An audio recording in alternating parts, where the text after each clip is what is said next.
I really can't believe it, everybody. We're already on the second to last day of Koa 9, and these circles are still freaking dancing every time. They always are dancing around this time. I don't get it. But the semifinals are here. Only 4 teams in Koa remain, and I'm getting very distracted by the dancing circles. But we have TE and FPX.ZQ for our first matchup of the day, as we can see here. And then for the second matchup of the day, which for me personally is probably the finals before the finals, it will be GR versus MRC. Genuinely, I don't even know who's gonna win. In my personal opinion, whoever wins versus GR versus MRC will be the winner of Koa. Because to me, that feels more like the finals in terms of just how strong those two teams are this year. They really are just so strong. Yeah, today is today best of 5 or best of 7? I don't think there ever is best of 7. I don't. Yeah, I'm pretty sure. Unless there's unless they change the rules, I don't think there ever has been a best of 7 before. It will be best of 5s to my knowledge throughout the rest of the tournament. Today are best of 5s, and then after is also, or I guess the finals and Battle for Third is also best of 5. But let's go over the artwork for the day. This one was super cool. I think what I love about this one so much is the colors. When this person, I believe, reached out to me, Vlyn. Of course, Vlyn is not here. Huge shout outs to them for creating the artwork for day 4.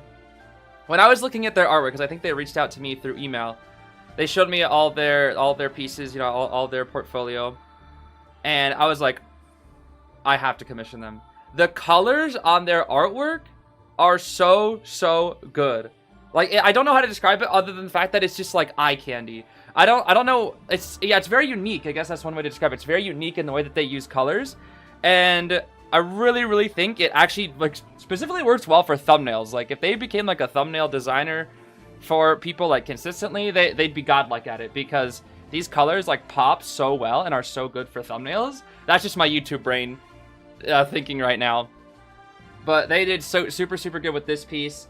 I saw a previous artwork of theirs that had Meteor and Charles in it, and I was like, that's perfect, because these two are super versatile, good at rescuing, good at kiting, kind of just like adaptable to like whatever the team needs. So I really wanted to feature these two since they'd already showcased those two, but I also wanted a hunter as well.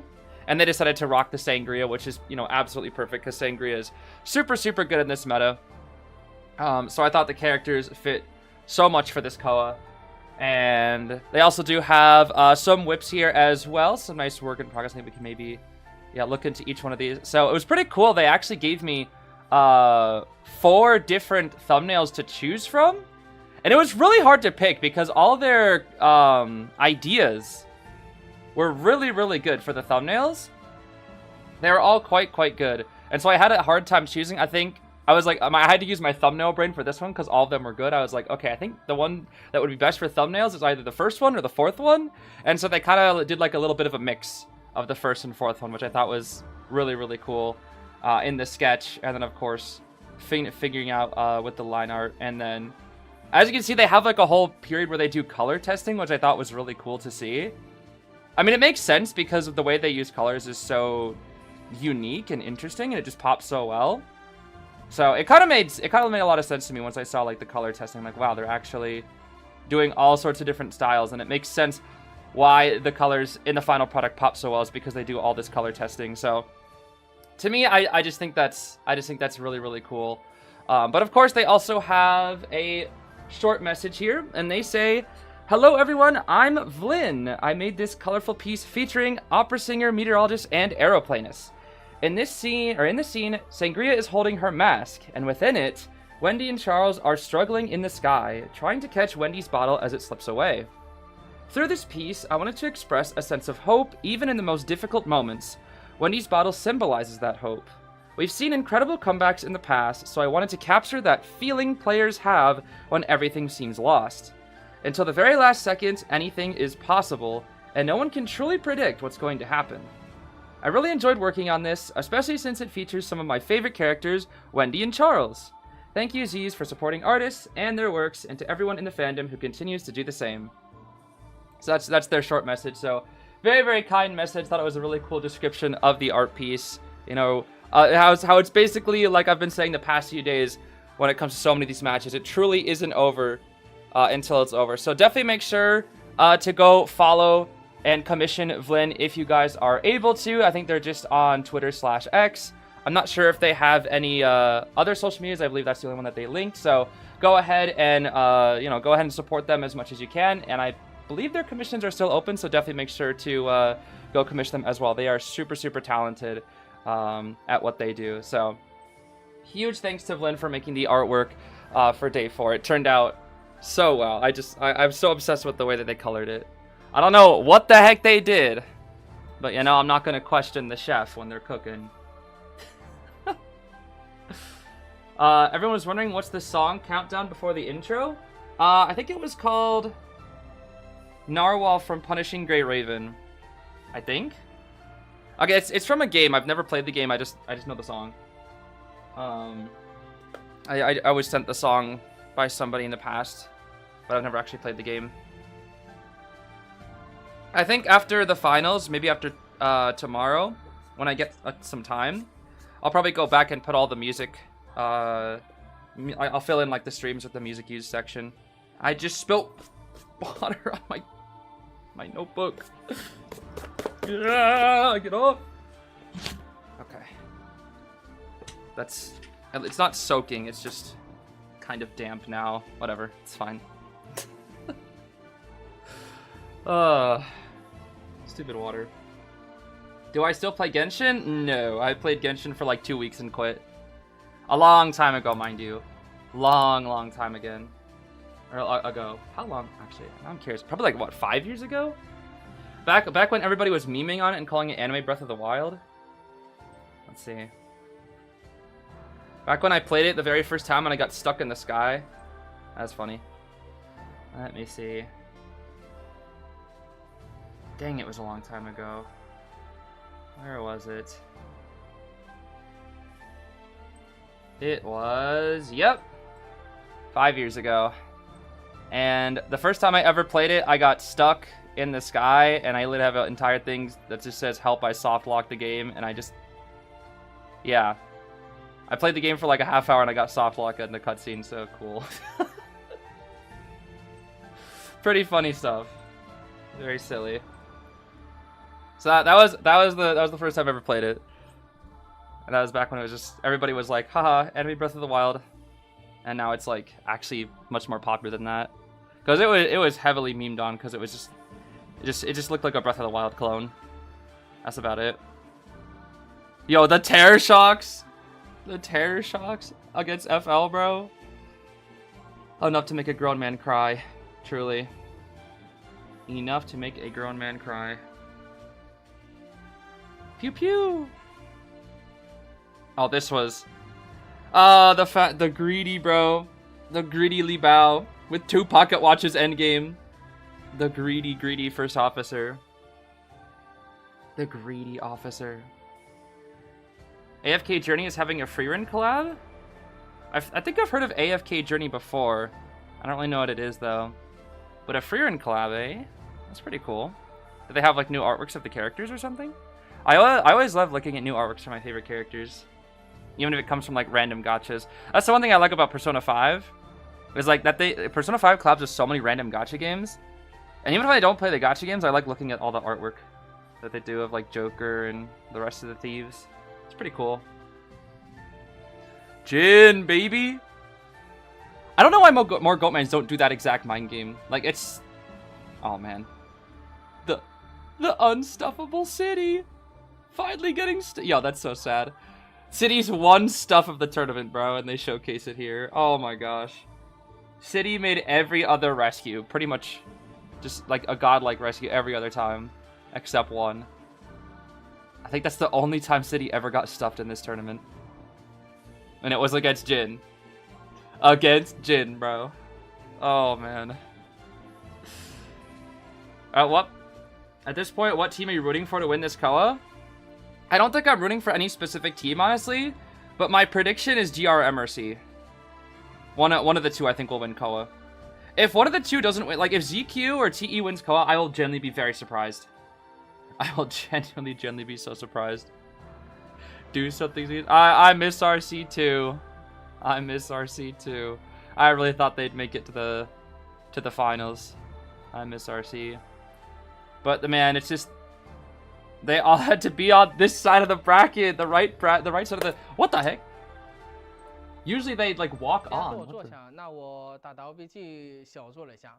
那打你们的话，我觉得该站起来了，而且不止我一个人哦。来。The carrot. 准备好了吗 ？The carrot. I love that carrot. I love that little carrot, bro. Goofy carrot. I love that little carrot. That's the forward carrot. I like how they don't even have the ball, like an actual ball. Like, isn't that so strange? They have the Leo shark thing. They have the clown rocket.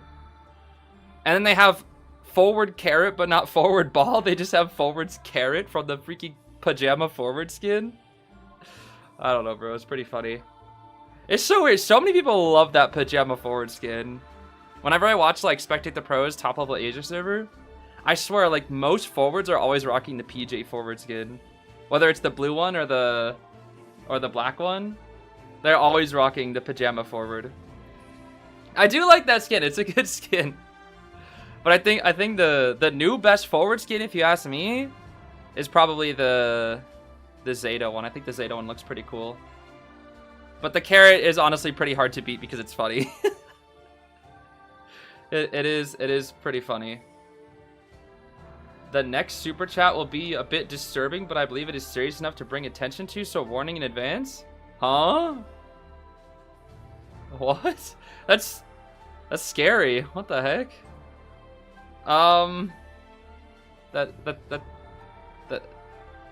That's quite scary. If it's like something really bad, you probably shouldn't say it.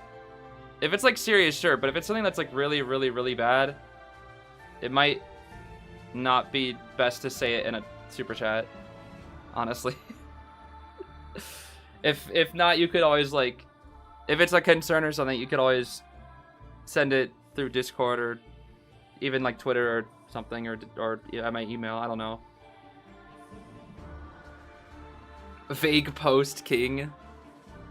If it's just something serious, then go ahead. But if it's something that's like, I don't know, bad, like that you like probably shouldn't be seen, especially by the eyes of children, then I don't know.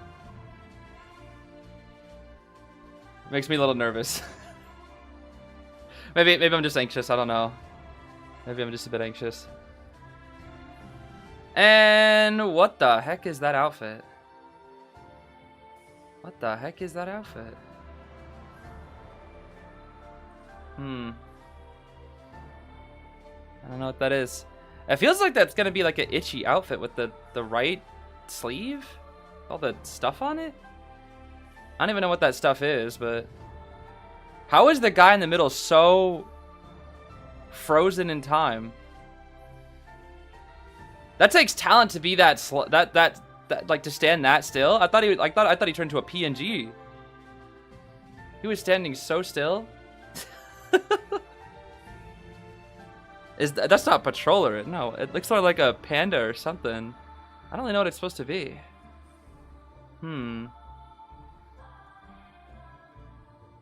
Apparently there will be a conference at NetEase. Wait, wait, what? About, huh? What is this?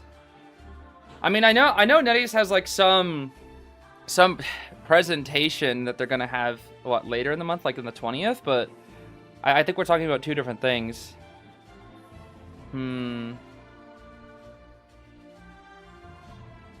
there's a lot of different things that I've heard. At least the thing I heard about like the 20th one was a while back, like a couple weeks ago. Gamers loved it. Yeah, I think that's it. I mean, I don't know for sure. I've heard, don't take my word for granted. Yeah, I was like, is this like a, what do you mean by like, I'm curious what you mean by conference. Like, is this like a, yeah, internal meeting or like public or like a some sort of presentation or addressment? I don't know. TE versus CQ, GR versus MRC. Wait a minute. 18. Last time it was 1830. Huh. It was 18 and then it said 1830.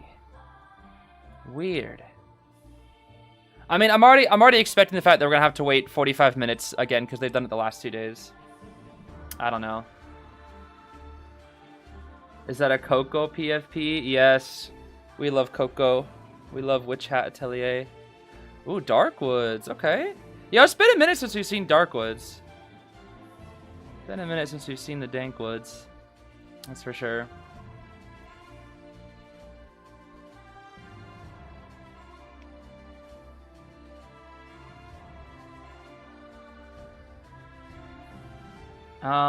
You could send me an email if you want, YZZ. You could send me an email.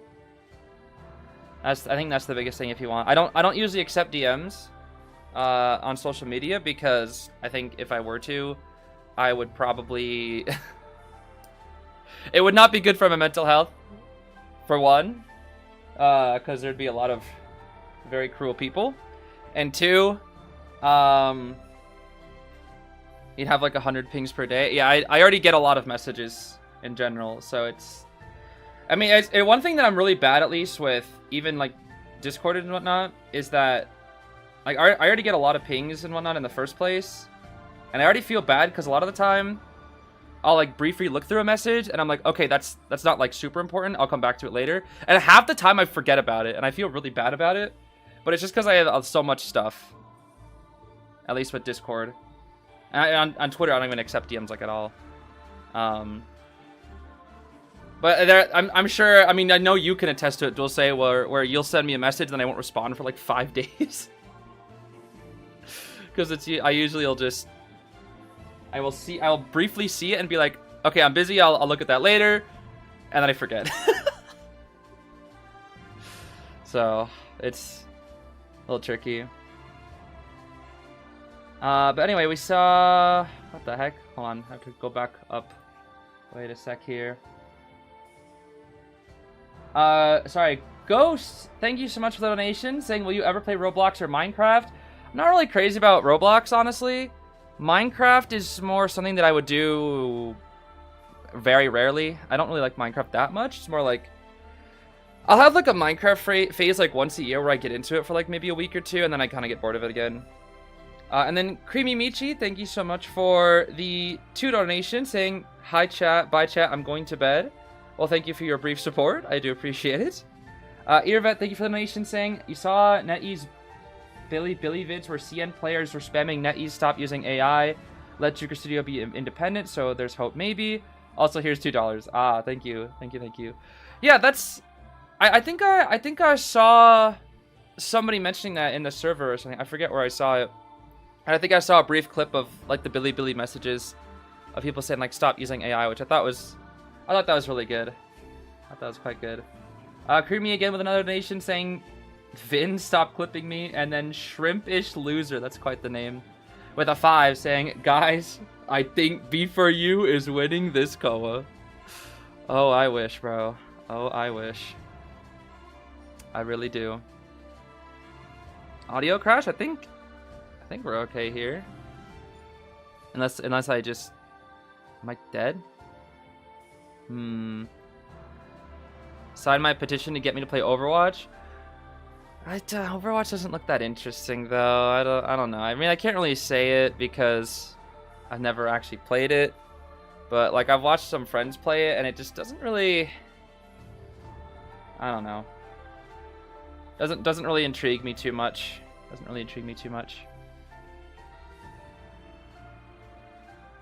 Hello, Vincent and Indigo and Zeez YouTube. Thank you, Juvia. for the donation. Wait, what did Per say, Sway? Said on Reddit it's time they join him. Said who? Huh?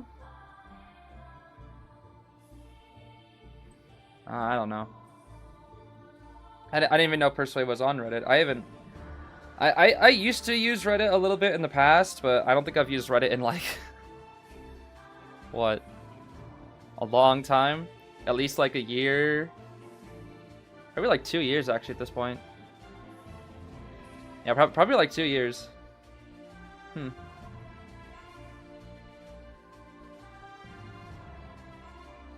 Limbus company again.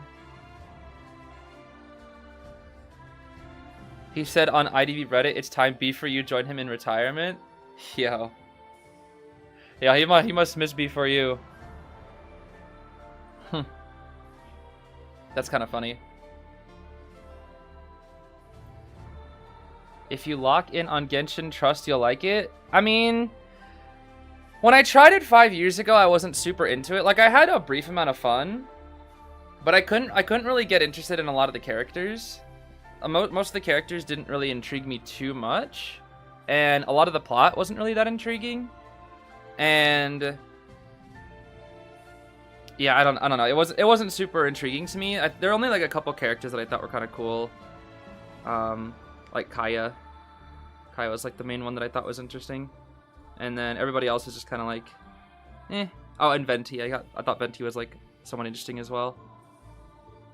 But mostly everything else, I was like, yeah, not super crazy. DX with an MVP of 5 though. Sheesh. Oh, DX, bro. DX. I'm down, bro. I'm down, DX. I'm down, bro. Yeah, we're about to see maybe DX sweep, bro? Maybe here. Maybe, just maybe. Sometimes it's sweet, sometimes it ain't, depending on the patches. Yeah, I mentioned it like I think like a couple weeks ago during group stage that it was like the water arc with the lady, the fontaine, or I think that was what it was called, with the scale and the guy and the god girl who was also not a god, but her memories were wiped, but not really, and also there was a flood, I think, that one time. I don't know. I heard the plot there for that was good, but that was only because my friend said it was good. That's all, really. Should you make a sandwich? Yes, make a sandwich. Sandwiches are awesome. You should have a delicious sandwich.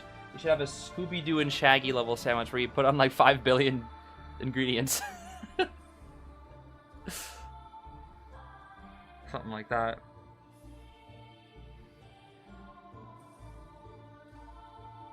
Yeah, if you ever are curious, by the way, for these streams, if you ever wonder what teams are playing, you can always look in the description.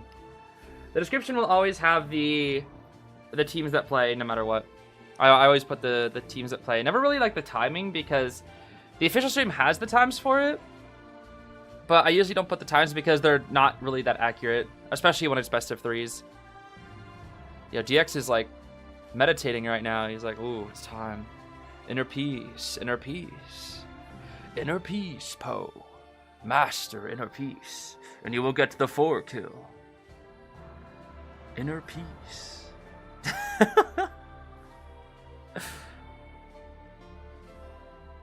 That's fair though. You have to give yourself a bit of a ritual before you go on stage. I feel like that's actually really smart. I feel like that's pretty smart. Inner peace. Am I lagging? I don't think so. Let me see. I haven't dropped any frames, so I don't know. Yeah, hunting can be quite stressful. Quite stressful for both sides. But both sides it's a very stressful time, but in different ways, I would say. Both have quite stressful jobs, I would say.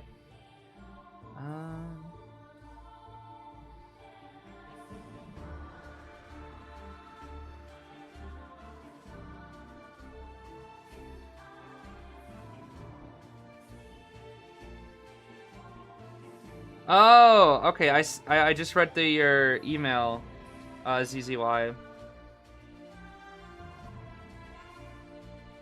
Wow.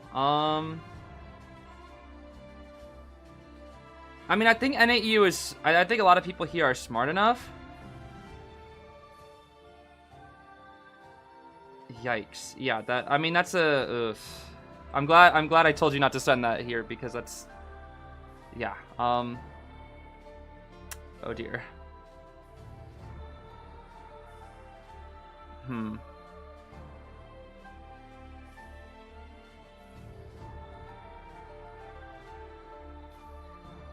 Yeah, I think I would hope it would be okay at least. Basically, allegedly, I'm not really sure how accurate it is, but to paraphrase it and somewhat censor it, people are like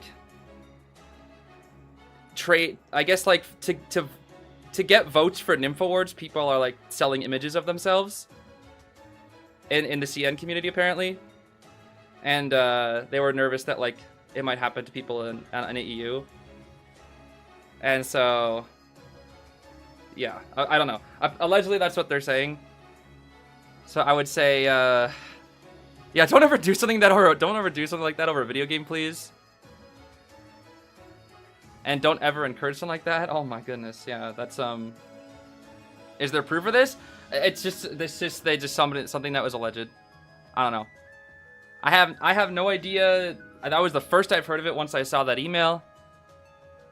But yeah, please don't ever do anything like that for a video game, bruh. Oh my goodness. Yeah, don't ever do that for a video game, please. That actually is somewhat concerning, especially since there's so many young people on this game. That actually is quite concerning. But yeah, I assume most people here are smart enough for that, but just to not participate in that ever, or even entertain the thought. But you know, just as a small precaution. Yeah, never do something like that. Never do something like that. Traded photos of... I'm not even gonna finish reading that. I'm just gonna lock on this match. I'm just gonna lock us on this match. Lucky Guy, Puppet, Grave, Anti. Pretty standard team for round 1. Seer, Doctor, Anti, and Terrors. DX does not want to deal with the harassers, huh? They do not want to... QS though, huh? I mean, Anti can still harass QS, that's the thing. Anti can still harass QS. It's possible. But to be fair, this is DX QS, and DX QS is, I think debatably probably like one of, if not the best QS right now. DX's QS is so good. Ever since I saw him like pushing people, like pulling people into 2-story areas and whatnot. I mean, especially on a map like this, QS is quite good on this map too. There's quite a few god palettes that can be quite annoying, but if you're able to get rid of the god palettes somewhat early on, it's a small enough map that if you let the 2-story, I guess the Vines cipher finish, if there's it's the upstairs cipher in the Vines area, I feel like that's one of the only ones that's kind of tricky to pressure for Qist. But almost everything else on Darkwoods is quite easy for Qist to pressure, I would say. Especially if it's on if it's at box or the trash corner. Pretty easy to pressure for Qist. Lots and lots of good spots. Lots and lots and lots. Yeah, we get to see all sorts of different cosplayers later too. Oh, snap. Okay, let's see. Triple Tide. Tide borrowed on Puppet and Grave. Tide Knee Jerk Lucky. Borrowed Flywheel Anti. And then every QS... Actually, no, wait. Oh, DX... Interesting. DX took off Constrain. I'm guessing. Maybe it's only 1 stack palette break. DX took off Constrain and added Berserker. Ah, okay. Interesting. Interesting. Already miss Akka, Koa. Yeah, Akka, Koa is so cool. I miss Akka too. I miss all of RC. No more Unp, bro. Oh, man. No more Unp, bro. I'm gonna cry, bro. I'm gonna cry. Alright, let's lock in. Let's go, DX. Oh, did I see Goat Mignon? Oh my gosh, Malm. You're playing Goat Mignon, thank you. Yeah, no constraint. We took off constraint and put on Berserker. A bit of a small change, but it could matter in the long run. I think DX is probably doesn't see constraint as super useful here at the moment. Okay. It's a really good time. Yeah, Vines are quite good versus QS, I will say. Especially early game, because it's a renewable resource that you can just continue to burn, and it burns so much time of his boost. That's one God palette broken here. This next one over here is I would honestly consider that that palette right there to be a God palette as well. It's a very good palette. These palettes here are also very good. Again, Darkwoods has a lot of good palettes. I think that's what Darkwoods is kind of as a map. Okay, ball all the way to the vine. Took up most of the ball though. It's like what, 5% ball now? He didn't actually take the DX might blink here.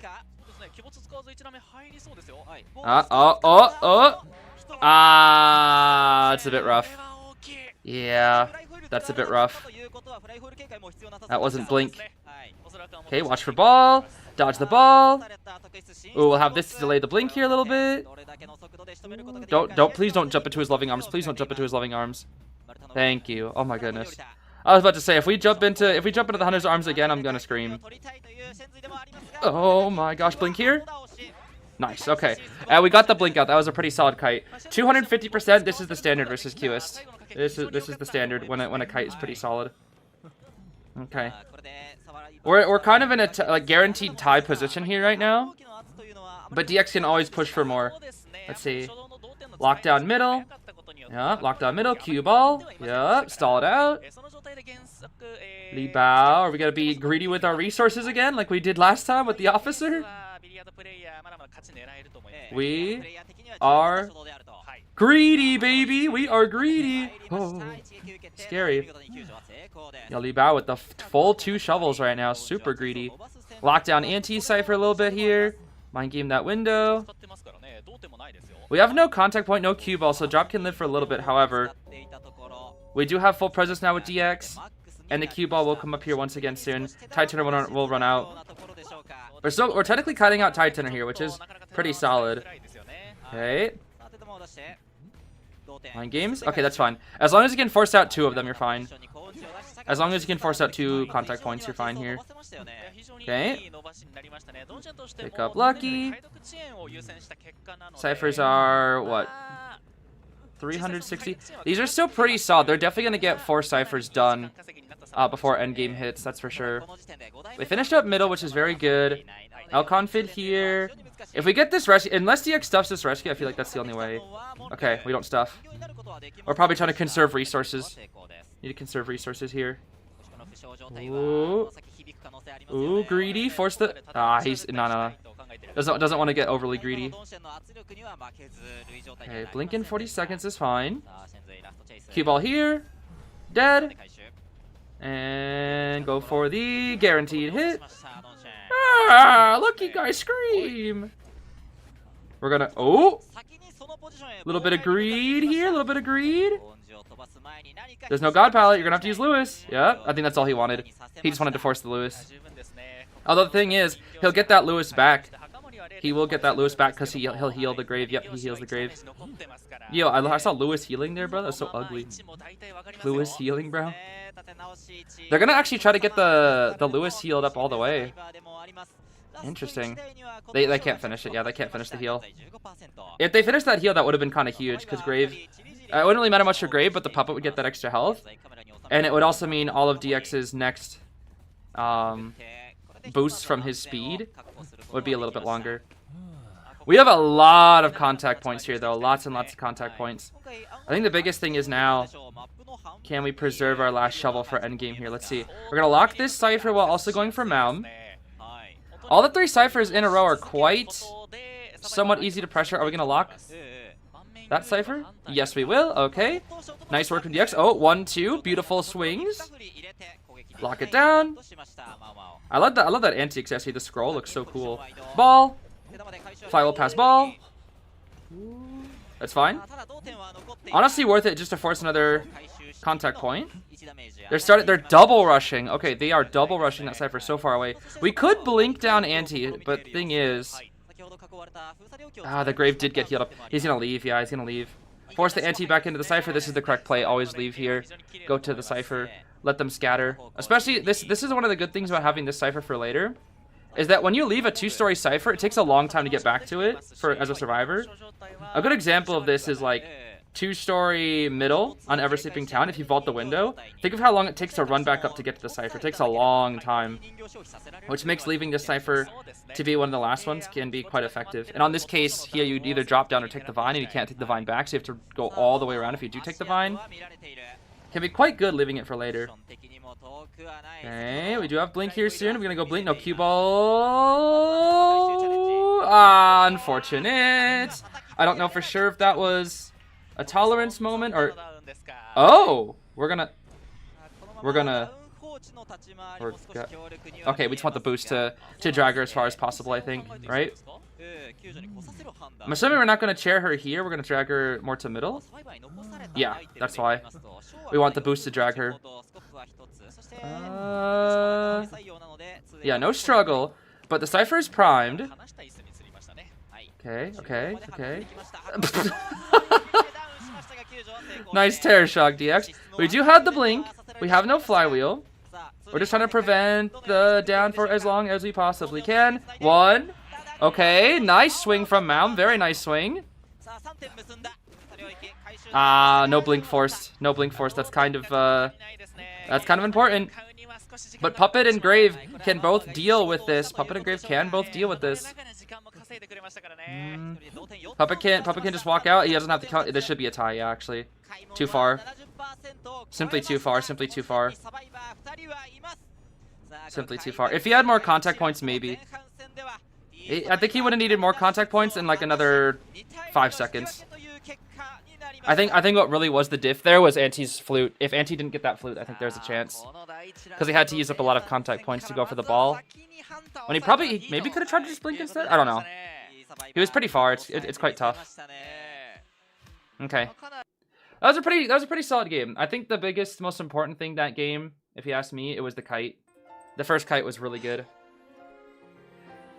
When you get two Cyphers done and 1 at 50 against a Qist, that's like you're in a tie position as a Qist at that point. Biggest thing right there. Yes, 2 points for each. Yeah, lucky guy drop. That kite was so good. It wasn't just the kite, but it was also his rebound was pretty decent too. He cut it out tide center, so it was more like a 30-second or something like that. And then after, I think his last kite was what? I don't remember the last kite that much. But his first and second kites were pretty good. 125 seconds, that's quite good versus Qist. Am I gonna watch the new content gets revealed during the finals or skip it due to the boycott? I mean, I will be watching it, but it's gonna be kind of depressing watching it because I'm just gonna have to watch it with a grain of salt, basically. Like, I'll be watching it, but I have no idea if I'm gonna actually be able to experience it. You know? Will I stream IJL? I have no idea. No idea. Not a clue. Tai is great, but you're scared for Pepe? I mean, Pepe has been doing really, really, really well this Koa. Like, really well. So, I'm not super worried for Pepe here. Like, I think Pepe can easy tie, if nothing else. Who won yesterday? The winners of yesterday's matches between RC versus GR. It was GR. It took them all the way to round 5. 27-15 was the score. And then for Axis versus MRC, it was 19-11 and ended in round 4. So GR and MRC took both wins yesterday. And now they have to fight each other today, which is just insane. I can't believe I can't believe GR versus MRC is in the finals. I genuinely can't. Genuinely can't. Sorry if it's already been addressed. What will you do if they stop using AI but don't address it? If they stop using AI but don't address it, I will probably still leave. Because I don't think it's fair for them to just be silent about it at this point with how many of their players are upset about it. Because think about this. If they can make statements about freaking Wick Dog in 2020 2024 or whatever it was, or 2023 or 20. The freaking Christmas post that maybe it's 20. I think it's 2023 actually. If they can make statements about like Wick Dog, you know, like being the wrong breed or whatever, it's like, or like Sears Owl, or if they can make stupid statements regarding like nothing burger issues like Wick Dog, then they should be able to make statements on something like this. And the only reason they're not is because NetEase, as a big company, loves AI and they want to use AI more. And they didn't think there'd be this much backlash from fans. And another reason is also, they have seen it, but it's also like, NetEase isn't just IDV. They have so many other things. Like, they're a huge, huge company. They are a absolute, like like NetEase isn't just like a games company. They used to do like a lot of just like internet-based stuff in the past, like with emails and stuff. I think they even bought like multiple pig farms and whatnot. Like, it's not just a gaming company at this point. So there's a lot of things for them to worry about, and it's not just their games, to my knowledge.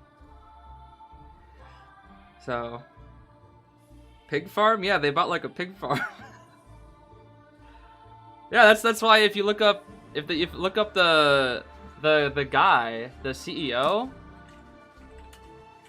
one of the first pictures that shows up with him is with is with the pig. See? Because he's got the pig, bro. Yeah, they do a whole lot of stuff. It's not just IDV. It's not just games. Games is like the biggest thing that they're known for, I think. Well, at least that we would know about them for. So they're a big company. Like, they're a big company. Like, at one point, that guy was the richest man in China. And now he's only, like, I think the 5th richest. But the CEO was once the richest man in China. So, think about that.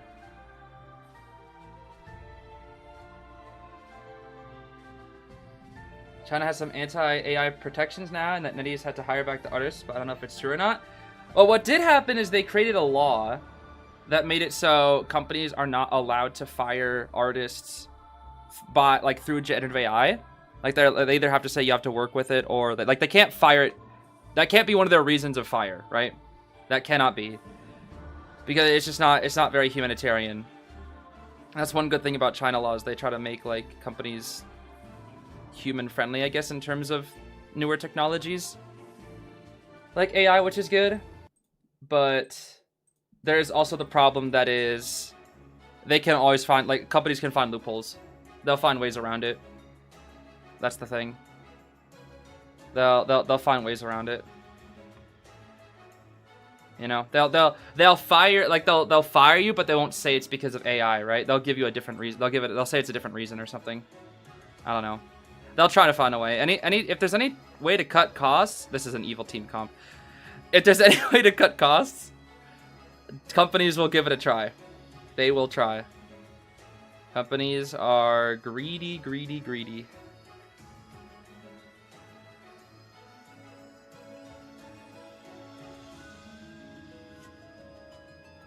Even if it's not replacing currently employed humans, it limits future hires. Yeah, there's that as well.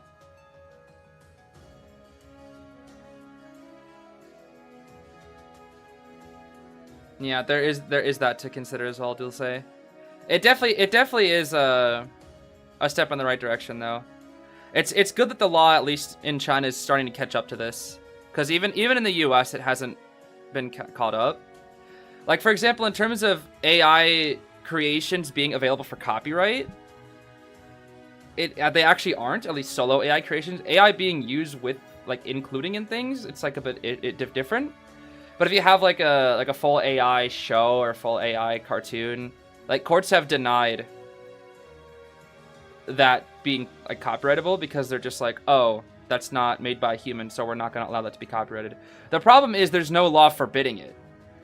The court just has declined to hear cases. They reject cases of people wanting to copyright their AI content. But there is no official law that says in writing that AI copyright or AI content cannot be copyrighted. That's the problem. At least for the US, there is no the copyright law is just too far behind, as it always has been. It's still behind for YouTube. Like for YouTube content creators, like it's still behind there.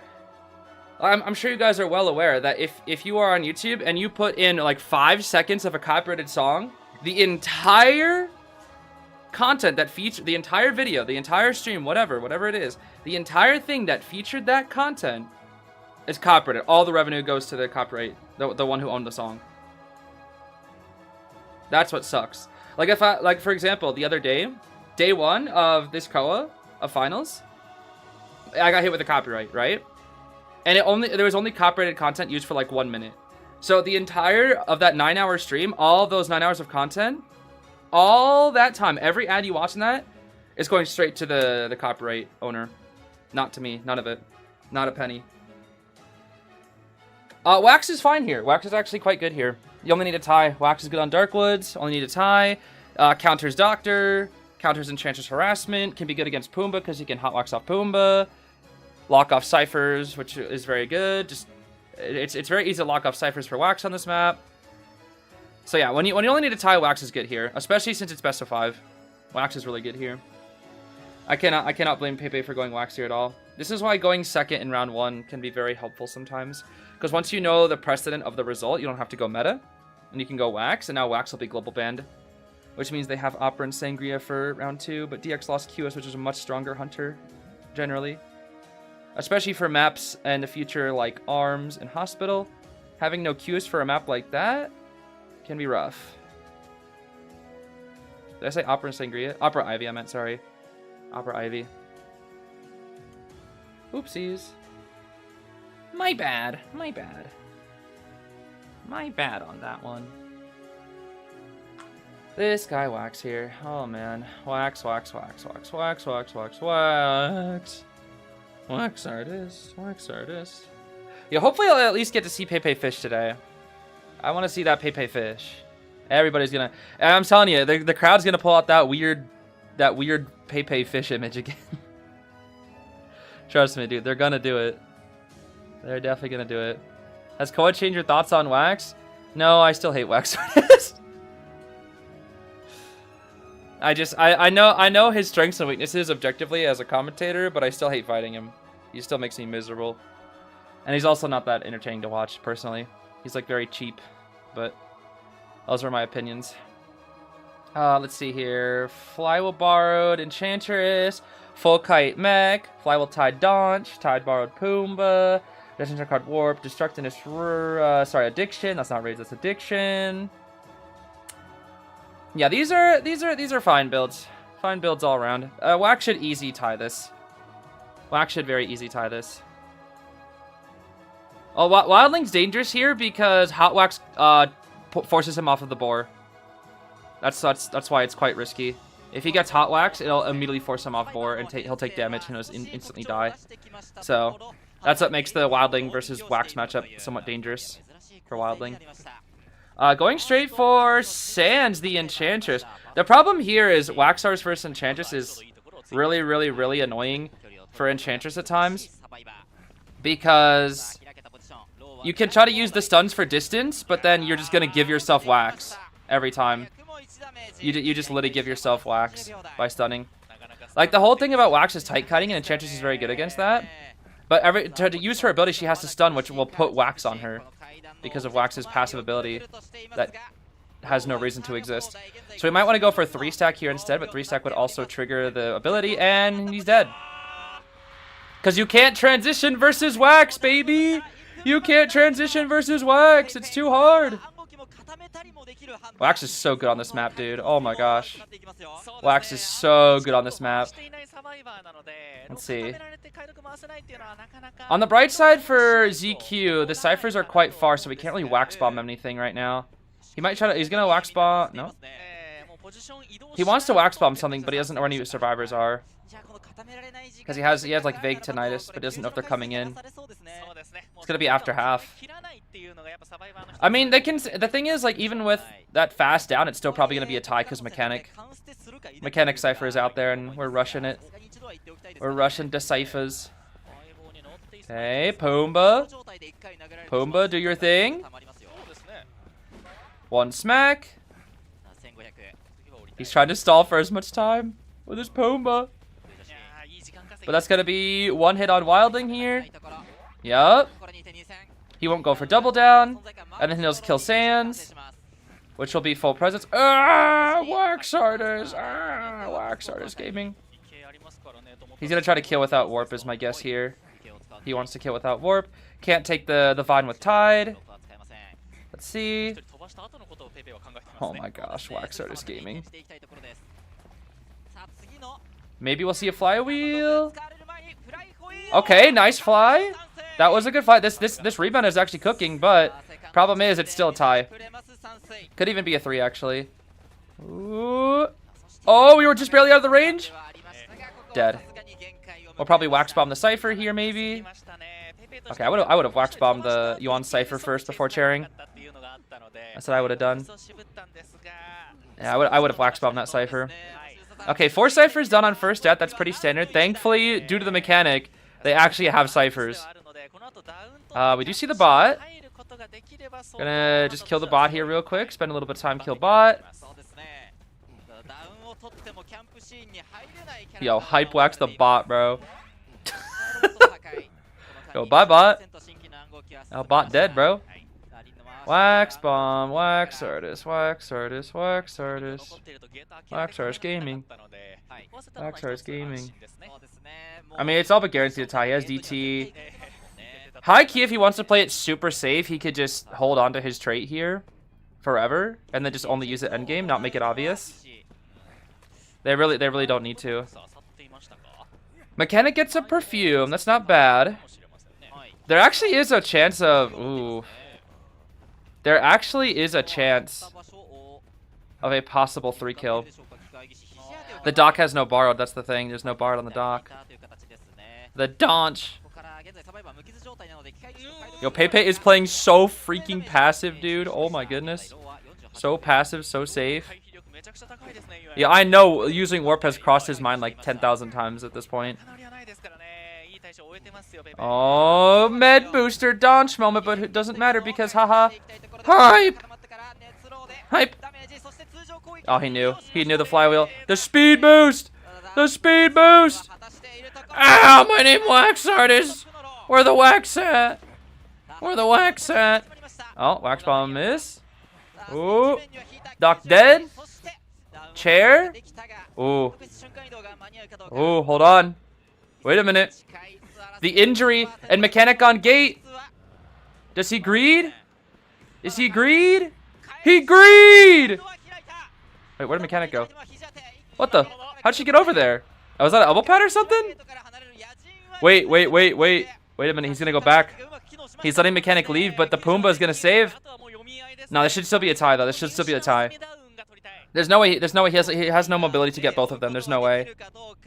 He simply doesn't have the mobility to kill both of them. It's Wax starts. It's just a tie. Yeah, Doc will just go all the way in the corner. Pumbaa gets out. It's a tie. Now, if he warped and somehow just like was like GR Jin and just knew exactly where the Pumbaa was, that was a different story. But it's a tie. Yep, Doc run in corner, die, and that is a tie right there. Okay. Well, that's all Pepe needed. Was the tie. And this is actually way better for TE because they use Wax, which is like, you know, oh, whoa, you lost Wax Artist, cool, whatever. I still have all the 6 other hunters. And then DX lost Qist, so pretty close, pretty close. Yeah, he played super safe that game. I think he realized like, yeah, I'll just go for the tie. He doesn't need to greed. Why overly greed? Try to get a 3 kill, and then maybe accidentally get like a 3 escape or something. I don't know. Yeah, score 4-4. Since both sides tied, it is 4-4. which means we do see guaranteed round 4 as well, right now. So there's no side 1 yet, so it's guaranteed round 4. At the very minimum. But yeah, TE currently has the advantage in terms of character picks right now. They have the advantage. Also, see you, Dulce. Take care, take care. Take care indeed.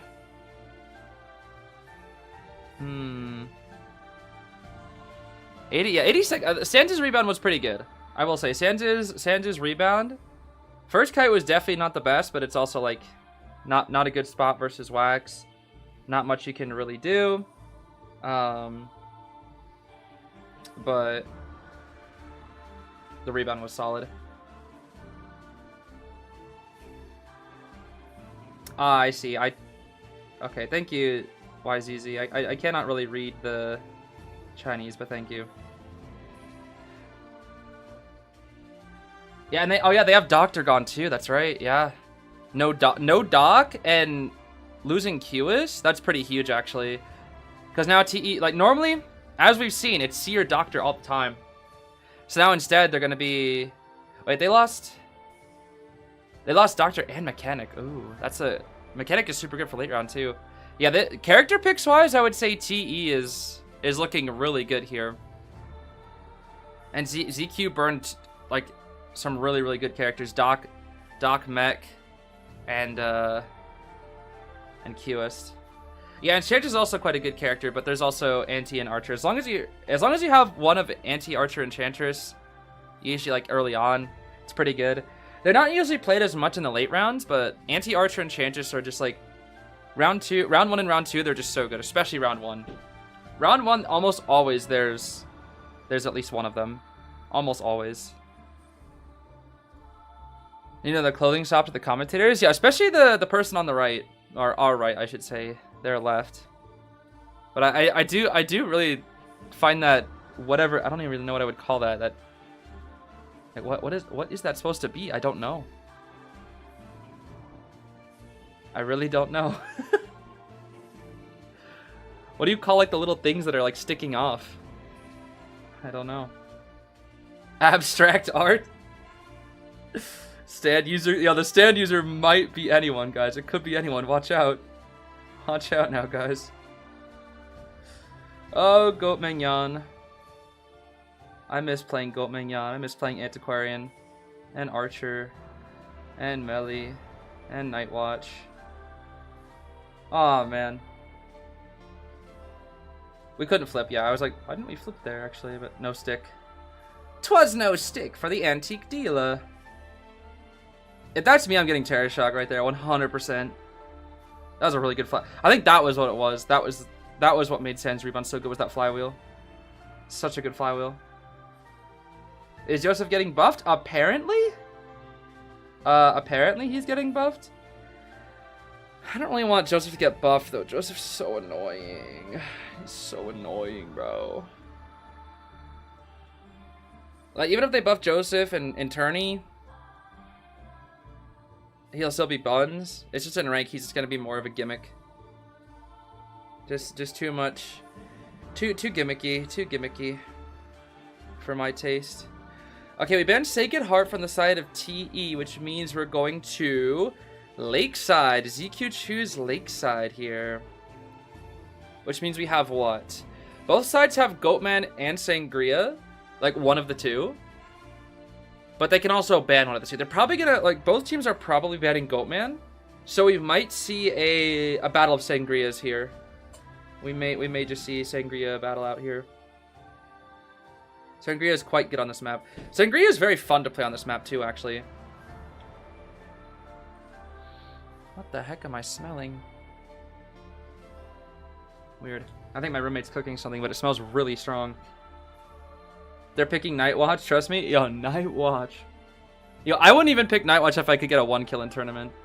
If I was like at the if I was at the skill level of these guys, if I needed, let's say it was like Koa like finals. Round 6. All I need is 1 kill. I'm not picking Nightwatch. I'm sorry. I'm getting Forest Gates. Like, he's so buns. There's no way. Like, I gotta choose, like, a gimmick. Like, at that, I just choose Anne. You know? Choose Anne or choose Peddler. Never choosing Wax. I hate Wax Tires. I just go, like, Anne or something. Would I pick Wax? No. I never want to get Wax Tires. Well, my goal, if I play IDV after this, my goal is eventually to get all the characters one day except for Wax Artist.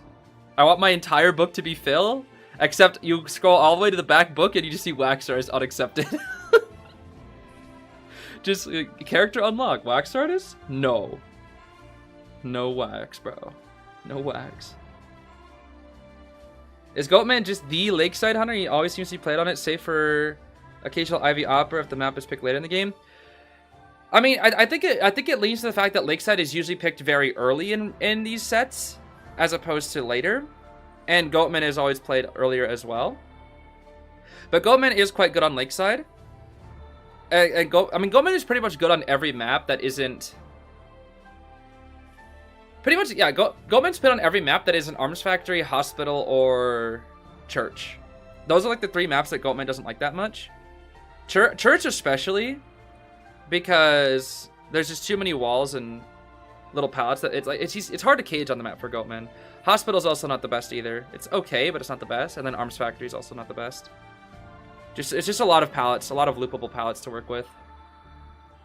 Did you see who was winning Nymph Awards? I did not see. At least I not see globally. I think in China it's Little Girl and Joseph are like battling it out to try to win, which is interesting. I think I saw somebody. I think Prisoner was up there as well. Prisoner, I think. I'm not sure who's winning on global though. Who's winning on global? All I know is the China voters are going crazy over Joseph and Little Child. BQ Knight, Joseph, and Little Child. Yo.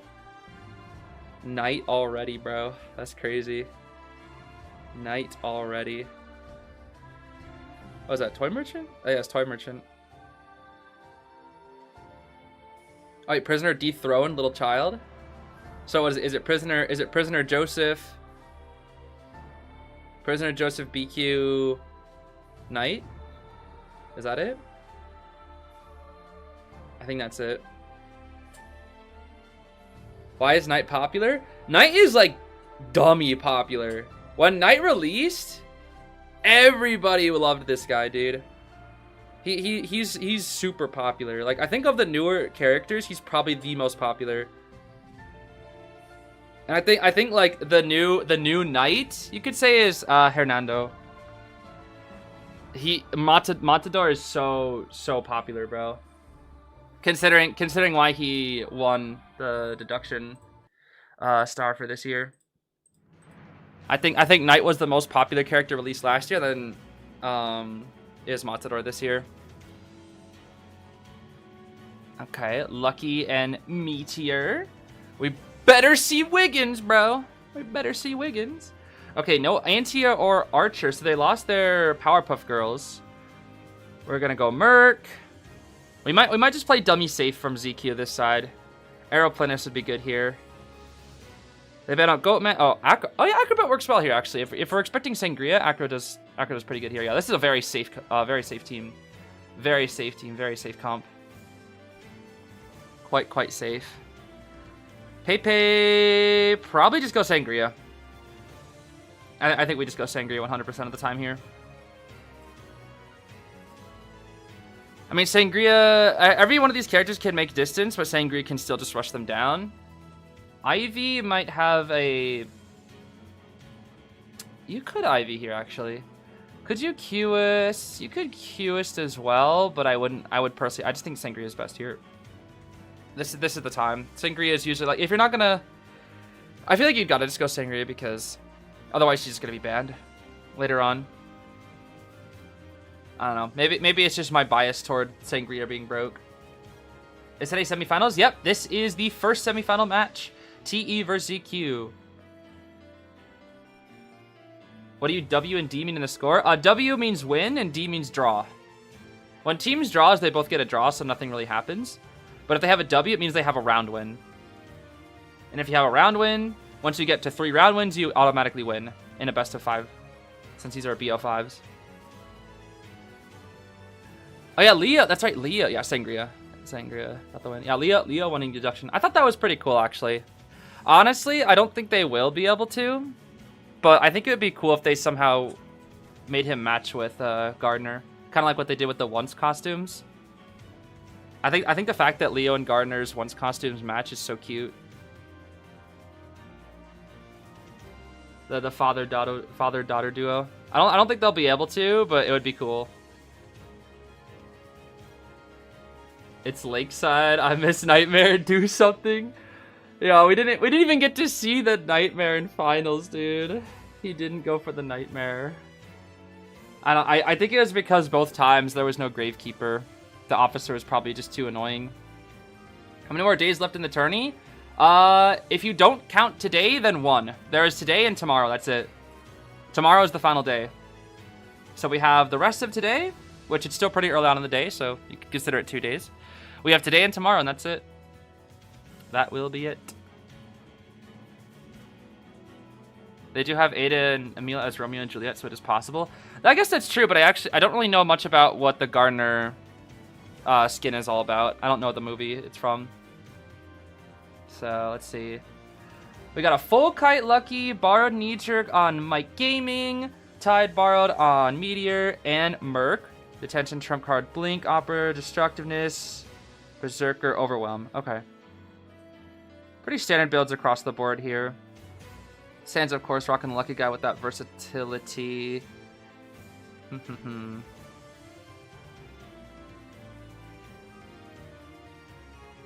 High key, if we chase Meteor, that could be really good, but I was not paying attention too hard to the spawns.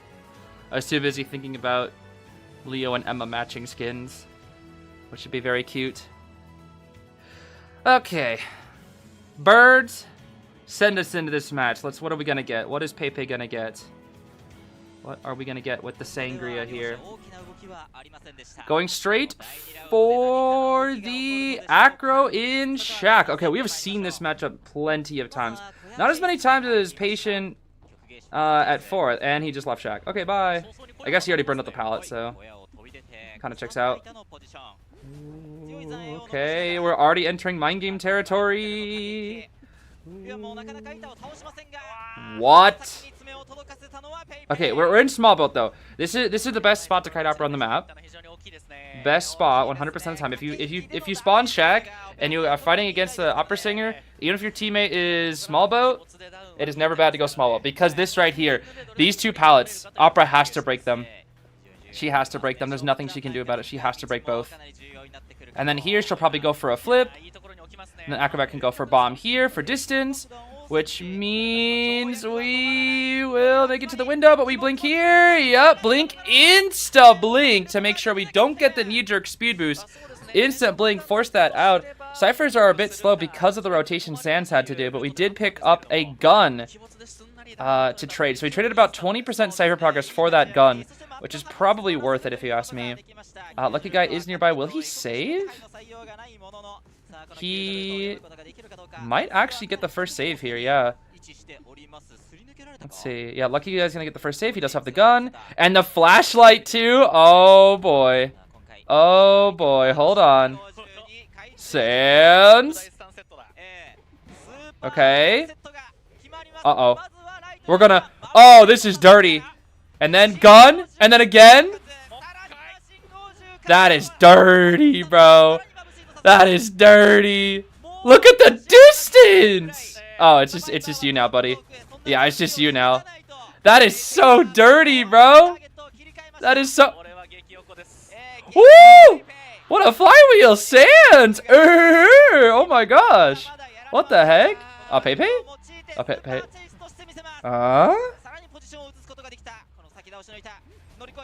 Woo! Sans! Yo. And we get the full heal onto Acrobat too. Okay, but we're shared back out over here, but now we have double Titaner. Now we have double Titaner. That was so evil, bro. Flashlight into gun into flashlight. Like, what do you do? What do you actually do against that? Huh? What do you do? Genuinely. I see the donation. I'll take a look after the match. Thank you so much, though. Merc. Be careful now. Okay, one elbow pad in. Okay, standard smack. Elbow pads away. I don't think we needed to, but you know, just for the safety. Oh, yo, get that flash shot out of here, Creature Pearson, bro. Get that out of here. Oh, Pepe does not care about that flashlight. Not anymore, anyways. Not when he's staying still. All right. This is looking like a hard tie once again. Hard tie right now. Pick up here. Drag into, oh, maybe basement? We are gonna go, yup. Straight into basement. Hi, Wiggins. You're not Wiggins, you're Wind Chaser. What the heck? That's the wrong W Wendy skin. Okay, insta save, that's fine.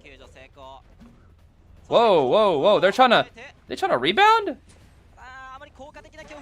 Yeah, that's not happening. No, greedy now. Not Wiggins. No, greedy now. Wait, where'd he go? What? Where'd he go?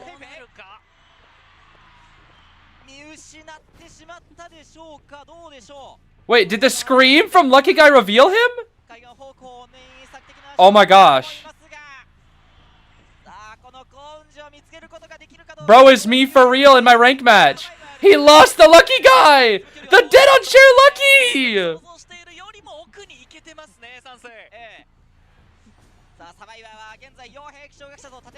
That's huge. He's gonna heal soon. That's huge. And now are they trying to mess with his tinnitus? Oh my gosh. Oh, Pepe. Oh, Pepe. Yo, this gotta feel so bad. He kind of cheats himself. Wait, did he see him? I think he saw him. No, he didn't. Oh my gosh. Bro. That bought so much time for no reason. Oh my goodness. That bought so much time for no reason. Yeah, I almost wonder if... No, I almost wonder if that was like some crowd cheese. Okay, flip back. Mike! Gaming, baby! Yes, sir! Don't get terror shock. Hey, the speed boosts go crazy. We don't have capes, so we have to go, that's a hit. Cypher is 70. Are we going to TP here? Yes, we are. Body language says so. Oh. Hello, not Wiggins. Okay. Get Wind Blast at the ready again. Yep, Wind Blast at the ready. Back to the Cypher. But they're just double rushing the other one. No one's there. No one's there, Pepe. So awkward to dash here, dude. This is all one wall. That entire lighthouse just all one wall. Wind Blast here. Nice. It did not break the dash. Flip back here. That's death. Yup. We can share on the gate, but the problem is there will be no teleport endgame. Teleport will not be enough.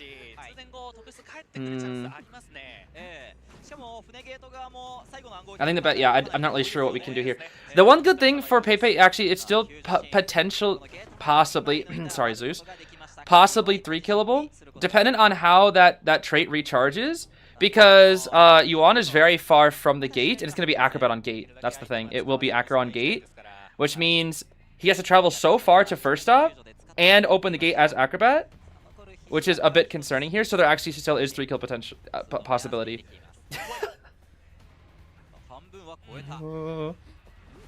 Insta farm, pop. Yeah, we still have a little bit of cloud though. A little bit of cloud. We're going for Merc. We don't care about the not Wiggins. We're going for Merc. Okay. Go Shaq here. Yup. Hey there, Merc. Nice pad. No pallet. Oh, he should be dead here. Mess up the dash on purpose. Kill Merc. Okay. Are we gonna slug him out? TP! Flip back. Okay, no more TP though. We're gonna check this gate. Uh-oh. Stein, be careful. Be careful now. Do we know? We don't know. No, now we have it. Now we have tinnitus. Mess up a dash, but we should hear. We saw movement here. We saw movement. We do have cloud though. Merc could get up soon. The gate, bro. The gate's gonna take forever, but it shouldn't matter at this point. It's Acrobat on gate. All the pallets here were gone. But we can hop back up. Oh! Yeah, okay. Pepe just denied the fact that we can hop back up with the cloud by hopping back up himself. Window vault. Ooh, wait, Merc. Dungeon? Ooh. No, it's a tie. It's a tie. It's a tie. It's a tie. Oh my gosh, Acrobat takes forever on that gate. Sheesh. Acrobat on gate. Oh my gosh, look at him slide out, bro. Smooth as a gosh darn rock that has been polished for decades. That's a terrible comparison, but whatever. Okay. Okay. That was a really awkward game. A really awkward game. The freaking I gotta know how much time that bought. I have to know. How much time did that like one like losing the lucky guy buy? That bought so much time, dude. Like what even happened? Let's see. Like it didn't even, the battle didn't even contribute to that because he hits lucky guy here. Yep. And then he just doesn't see the trail. Huh. Bro is me in my rank matches for real. Where I just kind of assume somebody will go in a certain way. I don't know. Why did Lucky Guy not self-heal here? I don't think he had self-heal ready. I'm being honest with you. Because, like, they probably didn't... Like, FPX.ZQ was not under the impression... that Pepe would get... Like, you're never going to be under the impression that a hunter's going to lose you as a survivor. Like, when a hunter loses you, it's basically, like, the hunter's messing up or you got lucky. Maybe sometimes a mix of both. Usually it's hunter error. You know, so Pepe messed up by not looking to the left, I'm assuming. And so the lucky guy's like, oh, he's not finding me. Let me hide. See, he's crawling right now. Because he's crawling to get behind an obstacle so he doesn't get found. And also crawling to make distance so that, like, the range of... The range that Pepe will have to search around is even bigger. So I think that's why he didn't have self-heal ready. Because the entire time he's crawling. Yeah, the entire time he was crawling to get all the way back over here. But Pepe eventually found him. That's why. Because if he self-healed, he would have been found out. If he just stayed in the same spot. That's the thing. He would have been found out very early because the spot he died. It didn't help that he was wearing a very bright skin either. Like if Sans was maybe like rocking a, I don't know, worn clothes or something, it might have been a little bit easier to hide. We see the flashlight plays though. Okay, I saw the flashlight plays. However, there was not a single instance outside of attack recovery where it would have been able to like buy that much time if he wasn't lucky guy. See that it was flashlight into gun into flashlight, sure, but creature can't do that. Creature can do it after attack recovery, but that's it. That's it. That's just it. If we're trying to get back to your thief agenda. The thief agenda, bro. Honestly, Lucilu's thief agenda will never not be funny. As somebody who considers that character the worst character in the game, it'll always be funny to me. It's not an agenda, it's truth. The truth about Thief. Yeah, I'm about to see like a video essay by Lucilu at some point. And it's just gonna be like the most OP character in IDV that no one knows about. The most overlooked character in all of IDV.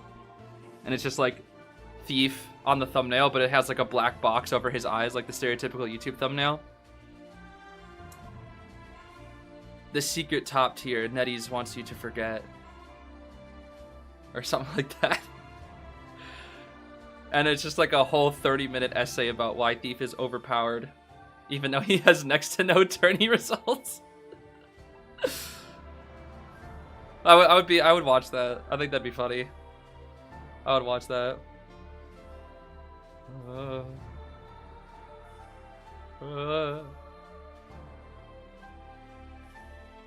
The fact it's so funny, dude. Like, it's so silly when you think about it from a hunter perspective, because like, in that instance, you know that we're just trying to farm, but it's also like, yo, I don't want to get Terror Shock.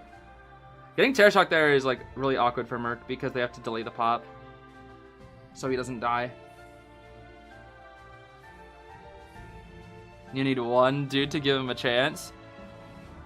I mean, I've seen Thief rarely a couple times in late round situations, but that's usually it. It's like super late round niche. He he did have his specialty in Koa 7. He did have his special pick in Koa 7 on Ever Sleeping Town when Opera was still the best hunter in the game, and before people figured out like before better characters came out, like better survivors that countered her. This was before like Puppet and whatnot, right? This was before Puppet was like, you know, just like brought in the tank meta. Before Grave was still good. Back on like Wildling was like the best thing that we had versus Sangria, and like Mercenary or FO. And so people were just like, people were doing anything that worked. People were trying anything that like could work against Sangria. And one of the things that worked was Thief Ever Sleeping on the tracks versus versus Opera without cape is just infinite kite like the entire time. It just lasts forever. It was pretty funny actually. It was pretty funny to watch. But it stopped working very fast because Operas just realized, huh, what if I just don't chase the Thief until I have cape? And then once the Opera had cape, it just stopped working. It's pretty funny that like Opera meta just like it was just so much fast adaptation that strategies were just evolving day by day, and eventually we realized like, you know, Coordinator, Gardener, Officer, Wildling, Merc, etc., even Lawyer to a degree. Like the veteran speed boost characters were just so good. Eventually people just realized that they figured out what Opera meta was. When it was just Opera is the best, by the way. That was back before we had 6 meta hunters. or 4 super OP hunters last year. And then 2 OP hunters and then 4 really good hunters as well. Who would you say counters Opera? Let's see here. Maybe we can make like a... Let's see. I had to... Yo, that's funny. I still have this Survivor tier list that I made from earlier. Yo, I forgot I put super nerf on Matador. That's funny. Okay, let's see here. What is this like? Good matchup. Niche. Meh. Bad. And I think, I would say maybe like good versus solid, and then niche, meh, bad. So like really good characters is like Horde, Mage, Gardener, Seer, Wildling, Officer, Patient, Ada's solid just because 3 hits. Auntie is quite good. Charles is, I would say, pretty good. If he has, it's hard with Tide Center, but it's pretty good otherwise. Puppet is good. Finn is good. Archer is good but very difficult. And then Meteor's pretty good. And then Matador is probably also good, but I don't know for sure. I haven't seen Tourney Matador yet, so I probably wouldn't put him yet. Explorer is solid because of his gimmick. Mech niche. Trash. Meh. I would put Doctor solid. Oh, Lucky Guy's also a good matchup. Nowadays he is.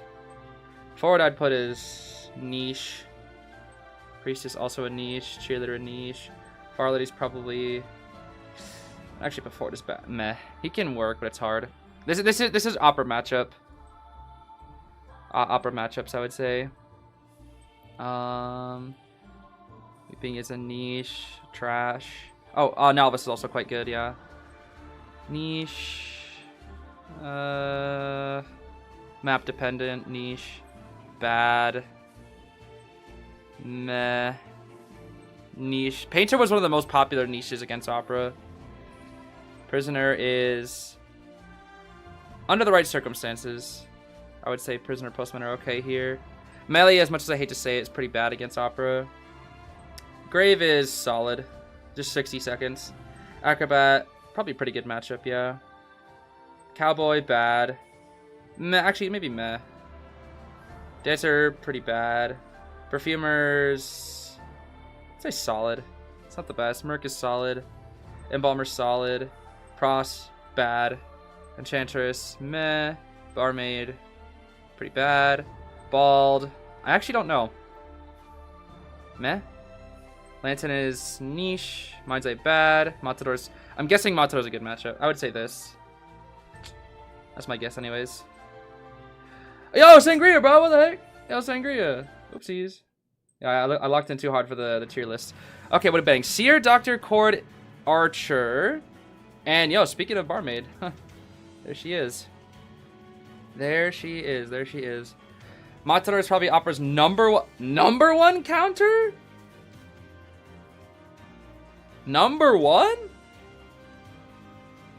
I mean, I suppose I could see it because if Opera's dashing and if you dash into her and if it interrupts her dash and then she gets slowed down, that would be kind of huge. So I could see it, but I haven't seen it. I haven't seen a tourney matchup yet. Once I see it in tournament, I'll believe it. But until I see it in tourney, I can't put it. But yeah, on paper, to me, it's a very good matchup for Matador. On paper, Matador is like pretty much like untouchable outside of what? Like in tourney, I don't know how Matador is gonna work in tourney. Genuinely, I don't. But on paper, to me, he genuinely feels like he's gonna be round one all the time. He just feels so busted. Who can actually counter Sangria and why? I can explain why I think so later, after this match. Detention, Trump card, Blink, Destructivist, Berserker, Overwhelm. Pretty standard build from DX. Borrowed Knee-Jerk, Acro, Barmaid, File Tide, Meteor, and then Tide, Borrowed Merc. Okay. Yeah, this is fine. Barmaid's likely for the potential Ivy Dream Witch. I think that's what it was. Because they banned Goatman, right? If I remember correctly. I think they banned Goatman. Yeah, they banned Goatman, so they played Barmaid because they're scared of DX Witch plus Ivy. Especially the Witch. Like, Barmaid's quite good into Witch. And Barmaid is very, very good into Witch, so they picked the Barmaid just in case DX wants to go Witch. What score first half? 4-4. The matchup is currently tied. It is currently, the points right now are 6-6, and we are all tied up. It's just been tie after tie after tie right now. Also, hello. Are we gonna start the? Did I pause?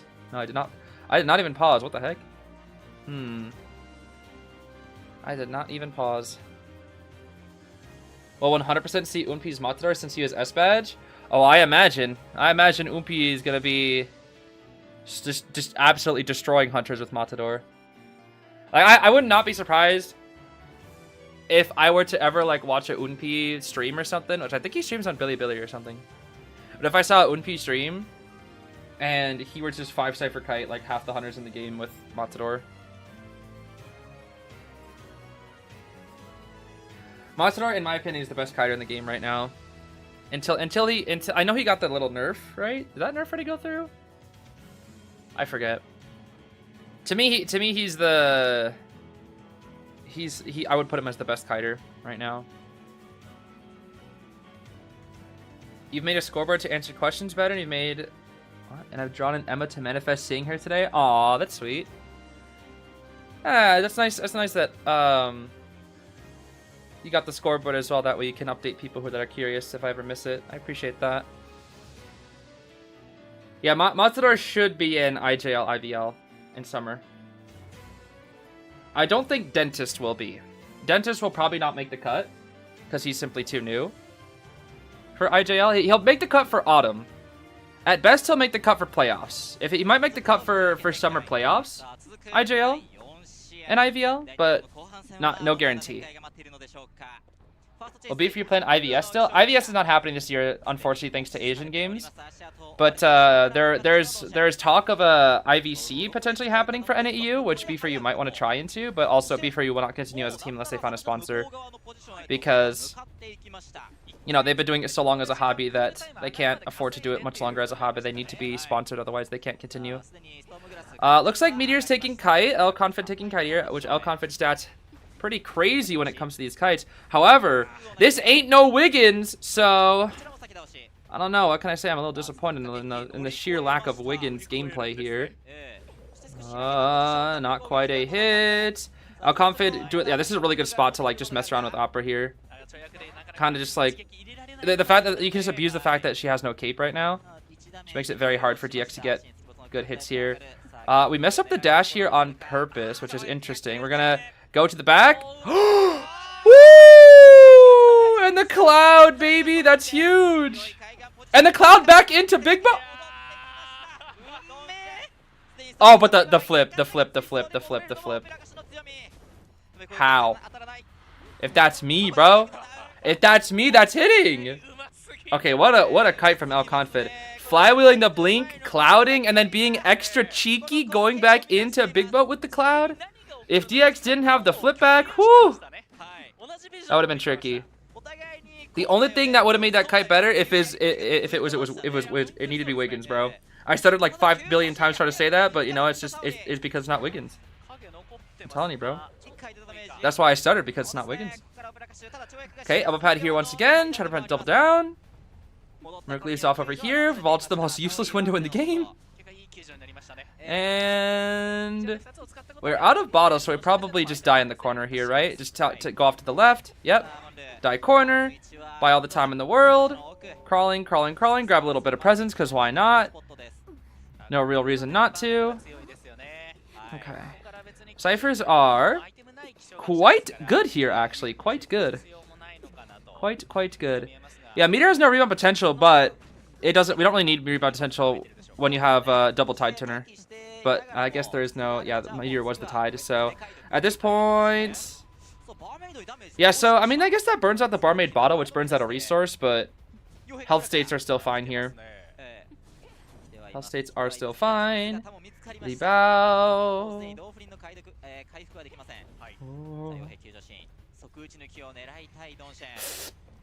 Okay, nice save. And good farm. Okay. 400%. This will be pretty standard. Unfortunately, due to the lack that they lost their tide tenor on Meteor, they don't get to buy as much time here. The kite was good, but it was offset by the fact that they don't have a second tide tenor. So that kind of makes things a little tricky. But we have Merc with one more pad. I think there actually is a pretty good chance that we can 3-kill this with DX here. Nice. Okay, no greedy on that. Oh, we pad now? That's interesting. I guess it's a transition over to here. Break this pallet. We'll drop this one here too. These two pallets are quite good versus Sangria. We might leave. No, we're gonna still go for Merc. Okay. Still go for Merc. Barmaid only has one. That looks so jank. Are we gonna slug the Merc? We probably shouldn't, because there's 2 ciphers that are being worked on, so we need an incentive. Yeah, we need to incentivize the survivors to come in and save. Yeah. Oh dear. Why did we die toward basement? Oh. Oh, interesting. Interesting. We drag out all the way over to here. Are we gonna teleport? DX is considering it, I think. I don't know if we will, but we were considering it potentially. Because we can chow over here, which means the rescue will have to happen and far away. Nice mooning mind game. Okay, Cypher will be prime though. We're keeping TP for endgame. Smack Merc. We pop. Yep. It's gonna be Acrobat on the gate though once again here. Oh, that's not good. That is not good. That gives Li Bao so much distance. That's a huge mistake from DX, unfortunately. That's gonna buy a lot of time. Because now we can drop the Shack pallet, right? Shack pallet should be dropped here, I think. Yeah, our Shack pallet is dropped, yep. Vault Shack pallet, we have flip. Don't go for flip, we have this right here. Ah, that's unfortunate as well. Merc will die here, though. Merc will die. Ooh. Do we insta TP? We can't. We cannot insta TP. We can't. Yeah, we won't. We can't instant TP. If we don't have flip back, that's the problem. We don't have flip. It'll be a tie. Yep, it'll be a tie. Okay. The problem is he didn't have flip. He could have TP'd there if he had flip, but he didn't have flip. He used it to kill the mercenary. Yeah, that messed up dash unfortunately killed all the chance of the 3 kill. That's so sad. Oh, that's so sad. 4 ties in a row, dude. 4 ties in a gosh darn row. It is 8-8 right now. Tie. Oh man, we're going to actually round 5, right? I think actually no, not necessarily. Yeah, no, it's still not round 5 guaranteed because there could be 2-0. Dang. Yeah, we could still see 2 wins, which would mean it's impossible for the other side to come back. So no guaranteed round 5 just yet. But we are getting closer and closer to a guaranteed round 5. Depending on results, we could see overtime. It's a little too early to say now, but if this keeps going, there's a very good chance of it. Yes, very, very good chance. Let's see. The thing is, TE still has better characters, I would say, because they took Barmaid, which was the niche, and then the other team took.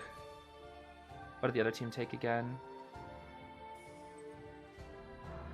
Meteor, Lucky, Acro, Mercenary. Yeah, so Barmaid's more niche. I guess okay, high key, the biggest thing that's gonna matter in this matchup, I think, is going to be between the 2 Hunters specialists. Pepe has the fish, DX has the witch.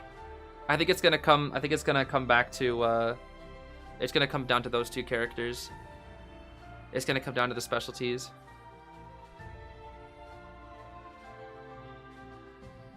If he chased Demi, might have got 3 kill. Yeah, Demi definitely not the best, but it's also where did the Barmaid spawn? If Barmaid was small boat, that's too hard. Yeah, Barmaid was small boat, that's hard. Barmaid is small boat guarantees a drink, so it's not really worth it. Cause like even though in the tier list that I just made, I put Barmaid under meh, I think, right? Or I put Barmaid bad. Usually, as a general rule, Barmaid's pretty bad into Sangria, unless she's in a good area. Like if you're bringing Barmaid into Sangria, she has to be like in an OP spot, which in this case was small. That's the thing.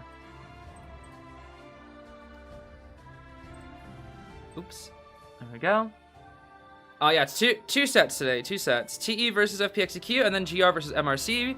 These are the semifinals. Indeed. What's pop quiz answer? I have no idea. I haven't logged onto the game for 2+ weeks. Yeah, I'm missing out on so much stuff, but when I come back, bro, that returning visitor bonus gonna hit diff. If I ever come back. Keyword if. Yeah, I should high key. I should create a thief matchup chart, and he's just like bad matchup, bad matchup, bad matchup, bad matchup. Like genuinely, okay, hold on. I'm kind of curious now. Let me see here. I'm a little curious. I'm not gonna lie. Let's see. They don't have dentist on this list, which is fine. I don't know anything about dentist. Let's see here. Good. I'm just gonna ignore the bottom 2 tiers actually here, because I don't know. Like this is my hypothetical thief matchup chart. Okay. Yeah. Here we go. Ready? Bad matchup. Bad matchup. Bad matchup. Bad matchup. Bad matchup. Bad matchup. Meh matchup. Meh matchup. Good matchup versus Nightwatch, actually. Bad matchup. Isn't he actually decent versus Clerk? Or does Clerk just outrun him? I think Clerk might outrun him. I actually don't know. I'm gonna put Meh for now. Nightmare, terrible matchup. Wax, terrible matchup. Naiad, terrible matchup. Breaking Wheel, literally useless. Genuinely useless. Percy, terrible matchup. Sculptor is maybe meh. Antonio might be meh. And bad matchup. Bonbon, bad matchup. BQ, bad matchup. Lizard, bad matchup. Exploit, bad.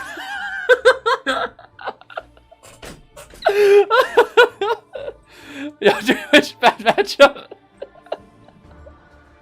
Hey, another good matchup. Yo, bro. Joseph, meh. Wuchang, bad matchup. Geisha, good matchup. Soul Weaver, bad matchup. Ripper, meh. Gamekeeper, bad matchup. Clown, bad matchup. Hellember, meh. There we go. There's your thief matchup chart, baby.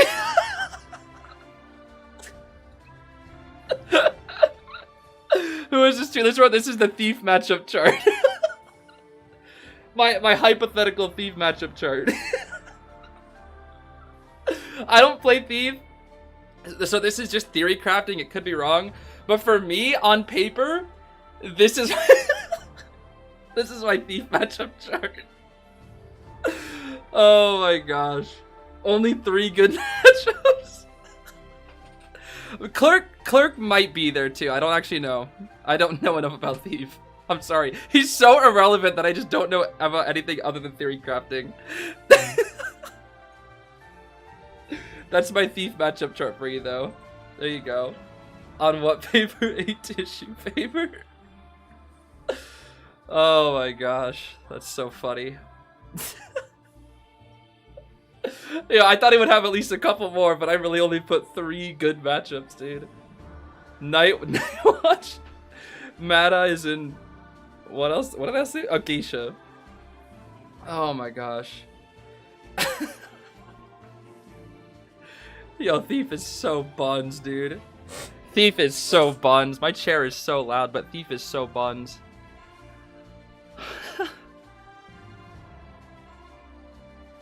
What do you mean Cloud is good? When Cloud is mid-rocket dash, Thief can't do anything. How is BQ good if she mirrors you from afar? If Anti is even... I would even consider Anti a bad matchup into BQ. What is Thief doing that Anti can't? At least Anti could try to mind game. Is that the... I saw Barmaid and Gardener. Hello Kitty Gardener. Barmaido, Seer, and... I don't know who the other one is. If that even is supposed to be somebody.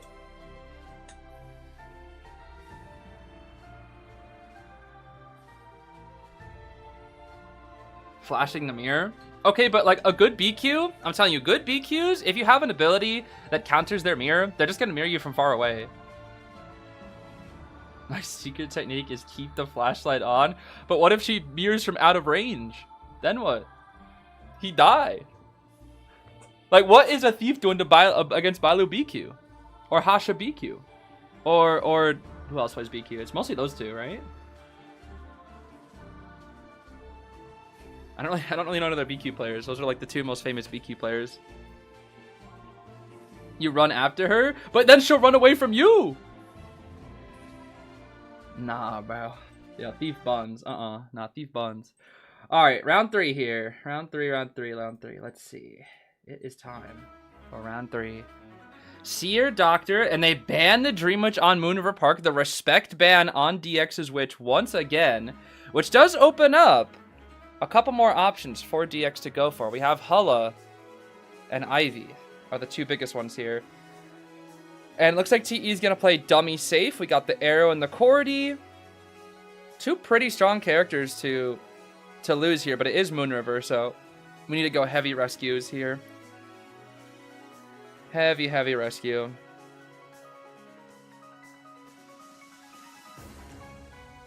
Thief isn't doing anything against any BQ, bro. Oh, man. If you rescue from BQ right, you can keep the flashlight on her and keep the rebound on. But then what if she just hits you? What if she just impulsive charge attack? Because BQs always bring impulsive. What if she just... What? No, bro. This is not... I'm not going to fall for the Thief propaganda. This is not happening. Triple rescue. It makes sense on a map like this. Rescue on Moon River Park is known to be one of the hardest things to do as a survivor. It's very hard. It's very easy to cut off. survivors on this map. So let's see. Might go Laddie for BK. Oh, it's been a while actually. That's true. I forgot about that. It has been a minute. It definitely has been a minute. It's not propaganda. It's the truth. All right, bro. All right. Okay, Lantern and then 3 rescuers. That's fine. Yeah, Lantern's also quite good, as we've seen before with the chair delay. With the chair delay here. Yeah, Thief is good if you can meet these specific 15 different criteria all at the same time. He is good in this hyper niche situation where only Thief would be good. But also, everybody else is also good and probably better. I still can't believe the fact that they were going to do that Thief buff where they made it like so he had a easier time with his camera angle and then they took it out. Like, they're like, yeah, we're going to buff Thief. Actually, you know what? Nah, let's keep him buns. Let's keep him absolute buns. That's what we're going to do. We're going to keep him so buns that, like, no one's going to ever play him. What did Thief do to deserve this? I mean, maybe lore-wise. Maybe lore-wise they want to keep him buns. Who knows?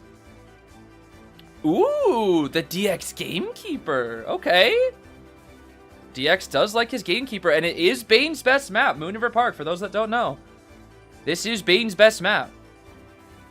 This is a good time to play the Bane. Dependent on first kite and rescues, DX can 4-kill. We definitely can 4-kill with this character. But the problem is, with 3 rescues and Bald being able to chair transfer, it could be tricky. But DX is known to have a really strong Gamekeeper, especially on this map. We've seen DX 4-kill on this map plenty of times with Gamekeeper. And this is going to be a really good choice for DX as well, because it's going to be global banning out the Gamekeeper, which is going to kind of even it out for the side of FPX.ZQ in terms of choosing meta hunters that are getting global banned here. Yeah. If you're getting Lanternus is here? Oh, I see the Lantern. But I guess it's just more in terms of Gamekeeper on this map. That's the thing. Gamekeeper on this map. As a Nightwatch main, what are his best and worst maps? Asking as a fellow Ithaca main starter. His best map is Chinatown, in my opinion. Other people might say differently, but for me, I think his best map is Chinatown. I love Chinatown Nightwatch. He's also pretty good on Ever Sleeping and Moon River Park, I think. On Moon River Park, it's a little bit trickier, but I would say Ever Sleeping and Chinatown are his 2 best. Chinatown definitely the best. And then his worst maps are Hospital and Arms. And I don't really like him on Church either. That might be a skill issue on my part, but I hate him on Church so much. There's just too many walls. Too many tall walls that you can't do anything. A lot of time people bring Peepers on Hospital, Arms, and Church with Nightwatch, though, to kind of make up for the amount of looping that can get done. So usually if a Nightwatch is on Hospital, Arms, or Church, you'll see Confined most of the time to stop the looping, or Peepers to assist with the looping lots of times. Okay, let's see what we got here. Let's see what we got, DX. Going straight for the Cordy, I believe. Straight for the Cordy. We're going to drop a trap here maybe as well. Nope, okay, just one trap. Just one trap here. Looks like we're doing that's the Spyglass Cordy skin here. Okay. Okay, DX is slowly but surely dropping or breaking these pallets. Maybe gun here. Yep, gun right here. Thing is, that's a good gun, but we're gonna catch up really fast. Yeah, that gun might not even do anything here because we kept our hook, which means we might see the hit. Trap. Woo. Yup. Okay, but we get on coaster here. We know Blink isn't ready. Oh. Oh, he's delaying it because Blink. That's smart. He's basically, that was smart from DX. He's like, I'm going to pretend to go after your friend temporarily while my Blink is still getting ready. And if you take the coaster, then I'm already on the way. That was really smart from DX, actually. That was super, super smart. Ah, that's unfortunate. That doesn't count as a... I didn't think that counted as a wall. This is a good kite from Malm. Good kite. Very, very good kite. Blink. Waits out the flywheel. Beautiful. Okay. Pretty good kite from Malm, though. Pretty good kite from Malm. This is looking very good for TE. Very solid tie position here. Aeroplanist can get the save. He's gonna... Yeah, he's gonna make sure that we don't get super greedy. Chair transfer here. Yeah, DX wanted to drop a trap on the gate, but he has to respect the chair transfer from the Bald. Look at that. You can tell that's exactly what he wanted to do. He wanted to drop a trap on the gate. So make the end game chance a little higher for him. But with Bald, yeah, with Bald, you gotta respect the Bald. You gotta respect this bald head. Let's see here. Oh, he wants the... This is the thing. A Bald can play so safe here, because even if he gets Terror Shock by this hook, he can still insta-save. Yup, see? Yup. You don't have to risk it. Bald guarantees one save, bro. As long as you can get into the chair, Bald guarantees one save. So good, bro. So good. Okay. Yeah, there's not much that you can do against that. Okay, missed the hook. We're trying to just avoid giving presents, I think, here. Which, interesting, ZX doesn't actually take the extra presents that he had. Which is weird, because usually people want to starve Bane of Presence on this map. And he could have got some there, but I think he realized Titaner would have lost a couple of seconds. So probably didn't think the presence was worth a couple of seconds, especially when you can get one hit from double saves. Oh. Dropping some traps on this Cypher. They're going to hook back over to Malm. Okay, one hook. Ooh. Very smart. Just do that just to make sure there's no free save. That's smart. Just slowly walk up with the hook. Don't try to risk it because you know you're probably going to miss it. Stars at this level are just far too patient, so you just do that just to pretend you're going to. Make it so that you can't actually throw it. And then it allows you to catch up pretty easily. We're gonna... Grabs the Lanternist. She can flywheel it and still live. Yup. Lantern is gaming, bro. Lantern is gaming. Hold on. The last Cypher is getting boosted. Wait a minute here. Wait just a minute. Ooh. Flywheel is ready at the perfect time! At the perfect time! That was the perfect flywheel. It came up exactly at the right time, right when Malm needed it. What is that luck, dude? Yo, poor DX. 1 second earlier. Oh, dead. Okay. We still have teleport, though. We still have teleport. Hold on. It's not over yet. It's not over yet. It's not over yet. It's not over yet. We still have TP. We're both getting off the gates. Everybody's getting off the gates. TP straight. 2 arrow. Oh. Arrow takes coaster. Where's the dungeon? It's so far. Okay. DX lucked out with dungeon location, though. Uh-oh. Wait. It's going over to the third? Wait. Maybe not. It's on. Wait, he can't hook through the... Oh my. That delays his hook. But Bald. Wait. Bald. Yo! It's still a tie. It's still a tie. It's still a tie. Okay. I don't know what the heck Bald was doing, but... Okay. Woo! Okay. That was so... Bro, that flywheel just getting ready at the perfect time. At the exact second. I'm not even kidding. The exact second. When they needed that flywheel, it came at the exact second. Look at this. Hold on. Well, look at the Chord's flywheel. 1 second till it's ready. Right when they need to flywheel, it's ready. Bro, look at that, dude. Look at that. Insane, man. Insane. Wow, that is 5 ties back to back. 5 ties. It is now 10-10. Yeah, I think I said yesterday that TE versus ZQ, I have no idea who's gonna win because I feel like these two teams are so equal. I think I said if anything, I think TE will come out on top. But this matchup is so dead 50-50, dude. It's just tie. 5 ties in a row. What? Somebody has to break it, dude. Somebody's gonna break it. I think whoever breaks the tie first is honestly gonna win. Whoever breaks the tie, whoever gets the first 3 kill or the first 3 escape. That'll just be it. Makes you wonder if we're gonna see Pepe fish. I don't know if we'll go fish now. I don't know if we'll go fish right now. But I think we will see the fish today. Because we've seen what? We've seen Wax and Sangria from the side of Pepe. Which means that ZQ will likely ban Goatman and Qist here. Which leaves us with Ivy and Fish. And Hullabaloo as our main. And then Peddler if we really feel like it, I guess. Yeah, what's good for DX is picking the Gamekeeper means he didn't lose one of the top meta picks here. And because of that, he now has... what? Dream Witch that they're probably most likely going to ban. Which will open up Ivy for late rounds. Because they're probably going to just ban Goatman Dream Witch. And so he'll have Ivy for late rounds. Unless they take his Goatman, which would be insane. Nah, there's no way they don't ban the Goatman, right? They lost so many good characters. Like, they already lost Puppet. They already lost Officer. Oh, wait. Did they lose Officer? Wait, did they lose Officer or Grave? I guess I don't need to bother looking. We'll find out in like a couple minutes once we do BPs. Yeah, this was TE map pick.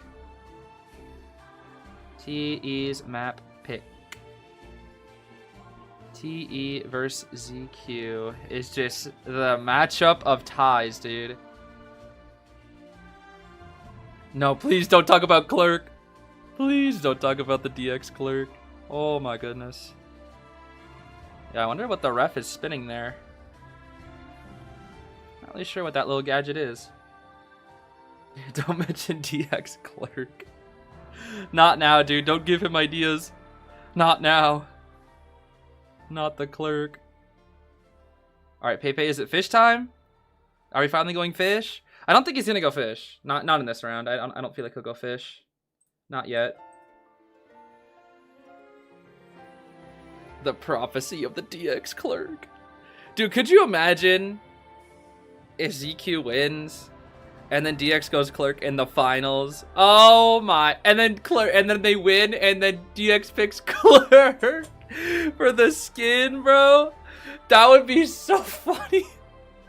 Cause with all my bashing and making fun of Clerk and Tourney, and then Clerk just ends up getting the skin. Dude, that honestly, I kind of want that to happen just because of how funny it would be. It's probably not gonna happen, but man, it would be so funny. It's like that one meme, please let this happen, God, because it would be so funny. You know who could have been played? The Nightmare, bro. The Nightmare, bro. The Nightmare. And the shower. Why is my shower going crazy again? DX, that Geisha or that Ann Koa skin was promised to us for years. The Ann is a possibility for late round. The Geisha, I don't know. I mean, we've seen DX do it before. It's just so rare. Hi, Mechanic. It is just... Geisha in this meta is just... She's like the same level as Nightwatch. They have the same issues. They're just fast chase hunters with nothing else. They fundamentally have the same weaknesses. The only difference is that the Percy? Yo, that was Percy, dude. I think that was Percy, was it not? The cosplay? Yo, I think that was Percy. I think that was actually the Percy like scissor skin. Yo, I did not think I'd see a Percy cosplay. What the heck? Percy, dude. Okay, Goatman, Q is banned as expected. Banning out Seer and Lantern. Bald is here, and so is Cordy. Is it gonna be the same team from ZQ? They might try it. Might ban Aeroplanets then here, right? Ah, the Privener. Gonna go Puppet. Puppet for what? Wait, no. They are going Puppet, what? Okay. I guess just rescues, yeah. I guess just rescues. Probably don't want Puppet late round with the risk of Peddler anyways. That makes sense, actually. Far Lady ban. Okay, Pepe banning out the decoders. Which will leave us with what? We have 3 rescuers and Aesop. Okay. ZQ is like, we still want to tie, baby. We still want to tie. 3 rescuers and an Aesop who can rescue himself. Does make sense to be heavy rescue picks on this map. Why don't they play Orphe and Finn anymore? Orphe and Finn are still played a good amount. Finn more often than Orphe. I'm not entirely sure why Orphe's not played as often. I think it's just people... He's just somewhat outclassed, I guess, right now in the meta. Finn is still played a lot. Finn is still quite common. Orphe's a little more niche nowadays. I would still say he's pretty solid right now. But he's just not... He's not picked as often, sadly. He used to be played a lot more, which made me happy. I loved Orphe. Orphe used to be really, really good, but then they nerfed him. They gave him a buff a while back where he like boosted his book range, and they boosted the range at which you could get the, you know, swap into pallet stun, but then they nerfed him to make it so that whenever you swap with the hunter, they stand still for less time, which makes the pallet swap trick a little bit tighter on the timing.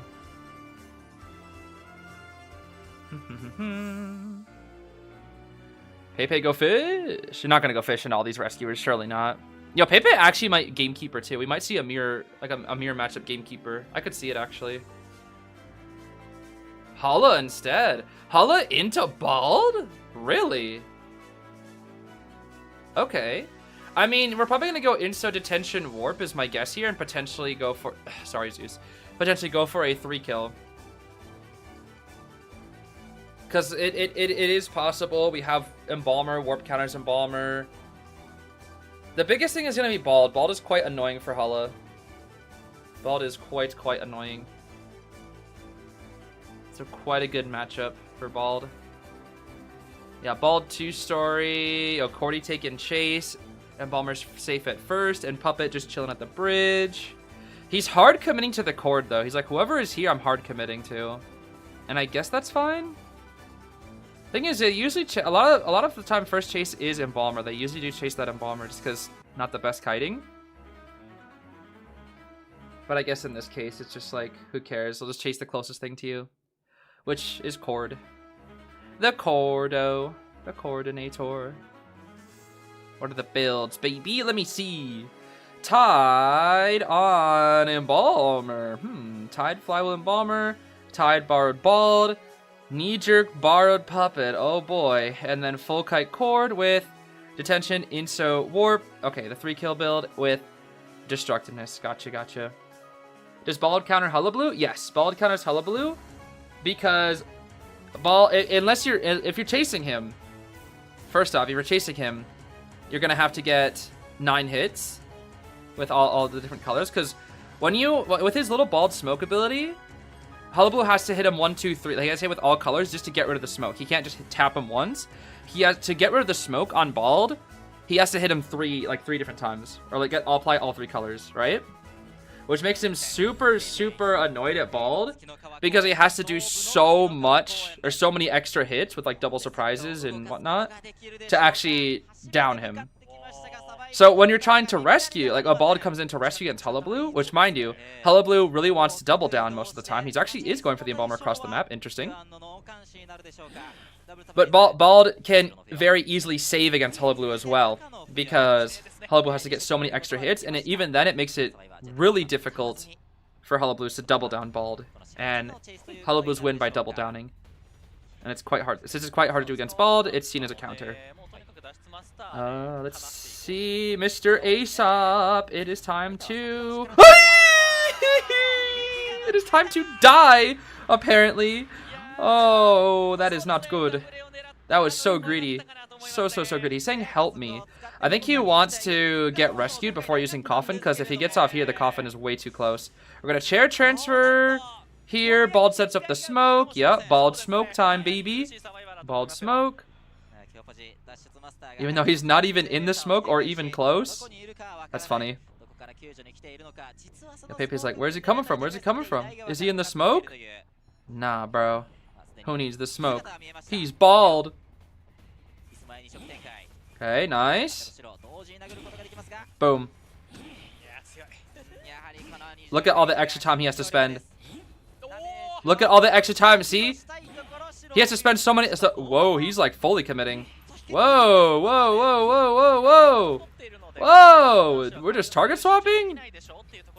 Yeah, we are just fully target swapping now. Yo, the cheese? Okay. Yo. We're just full on target swapping. Okay. We just fully commit to that bald. Interesting. Sans can come in for the next save. Are we gonna bald smoke this time? We are going to bald smoke to the same chair. This time we do have cord gun at the ready. Amazon Prime coordinator skin coming in. Your delivery is here. The delivery is pew pew.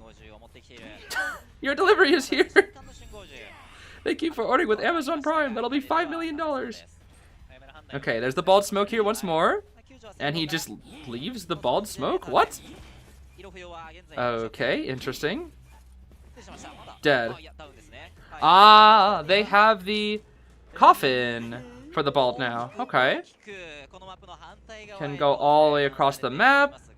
2 ciphers done, 250, 130. Warp right here. Yup.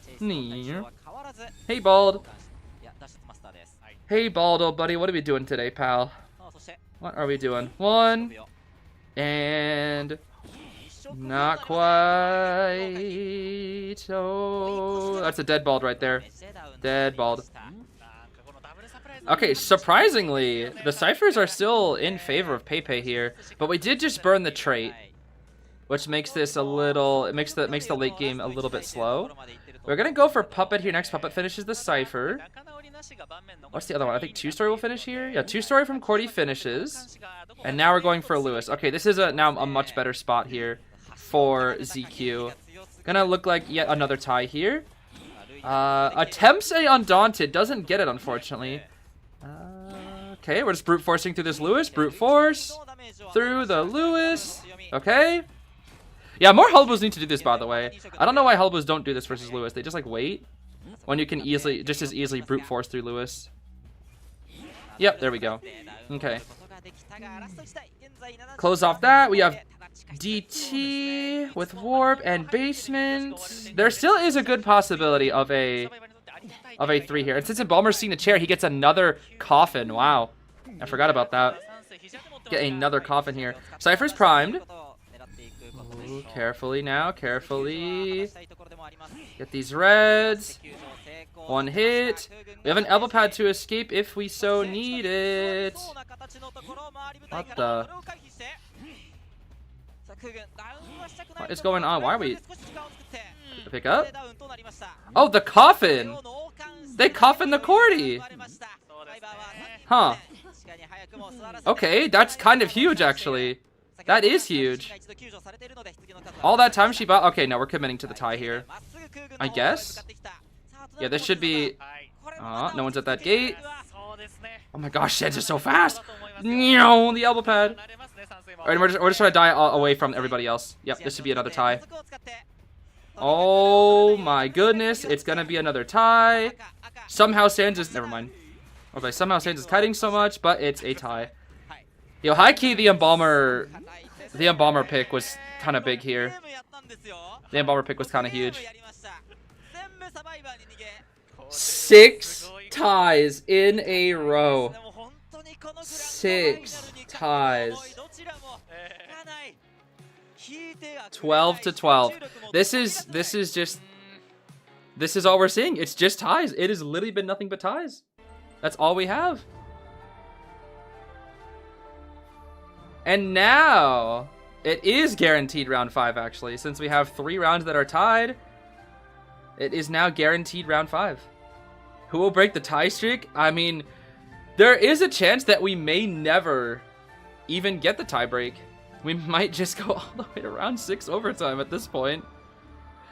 Because if we do, this entire set, bro.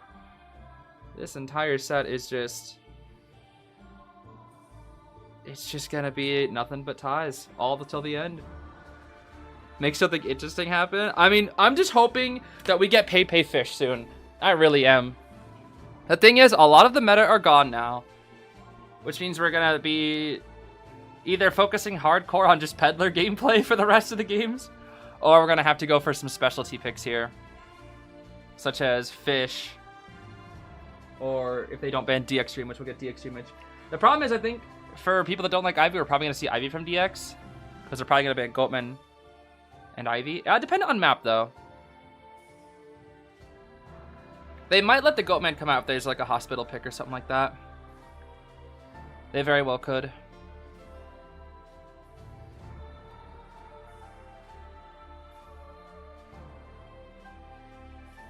Nah, we don't need Yuko out here doing that number. Not the number, bro.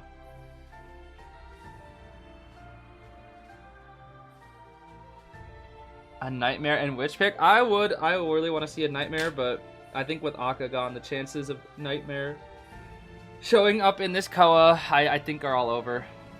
All but over at this point.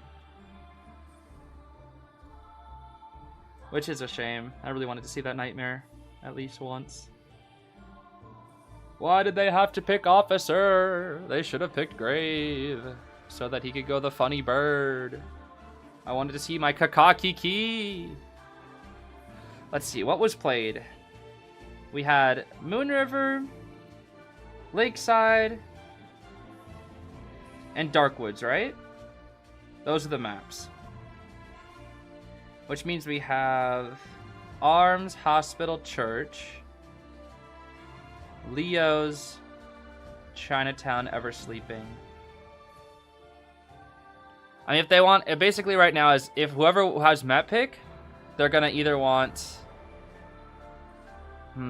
Actually, they may want, since gold bans are over and we actually both still have meta from both sides, we may actually want to prioritize something like Ever Sleeping or Chinatown here over Arms.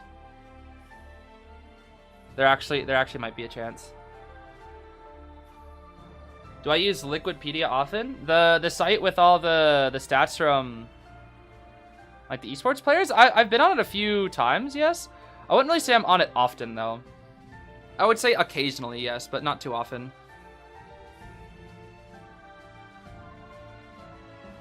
Yeah, I don't really know who's gonna win either Tsunade Tsunami. I think for me it's between GR and MRC.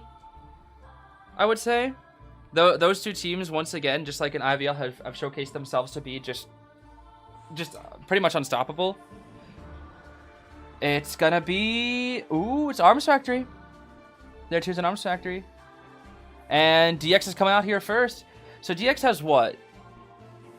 DX has Goatman, DX has Ivy, and DX has Witch. So he's gonna play one of those three. Whatever one they don't ban, he's probably gonna play one of those three. So they're definitely banning his Witch. The question is, would they rather take the Goatman on Arms or the Ivy? Because Ivy's better on Arms, but Goatman is a stronger character in general. So I don't know. Make a team of survivors using the Hunter players and assign their roles. Example, Jin is Harasser. I mean, I said it before. I did say it before. Most of the time, a Hunter main, when they play Survivor, they're almost always on Harasser. Almost always on Harasser. It's just something that I've noticed. Most Hunter mains like playing either Rescuer or Harasser. They don't really play Kiters, which is odd. They almost always play Rescuer or Harass. Whenever I've seen them, at least. Like, most of the time whenever I see, like, an NAU Hunter that plays Survivor, it's almost always Rescuer or Harass. It's pretty interesting. They usually just don't play Kiters. Or like those non-stick pan type characters. You know? Does being a Hunter main help you be better at Survivor? Absolutely, yes. One of the best things that you can do if you are struggling as Hunter, or sorry, if you're struggling as Survivor, is to start swapping and pivoting to Hunter for a bit. And then even if you start struggling as Hunter, what you can at least do is recognize, look at how Survivors are playing versus you and just steal their strategies. That's the thing. You can literally just steal their strategies. You'll just watch where they route, watch when they use their items, and then just be like, oh, why don't I just do that when I'm the Survivor? It's pretty helpful. Especially when you... That's why I think, like... I know people really hate Smurfs and whatnot. But I think the occasional Smurf is, like, somewhat healthy for the game because it provides a nice challenge to players. I mean, general Smurfing is kind of annoying for a lot of people, which I understand fully. And I think there definitely are, like, too many, but I think the occasional one is, like, pretty good because you can at least learn something from them. You know? What if you have Hunter Anxiety? That's tricky as well. I thought that was Kirby for a second. What the heck? For me, I mean, Hunter Anxiety is tough. It definitely is kind of tricky to deal with. I see Koa Alice cosplay, I think. But there are two things that at least help me with Hunter Anxiety. Is one, it's kind of just brute forcing doing it, being at your stage that, like, recognizing that you're never going to be good at something unless you practice. And if people tell you to, like, stop playing, then, you know, if you stop playing, you're never going to be good at it, and then you're just never going to improve. You know, they had a whole list of memes. What the heck? And then for me, what I've been doing, well, was doing, I should say, was I started up a alternate account where I play Hunter on. And so it's just much easier to practice on that account, at least for me personally, because there's no stakes. You know, if you don't want your name to get recognized, you can just play on an alternate account and just, you know, work your way up to tiers until you get to a tier that you're more comfortable with Hunter, and then you can start practicing in that tier, like in QMs or whatever. And that can be a really good opportunity because you're playing on an account that, you know, isn't your main. No one will really know about it, so there's no consequences. Allows you to be a bit more relaxed, I guess. That's at least helped me, because pretty much every time I play and log on to the game, if it's quick match, people recognize that it's me, which is tricky. They're actually letting his Dream Witch come out. That's crazy. But that they recognize, like, oh, I'm up against the content creator, and then they, like, swap to their S-Badge characters or whatever. And then that gets a little bit tricky because it's like, oh man, now I'm fighting the S-Badge characters, and now they're all ready to clip me and lock in, and I'm just trying to, like, practice a hunter that I suck with on quick match or something. So it really helped me personally to swap to an alternate account. That way people aren't always, like, trying to lock in versus the content creator. So, isn't your alt known though? Not the one that I practice on. No, not that one. I do have an alternate, like, NAEU account, but I barely use that account. That one's more just like, I forget why I created that account. I don't even really remember. I think it was just for, like, some content reason. I forget. I think it's just like to have a different account in lower tiers for content if needed. But my practice account, that one no one knows about. But I also haven't played on that. I haven't played the game in, like, 2 months, or not 2 months, two plus weeks. So that's what I did, at least, is I just made a practice account. And it's more just like who cares? Like, it's just try everything. You know, don't worry about your win rates and rank. Don't worry about anything except for just improving. You know, everything, nothing matters. Only improvement matters with that account. It's basically just like a burner account that you don't care about. And you can throw it away at any time. It's just for practice. That helps me, at least. But I think more than anything, I would say the best thing that you can do to overcome Hunter Anxiety is just to recognize the fact that you will never improve unless you challenge yourself, is one thing. And that it's also comes down to the whole problem with anxiety in the first place, and it's something that it's not something that you can just choose, obviously, but at least helps with your mental state to be like, if you're gonna feel bad later by losing, there's no point in feeling bad by thinking about losing and suffering twice. You know, like you suffer more by worrying about it, like, or worrying about the fact that you might lose, when you can only suffer once by actually losing. I guess that's the way to think about it. It is gonna be the witch though, as expected. It is gonna be the DX witch, baby.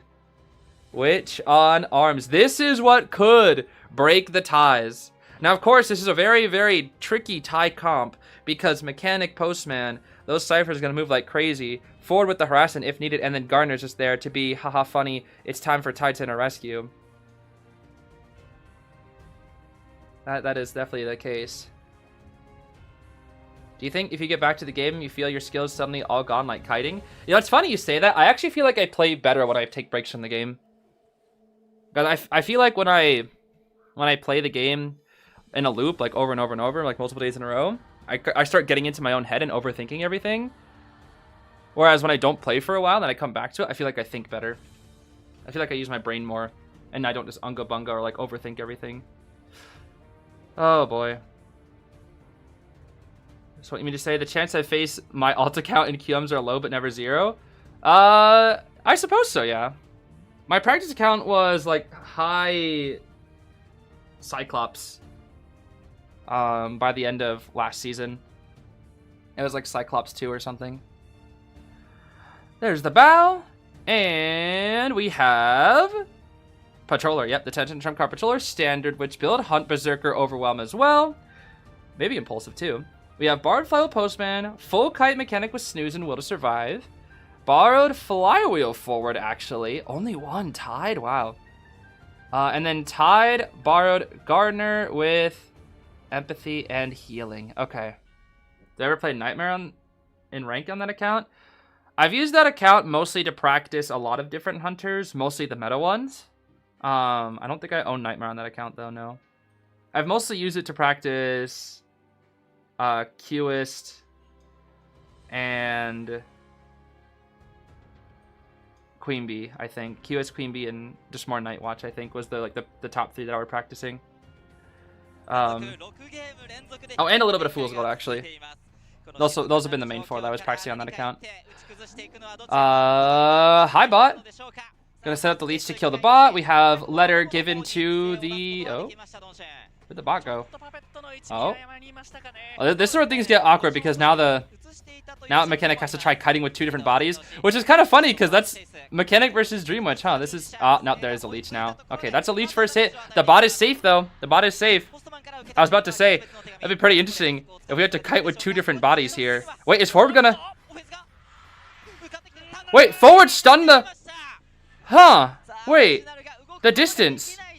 The distance. She can cut out that patroller. She can kite that out. Oh. Oh. The flywheel. Oh, snap. She kites it thanks to the Zeus. Okay, there's a quick vault right there. We're going to have to go for a main body patroller here. That forward stun was huge. That bought so much distance, bro. So much distance. Mechanic already transitioning here once again. Do we have auto follow right now? I don't think we... It should be... No, I think we do have auto follow. Okay. Main body. Auto follow is here. Yeah, that's tough. The DX knows the timing. Yeah, DX, that's checkmate right there. Okay, that's a pretty solid kite, though, because the bot is out. That's the thing. The bot is out, and it's on a Cypher. For a Mechanic, that's a really good kite. That's a really good kite for Mechanic. 250 on the Cyphers. Bot is out. Wait, is that Basin? Oh, GG's. No, not necessarily. It's Garner. Not necessarily. Garner can deal with Basin. Garner can deal with it. Whoa, no! The will to survive! The will to survive! Oh my. That's gonna stall for so much extra time. The will to survive. The struggling. That actually mattered. That bought so much time. But we can at least get a leech. We can at least get a leech onto the Gardener. She's thinking about getting the bubble ready. Bubble is at the ready here. Okay. Go, Lady Truth, go. It's bubble time. Okay, she's gonna brute force this save, I think.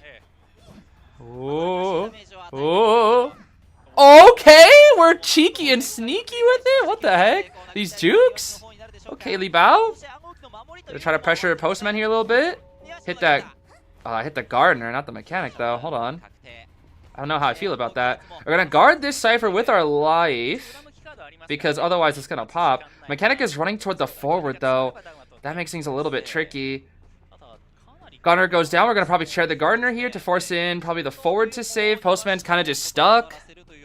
Okay, we can pick up Gardener. Bot Cypher continues. The problem is the bot, dude. The problem here is the bot. The bot is so annoying here. We chair Gardener, but this is the Gardener's first chair. This is not looking good for DX right now. Bot keeps blowing up that Cypher, funnily enough. I don't think it really matters. I don't think Drop is hyper optimizing that bot Cypher. I think it's more just there to just focus and brute force the Cypher as much as possible. Post sense here for the save. 3 leeches on the field, though. Okay. We might dog this one right here. Dog! Ooh, I think we're gonna. Blink. Oh! Not quite.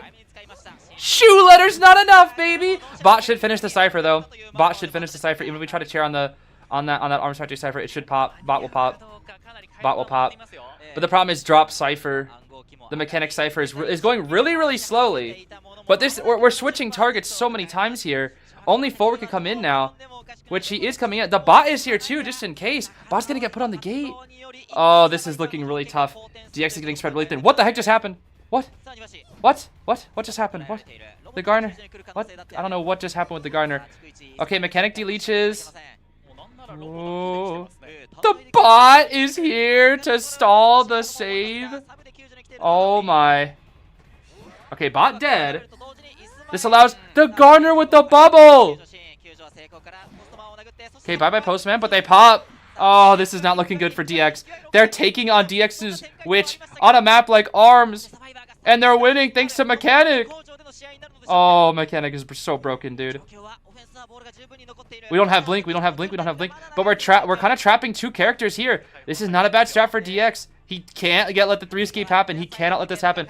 Dungeon is here too. Garner should have bubble up very soon. Actually, I think it is ready. I think bubble is at the ready. I can't really tell. That are like 10. I think it's 10 seconds actually. 10 seconds to bubble. Oh, we're going for Postman. The 3 escape rate. 36% chance. Blink is ready though. Wait. The delete right when the. Are you serious? Is that what just? Wait, what? What? What? Was that what that was? Was that a delete? And then we swap with main body? Is that what just happened? No. No. No, we have Blink. Dog! The dog! He doesn't. No! Oh no. No. Wait for the leech. Wait for the flywheel's gonna be. The flywheel's gonna be ready. Oh no! Oh my gosh! Oh, that was so close! They almost 4-escaped DX Witch! They almost 4'd DX's Witch, dude! If he hit that flywheel! Dude! And that's how it happens? That's how it happened. That's how the tie is broken from DX Witch?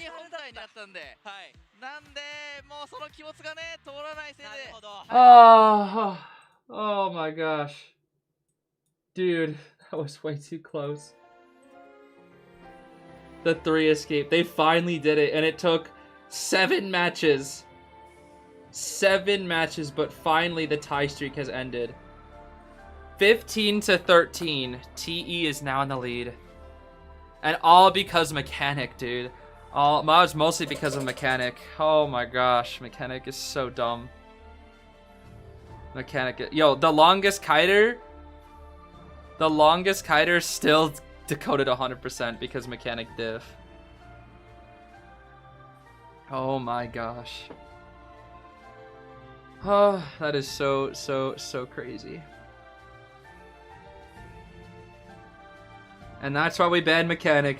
That's how we banned Mechanic, bro. Oh. Ridiculous, dude. Yep, 15-13 now. 15-13. They almost 4'd, dude. They almost 4'd. What the heck was that? What happened with the Gardener again? No, she already delete. So what happened? So why did we miss this blink then? Because she already did delete. I think DX just misclicked then? Right? This had to be misclicked then. Yeah, because she didn't delete. She deletes like 10 seconds earlier. I thought it was a delete. Was it? Oh, was it out of range? Maybe it was out of range. Wait, hold on. Which one is that actually? That's main, right? This is main? Or is that Postman's leech? Oh my gosh. Wait.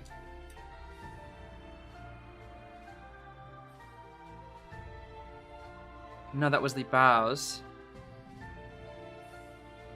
It's so hard to tell. It was Leebo's leech at first. No, that was, I think it was maybe out of range actually, because Postman was so far. I think that might have been it. Yeah, because Postman's here. And then he goes for the, yeah, because it just, no, wait. No, this is, no, that's not right. No, the leech is here. The leech is after Postman. So that was, so DX misclicked. Yeah, that was a misclick then.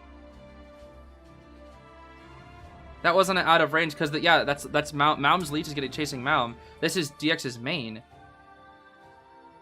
And that shouldn't be out of range for Full Presence Dream Witch, right? Surely not. That's not that far. Maybe. It is out of range? I thought with Full Presence that would be enough. They're only one square away.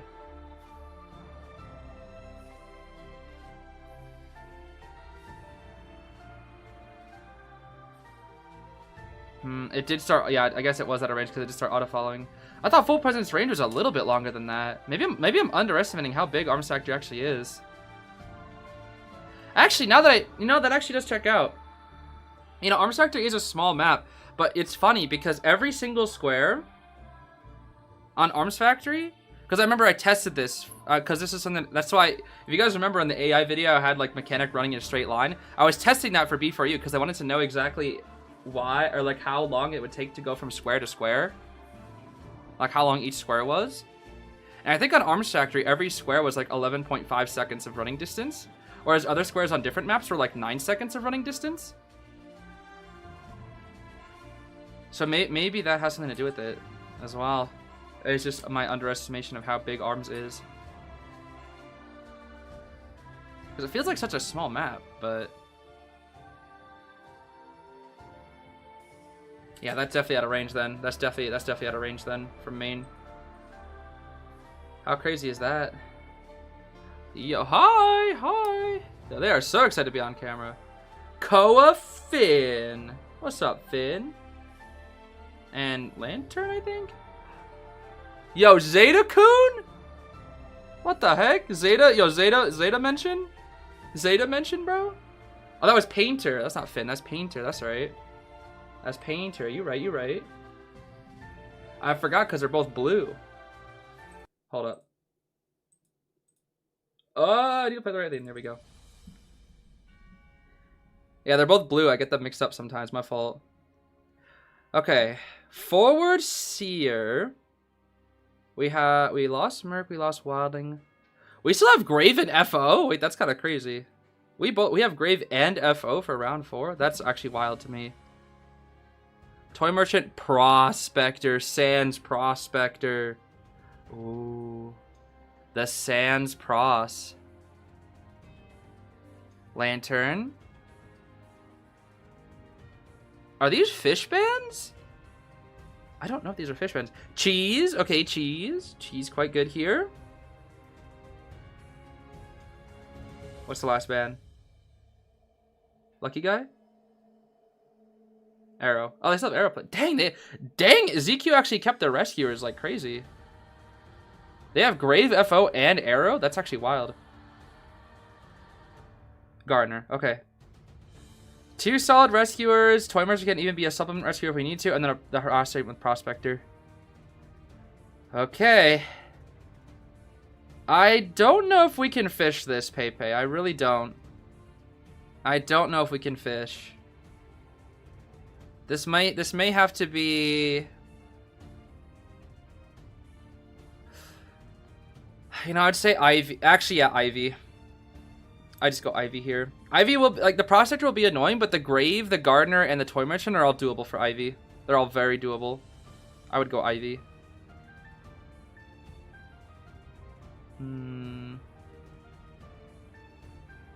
I kind of want to see the fish, but I don't think we'll go fish into this comp. I think it's too hard. Especially on a map like Arms. I mean, you only need to tie, but even Ivy can easy tie. I think I go Ivy here every time, yeah. Ivy every time. I wouldn't go Ann either because Pros. Oh my gosh, he's actually fishing. He's fish. Fish. The fish is real.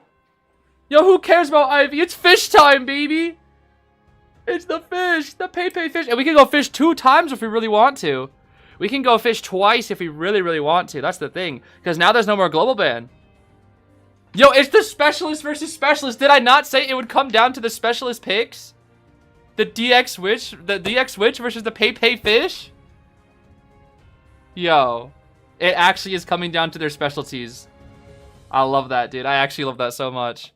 Now the thing is they have to 3 escape. Because they almost 4 escaped DX's Witch. Can they 3 escape the fish from Pei? But the thing is, I feel like this is... Because Naiad gets wins off of camp, and then we have 2 really solid rescuers. So what do we even chase? I don't really know Naiad matchups that well. Like, do we just go for Pros? Pros is probably full kite. That's gotta be hard. Are we insolence? Are we trump card? So many questions. I really thought this would be Ivy. They're probably gonna have a lot of flywheels if they're expecting Ivy as well. Might have like at least 2 flywheels. Maybe one on Toy Merchant, one on Pros. Maybe even Gardner if we're feeling a little spicy. Yeah. No, a knee jerk on Toy Merchant. Okay. Tied Pros. That I was not expecting. Okay, flywheel tied Pros, barred flywheel Gardner, knee jerk barred Toy Merchant, tied borrowed on the Cheese, detention inso blink. Okay, that's a pretty standard tie build with rage, addiction, and mischievous. All for that Norton. That's crazy. We just fully countered Sans' Norton. That's fair though. Sans' Norton is kind of wild. Yo, I miss Sans batter. Yo, round 5 Sans batter, manifest? Manifest, round 5 Sans batter? It's gotta be hard though, because they would need a rescuer. They would need a rescuer and then having 2. But they have Aeroplanist. They can always go Aeroplanist and just as solo rescue. They could. Alright, it's time. Halberd of Silence. Halberd of Pei. We're going for the toy, the Pros, nothing. No one's here. We're going for the Cypher machine that's locked. Yes. Okay, not the greatest start. But now we know two of the players have rotated up this way. We're gonna lock down Shaq. We see the Toy Merchant and the Cheese. Now the question is which one we want the Toy Merchant. Toy Merchant's who we want. Okay, pull back the thingy. We cannot go to Shaq. So we can kind of keep her trapped here, maybe? Yep, harpoon here. Okay, keep her in there a little bit. We're gonna vault this window here. 70 water exactly. That's quite good for Pei here. We're getting this trap going here. Let's see. Probably gonna go for a regular hit here. Yep, regular hit. Blink is at the ready. Oh, she's dead. Just blink. Oh! Fish blast! Dead. The knee jerk! No, no need to blink. She's still dead. No need to blink. There we go. Okay. I mean, that's standard. That's somewhat standard. Ciphers are decent. One's a little bit behind because of Cheese, but it should be fine. Lock it to Cypher here. Let's see. Cheese, this is all on you, buddy. We need a good save. Otherwise, oh, that's gonna be a big circle. It's gonna be a big circle, bro. Tormers is dying. Is there any sadist on this bit? I wasn't checking. I don't think there is. Probably can't afford it. Is this after half? This might be after half. It will be after half. Yep, after half. Grave is just chilling in the shovel. All right, time to set up yet another big circle. Okay. Cheese!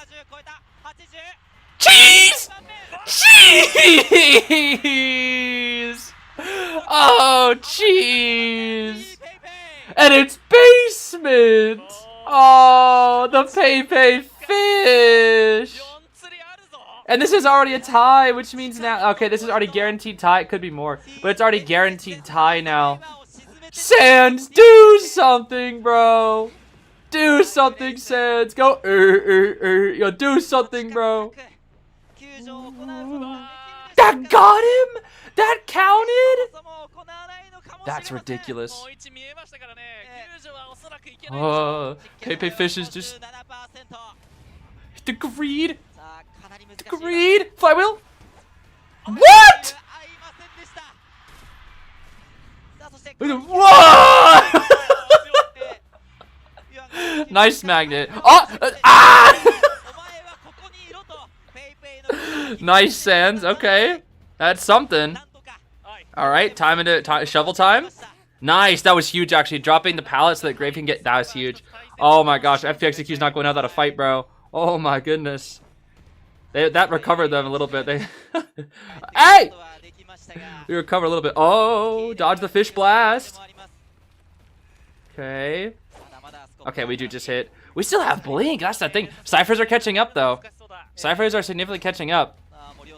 That was like Sans like keeping Pepe away from that save.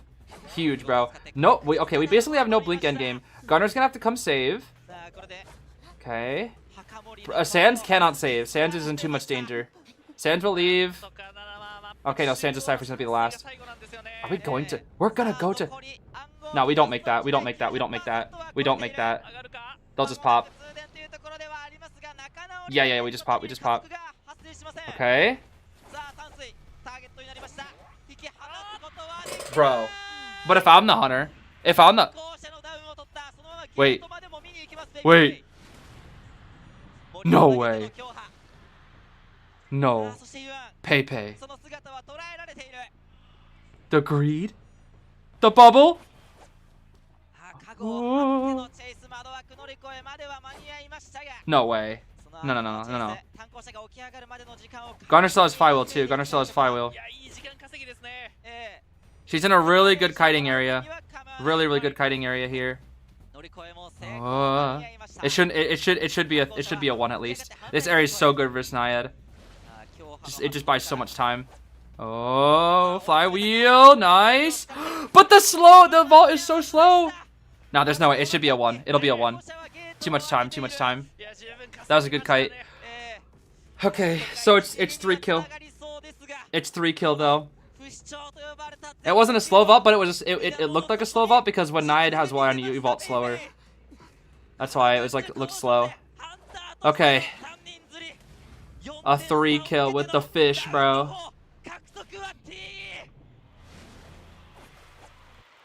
Oh, he did so good that game, bro. That fish.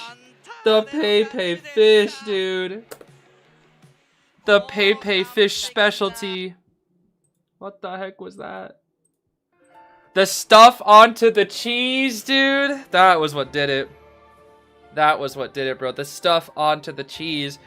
I gotta see those magnets again, though. Those magnets are pretty. Those are some really nice magnets. I don't know how that Flywheel didn't hit, by the way. Look at this. Whee! Big stun. And then again. Whee!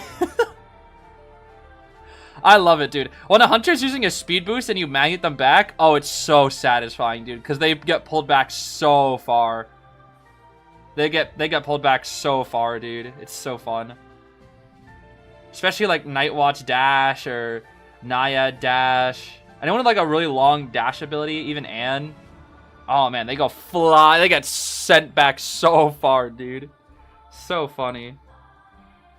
Yeah, score is 18-14. That's a 4-point lead now for TE.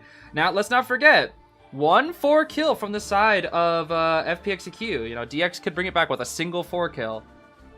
So we don't know. But this is... I did expect TE to come out on top in this set. Which means if TE is able to lock this down, they will be in finals. if they can just tie out the last round like they have done 3 times before, that'll be it. Do you think Alex really made a difference in TE's team as a coach? I would say so, yes. I can't really say for sure because I don't really know the intricate inside workings of the team. But with Alex's experience as a player, having so much knowledge over the years, now stepping away from the game as a player and into a coaching position, the amount of knowledge that Alex has, especially since Alex had to come up with his own strategies because his coach, to my knowledge, on Weibo was not very helpful. He basically had to do everything himself. So Alex is stepping into the position of coach is probably doing a lot for TE. I will not lie. Probably doing so much. Yeah, Alex used to play on Weibo. Yes, Alex used to play on Weibo. But now Nia is the main hunter as well. The Patroller. That forward stun was huge, bro. I think the forward stun this game was like the biggest, like the biggest impactor in the Witch game, 100%. Because that delayed the first down by so much, dude. When Witch doesn't get a hit with first Patroller, that's huge. Absolutely huge. And then the Wick Dog just like messing up the thingy. The blink. It's kind of silly. Oh yeah, the struggle free too. Definitely mattered as well. Oh boy.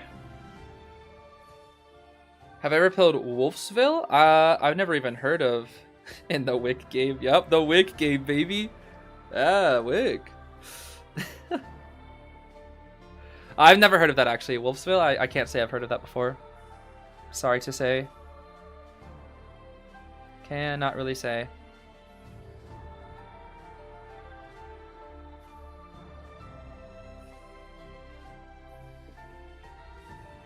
Did you forget that Grave was rescued after half? Yes, I did. I did forget. That fish game was too, I was more paying attention to the Prospector Magnets, because that fish game was just so wild. I was fully locked in with Prospector Magnets instead. Do you think it'd be different if Knight was chosen? Knight? I mean, maybe?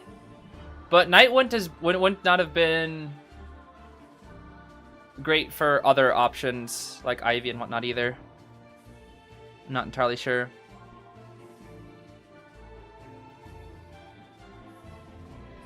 How is the Grave here supposed to get the person off the chair? Going in early, I suppose. If Cheese went in very early, there was a better chance, perhaps. Just maybe. Just maybe. Yeah, Knight also would have to go in a little bit early. I mean, Knight could easily get the save. Knight could definitely easily get the save. But that's just in the Naiad matchup. Like, Knight is not very good versus Ivy. Knight is not... Knight in general is just, like, not preferred by a lot of players right now. He's just not that good. Compared to other rescuers. Sadly, for Knight fans. They played him a lot in the past, just because he was like a brute force 1 type character, which was fine. Like Knight is pretty good to prevent 4 escapes, or sorry, prevent 4 kills, I would say at times. But I mean, other than that, he's just not. He's not really seen as a super strong or consistent rescuer. When it's not that his ability is necessarily bad, it's just that 1, it's inconsistent, and 2, he just gets outclassed. Like why go Knight when you have Grave, Merc, Arrow, FO, all those other options, Cord, Gardener. That's the thing. Do you think Journalist is a strong rescuer? Journalist is niche. As much as I hate to say it, Journalist is niche. She's unfortunately not that good. City posted a video recently, showed the record, and he only lost with Knight. Won with everybody else. Noticing. Yo, even if the unstoppable City's not playing Knight, maybe there is something to consider there. Kind of funny to say.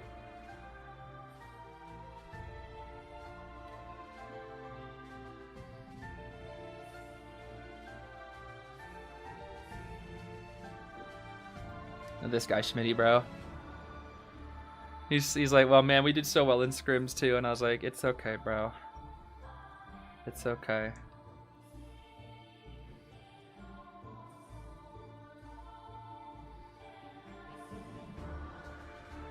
Would have loved to see the scrims actually.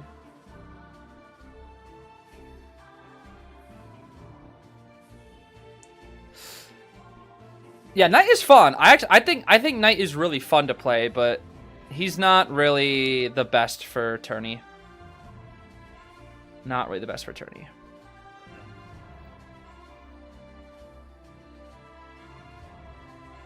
He seems like a character you'd see in tourney. Perhaps with all the mind games that happen in tournaments, but when it comes to your item, you don't want your item to be... You want your item to be consistent, that's the thing. Like, mind games are best when it comes to routes and pallets and if we're taking vaults or whatnot. Those are when we want to go for mind games. Adding more mind games into your kit is not really that good. When you want to use an item, you want it to be consistent most of the time, right?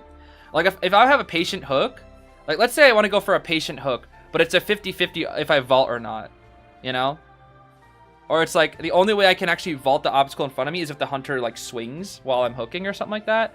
I don't know. Like, I want my item to be consistent at the end of the day. I think that's what people always consider, is that they just want a consistent item. And Knight is just not consistent. Knight is very good for skill expression, I think. And he's a good niche option. But for a character that, the forward's back, baby.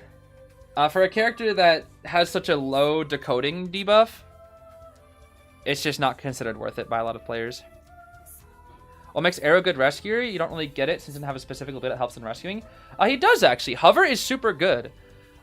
You know how many hunters will try to cut you off from a rescue? They'll cut you off, they'll proxy camp. Arrow can just hover over them. If you ever try to do that versus an Aeroplanist, he'll hover over you and just get the free rescue.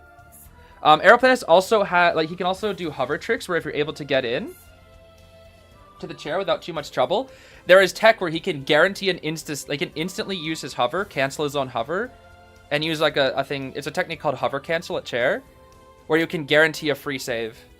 And then just in general, Aeroplanist is also good at kiting as well, and he also has a 2% decoding buff, which also really helps. That's why Aeroplanist is so good. He's not like a god rescuer. Not like your officer, grave, merc, but he's usually like your secondary rescuer. He is quite strong though. He is very, very strong. Aeroplanist. He was the most played character in Koa last year, actually. Most played survivor, I should say.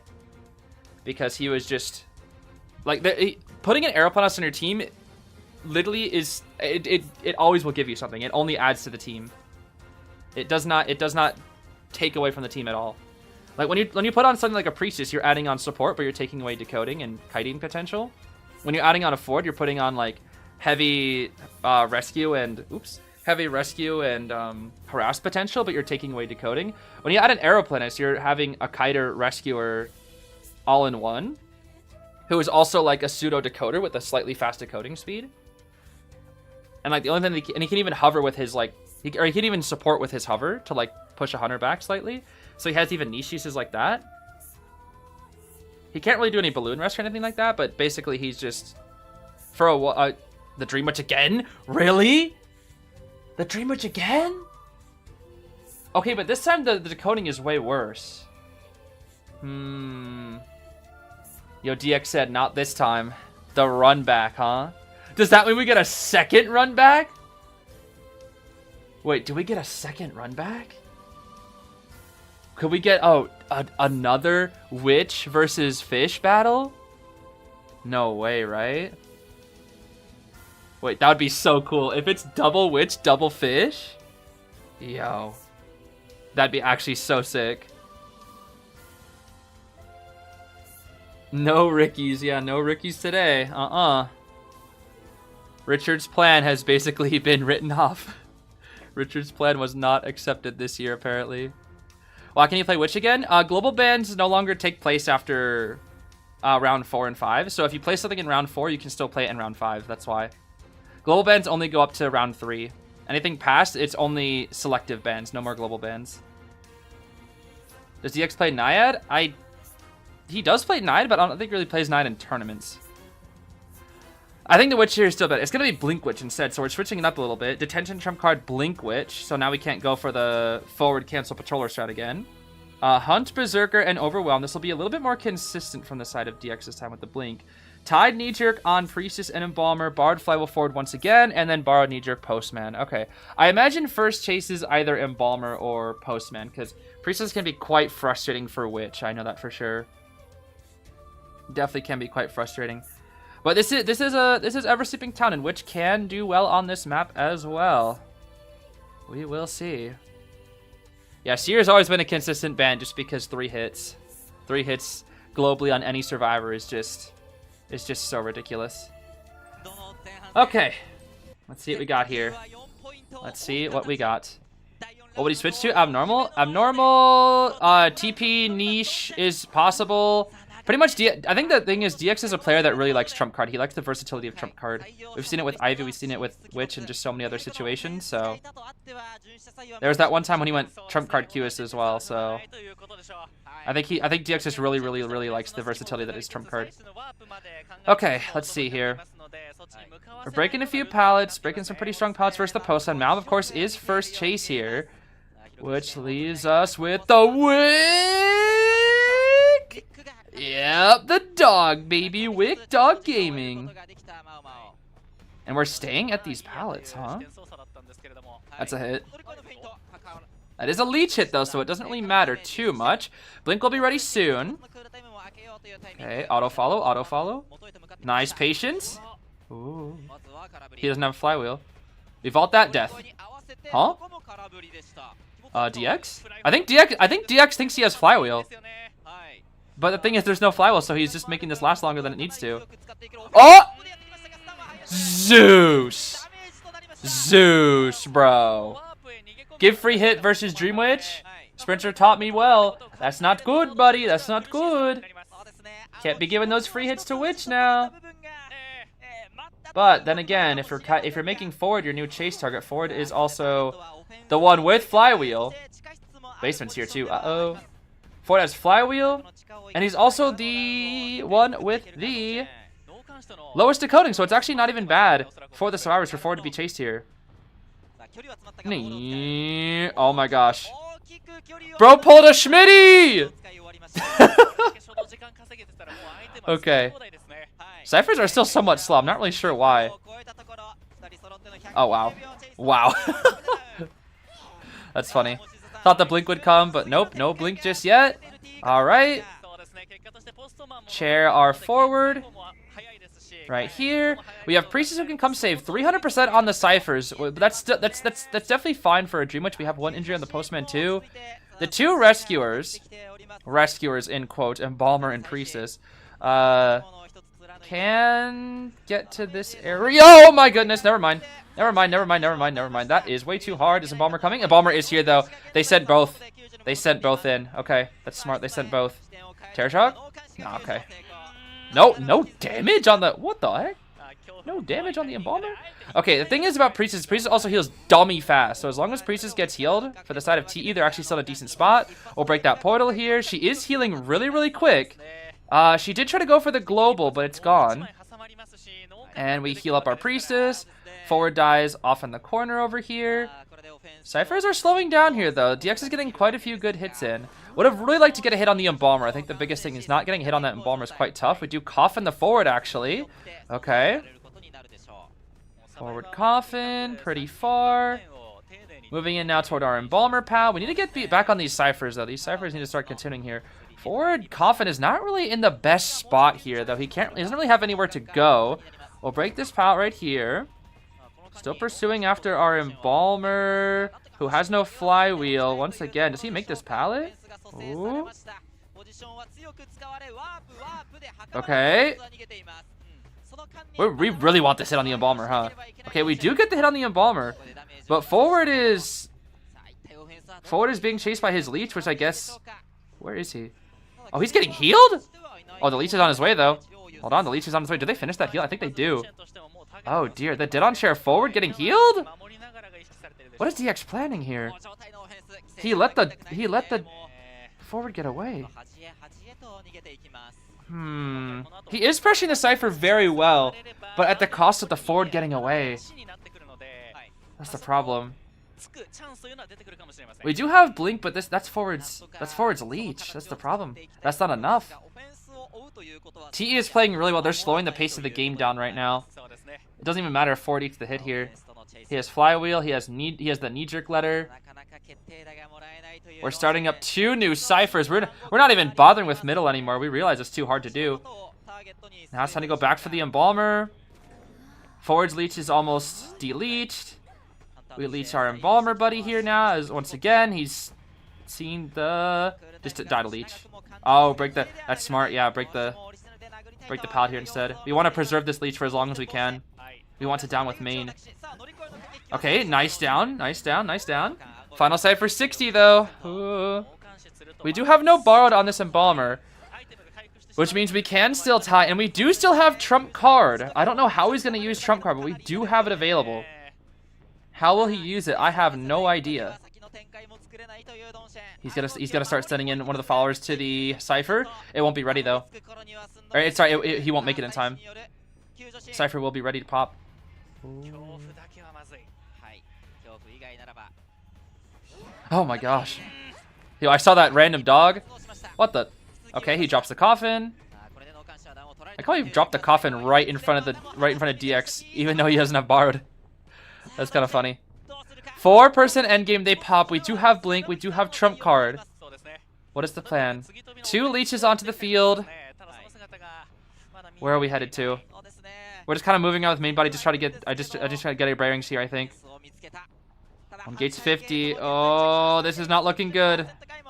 Priestess has portals. I would not chase the Priestess DX. She has portals. 1 portal. Blink to... Yo, it took 2 blinks to kill. Wait, but no. Oh, no. They didn't. Wait. No. Firewall. That's the lead. DX. No. It's over. It's over. They got it this time. They got it this time. Last time, barely seconds away. This time, they 4 escaped. DX's witch. We don't even need to see the fish. Oh. Dang, dude. TE made it to the finals. Dang.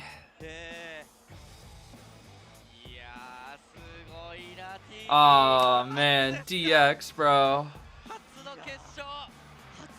Yo, TE's so happy though. Look at them go. Yo, they're like, yeah, we did it. We 4 escaped. That was a good 4 though. I can't even lie. That was a good 4. A good 4. Aww. Aww, look at that. Aww.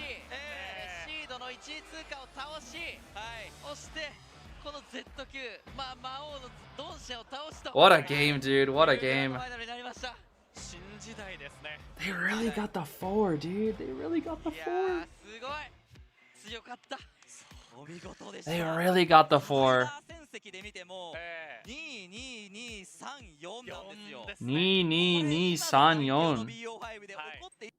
2-2-2-3-4. 2-2-2-3-4.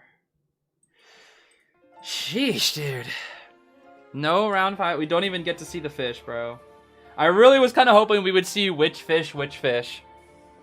So now TE will be the first team in the finals. The first finalist is TE. How the heck? Yo, GR versus MRC, dude. Like, what? I can't. How is that not the finals? How is GR versus MRC not the finals? How is only one of these teams going to the finals? I can't believe this. Oh, I cannot believe this, dude. Yeah, I hope DX is doing okay. There's still one good thing. One good thing is that even though ZQ lost here, we will see them again. We will see them tomorrow in battle for 3rd place. We will see them one more time. They have guaranteed themselves 4th place, but they can still fight for 3rd at least. We will at least see them one more time. We can see them fight for 3rd tomorrow. That's the thing. It'll at least be something. We at least get to see DX one more time, and the rest of ZQ. They played well. They did play well.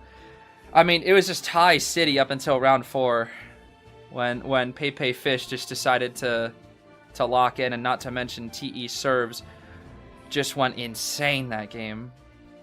4 escaping the witch, bro. Dude, I can't. Yo, GR versus MRC, dude. Ugh, I can't. I've been waiting for this matchup for so long.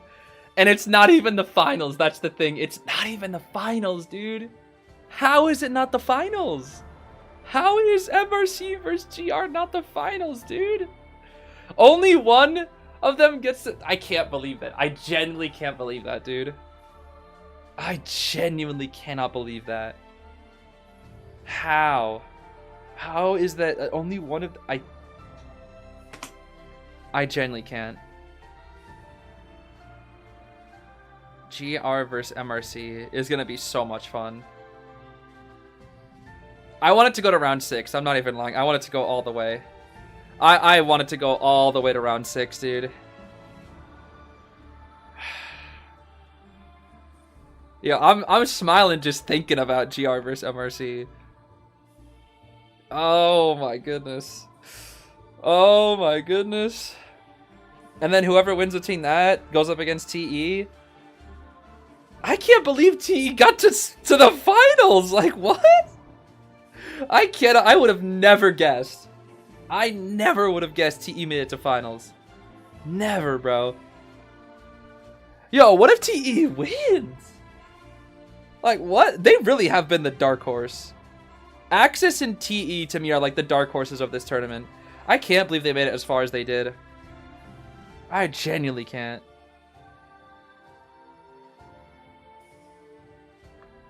I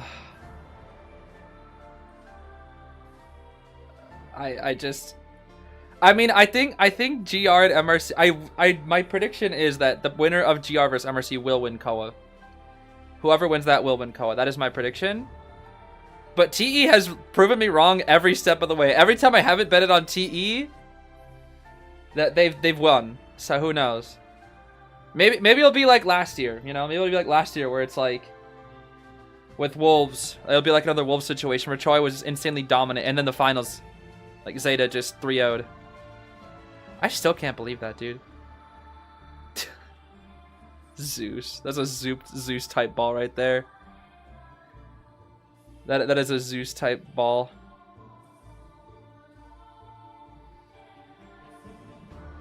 Please don't bet on TE so they can win KOA. Yeah, pretty much whatever team I bet on is probably gonna lose.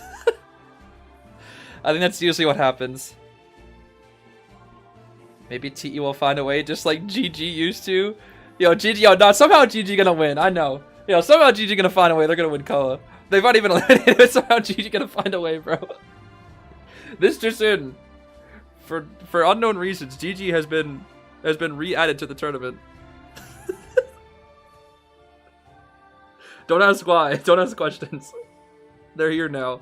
Welcome back, Shalma. Now play wheel in round 1 on Arms Factory.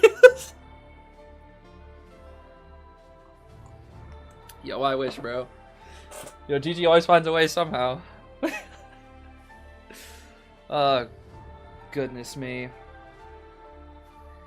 Your champion was RC. I would have put RC as a top 4 minimum, I think. Actually, I can't even say that because they went up against GR. So I don't even know. If RC swapped with somebody on the left side of the bracket, I would have put them all the way in the finals, I think, actually. The problem is that like so many of the best teams were on the right side. Left side was like kind of like the hit or miss one. The right side just had, like, it was just a team of powerhouses. It really was. It was like Group B all over again or something. I'm still so proud of Axis in Group B, taking it so far. I really can't. They really did so well. GG in finals real? Yo, GG somehow finds a way, even though there's only 3 teams left in the tournament. 3 teams left, dude. I mean, we do see ZQ one more time for Battle Third, so even though they're out of the tournament, we still see them again. It's just crazy to me. 3 times, bro. 3 times. Or 3 teams. So many goats are gone. So many goats. This is like the one sad thing about watching Koa is like, if you're a fan of so many teams, you have to watch so many teams just lose. That's just the nature of the how it works. Will be for you disband? Maybe. They want to find a sponsor. If they can't find a sponsor, they likely will disband. That's their current dilemma right now. Oh yeah, Survivor MVP with I mean, Confid's kites were solid. They were pretty solid. And then I guess the overall stats just kind of accumulated to be high enough, I think, here. Man.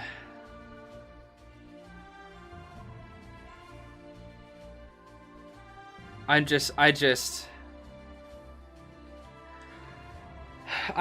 cannot believe, it's still crazy to me that GR versus MRC is in the finals. I just can't. A melee Pokemon team? That'd be fun, actually. That'd be fun. Beefy's gonna disband. If they do not find a sponsor, they will disband. Because they cannot continue being in the same way that they are. Because they're a hobby team, you know? They do this because they love it. And for the fans. But they also have their own lives. So it's not something that they can do forever. As sad as it is to say. You not want Naiad Esports? Naiad? Well, and the next one is Nightwatch. That's the thing. Next one is Nightwatch. Next Hunter, at least, is Nightwatch. The next team, SRE, it's Cord, Knight, Enchantress, Prosector, Nightwatch. That's the team. And I think we might see a teaser for a future team a little bit later, is my guess. But I do like the team setup. I do like most of those characters, so I'm quite excited for it. Will we get S3 designs tomorrow? Most likely. Most likely. Because we got OPH on Koa 7. We got BLK on Koa 8. And then SRE for Koa 9 here. Yeah, SRE don't decode. They just harass. Yep. They have two harassers. Oh, and then a coordinator and a knight. It's pretty funny. Pretty funny. Yeah, Nightwatch esports skin will probably be pretty cool. Which is sad because I would love to get it. But, you know, unfortunate that IDV gonna be in the state that it is. Knight getting esports skin. Yeah, Knight's getting esports skin. Knight's potentially winning Nymph Awards. Yeah, Knight fans are eating well, as always. They got the Deduction Star skin recently. Knowing Knight, he's probably getting an S tier later this year. Oh, you know what? You know what they're going to do for Knight this year, bro? I can already feel it. The summer skin. They're going to give the summer skin to Knight. I can already feel it. 100%, dude. 100%. There's no way they don't. They're definitely going to be like Summertime Ricky. Summertime Ricky, bro. I could see it, bro. Or Matador. But yo, they could do it to both. Don't they do 2 every year? Or they did 2 with Prosector and Batter. So they might, yeah, I could see Matador and Knight. Who else is really popular that they could do like a summer? Summer is the one that's coming up closest. That's probably what they're gonna showcase, maybe. Summer Dentist? I mean, Dentist just came out, to be fair. Dentist just came out. Summer BQ, I could see. When was the last BQ skin? It was the Sherlock Holmes crossover BQ skin, right? I think that was the last BQ skin. That's a good skin too. I should have got that skin. I just didn't because I don't play BQ, but if that skin comes back again for like the Sherlock crossover, I'll probably get it. Yeah, the Irene Adler, yeah. Summer Fish could be good. That would be like on theme, actually. That'd be on theme. Alice Summer? I could see Alice Summer because of the previous artwork that they had for her, which was pretty cool. Yeah, they had one in the past, like for other little artworks. Summer Bald, baby. He's got to say, I was like, Summer Bald. That would be funny. His poor head, he's gonna have to put sunscreen all over that bald head, dude. That'd be silly. Summer Bald is just Zeez. What are we talking about now? Now, what are we talking about? Summer Frog Fin. Oh, that could be funny, yeah. Summer Itha as a lifeguard. Isn't that what Forward is, kind of? I think that's what Forward's summer skin is. Yeah, they already have Ford like as a lifeguard, I'm pretty sure. Summer Melly as a beach ball? That would be so funny. That would be so funny. Just a big old beach ball head. That actually would be so funny. Do I put cheese on your bald head in the summer or sunscreen? What kind of question? Cheese on a bald head.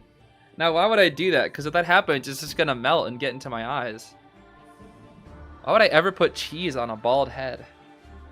Yeah, I don't know about that. I do not know about that.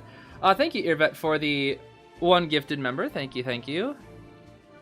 Slapping cheese on the head. Oh my gosh, we don't have to wait 45 minutes. I don't have to play stupid quizzes anymore. Yeah, let's go. Oh my gosh, that's so much nicer. I thought I had to wait 45 minutes again. Oh, that's nice. Thank goodness it's only 5. That's more like it, bro. That's more like it. I don't know what happened yesterday, dude. I don't know why they made us wait. It was round 5 and they made us wait 45 minutes. This time we're only waiting 5. Thank goodness, because I need to see this, bro. I need, Jin and Bailu, bro, the 2 best hunters in the world right now. It's about to go down, dude. Oh man, the 2 best hunters in the world are about to face off. Yo, have you ever seen Jin and Bailu in the same room? I don't know, man. I don't know. I do not know. Axe Boy is called Crybaby? Yeah, they call him Crybaby. It's kind of sad. Poor Axe Boy. Crybaby. Oh, poor Roberto. Poor little Roberto. Yeah, who is it gonna be, dude? GR or MRC? Oh, man. Who do you think has the advantage here? I don't know, bro. I'm gonna ask you guys, actually. I'm gonna ask you guys. What the heck? You can schedule your live to switch to members. I can do that? What the heck? You can do that mid-stream? That's kind of evil. What the heck? Dang. Mid-stream, I could turn this into a members-only stream. That's crazy. I don't know. That's a new feature. I did not know I could do that. No, I'm not actually going to. It's a new feature they did introduce. That's like, they must have introduced that today. No, I would never. I would never. I do not lock content behind paywalls. I just don't like the fact that the create a poll button is right next to that, so if I ever misclick, then I might accidentally hit it, which scares me. I don't like that it's in the same section as that. All right, now should I say who win will again? Who win will, bro? Who win will? I'm actually curious.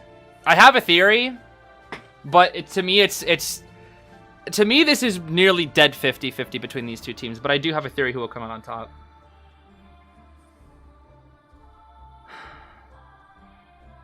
We don't know, you tell us? I mean, I want to see what you guys think before I say it, because I don't want to influence the results. I already said it earlier, I'm pretty sure, but it's fine. It really is so 50-50, though. Like, honestly, like, whoever... Here's the thing. Between these two teams, they could fight, and then GR could win, and then they could fight tomorrow, and then MRC would win. Like, easily. That's the thing. Like, these teams are both so strong that just, like, it all depends on how they play in this set on this day. Because both teams are easily capable of beating each other. 100%. Both teams can easily beat each other. Not easily, but, like, they can... I say easily as in that it's, like, it'll never be one-sided. I guess that's the best way to put it. It'll never be, like, a one-sided matchup. Both teams have the possibility to beat each other. It's just how they play on this day. On this specific day. Okay, it looks like it's pretty 50-50 split. 53% GR, 47% MRC. 52. Okay, it's like around 50-50. It's around 50-50. For me, I think MRC will come out on top. That's my guess. I think MRC will come out on top. I just have a feeling. I don't know why. I just think that MRC will come out on top. I think it's dead 50-50 though, honestly, between these two teams. My gut tells me MRC. That's the only reason why. I'm gonna bet it on MRC. But it really does feel 50-50. I would not be surprised. Whoever wins here, I'm not surprised. Like this to me is the finals. This to me is the finals. Because I believe these two to be the strongest two teams left in KOA, even though TE is still here. I mean, TE has proven me wrong so many times, so we will see how it goes. But GR versus MRC, I think the winner will just win KOA straight up at this point. Ha ha ha ha ha. All teams today are professionals? Yes. All teams except for day one, it's all been professionals since B3 was the only non-professional team that made it. Okay, show me. I know you're about to do it. I'm gonna turn this off. I know you're about to. Yup. 不好意思啊，脑子里现在只剩下冠亚了。Wow, crazy. GR，战胜你们可能会很困难，但是现在一定属于我们 MRC。深渊9，我们才是最强的。Okay. Well said, well said. Well said, well said, bro.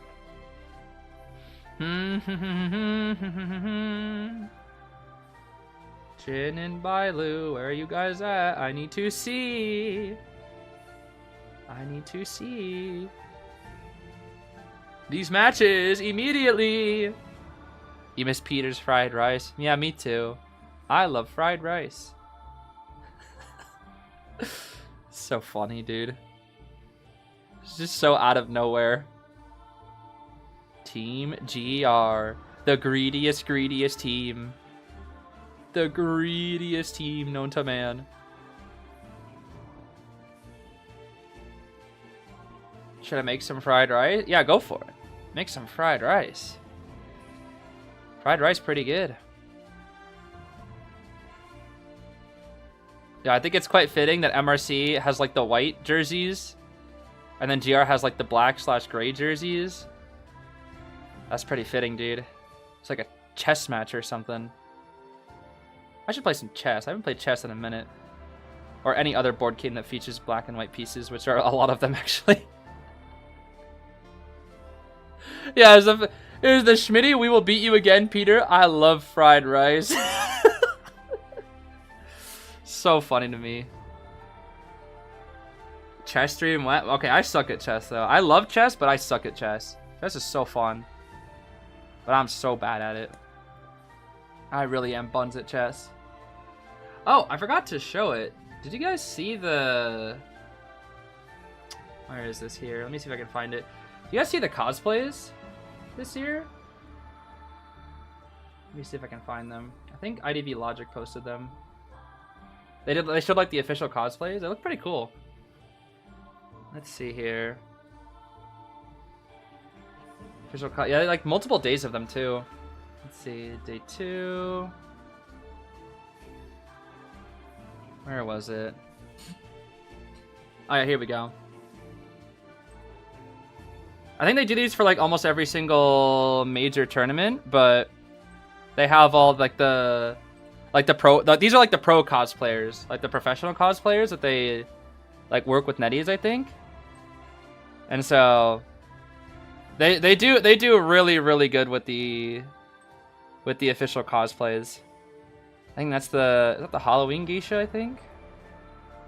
Oh, they had Queen Bee, bro. They had Memory Scar. I was so happy when I saw Memory Scar. I was like, yes, more Queeneth Beeth. Dude, I was so happy when I saw her. Yeah, the glasses do look a little bit funny, but they usually do that to make sure they're kept in character. Fun fact, by the way, the cosplayers are not allowed to talk.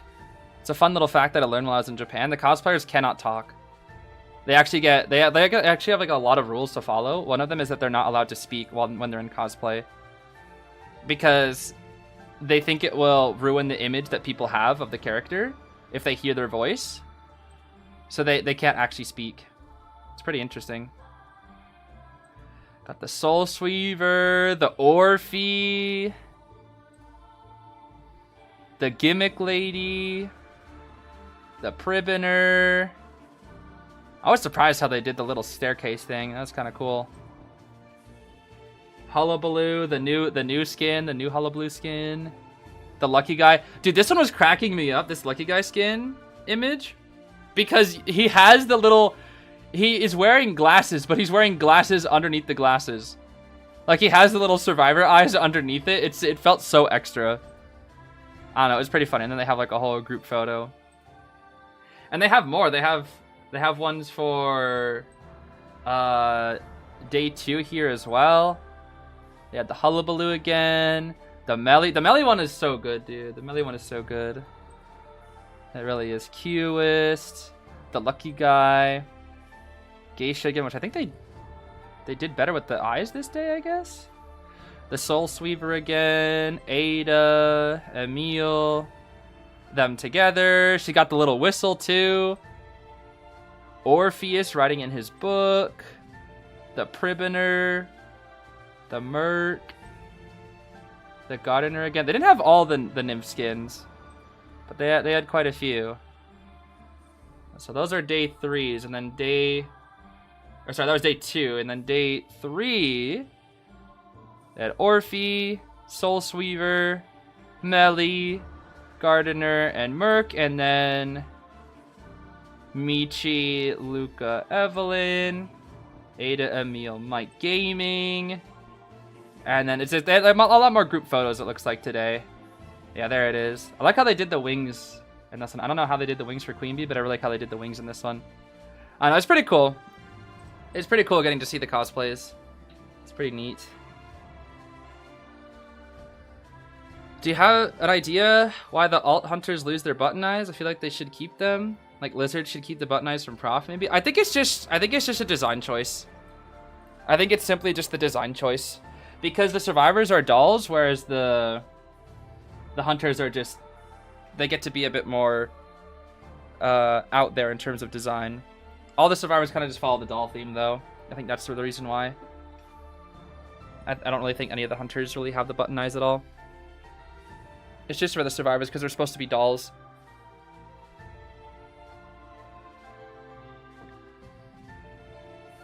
Yeah, Show X with the containment. Pretty much all of MRC has really solid containment, along with GR at this point. They've been in so long, though kites have been so good. And I'm so ready to see the stats from Jin right now. I am so ready to see these stats. Oh, these stats are about to go crazy, dude. Show me these stats. Because he just got, remember the 4 kills from the last set? That's going to inflate those stats even more. Let me see these. Let me see these. Let me see these things. Oh my. How is it that it's not even, how is he not Even at the highest of average reduction, what the heck? 3.24 average eliminations. Who's high? Who's higher than that? Is it Bailu? Is Bailu the only one that's higher? Nah, bro. What is this? Even then, average elimination 3.24 and like a 50% above to 4 kill? This is ridiculous, dude. I guess Bailu's the highest then. So what are Bailu's stats? Oh my goodness. I mean, I thought it would still put them at like first because of the person who's still in the tourney. I don't know. Okay. It's time. This really is the finals before the finals to me, so this is really going to be it, dude. Let's see what we got. MRC versus GR. How? I can't believe that only one of these two goes to the finals. I can't. Officer. And Grave? I was wondering, you know, high key, I was ever wondering, I wanted to ask Aaron this. Is it possible to just ban Officer Grave at the start? Because it's always C or Doctor that can ban. But they always pick Officer or Grave for round 1 usually. So, like, now what? No Officer, no Grave for round 1? And you just go Pumbaa. They gotta go Pumbaa. And Lewis. The Officer and the Grave. I cannot believe that. Okay. We ban what next? Doc? Seer? Archer? Enchantress? Auntie? One of those 5, surely. Yep. Seer. Do we want to take the Donch is the question. Does the Donch want to come out right now? Is it Donch time? No, Antique Dealer. Okay. Antique Dealer is here. Which leaves our last ban as the Donch, maybe? Do we want to get the Donch out of here? You can still go Goman if it's Donch. You can't go Goman. Jin. Lucky guy. We're letting the Donch out, bro. Maybe he's trying to like bait it so that he doesn't have to deal with it later. Gimmick Explorer. No way. Mr. Gimmick Explorer himself. I cannot believe it. Gimmick Frank is here.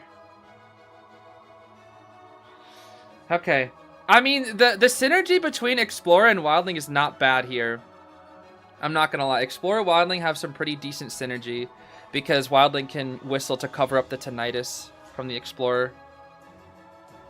That actually isn't the worst.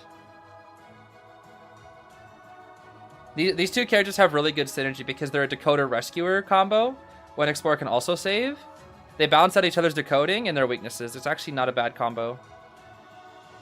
But for round 1, it's against somebody like Jin. It's a little scary. It is quite scary.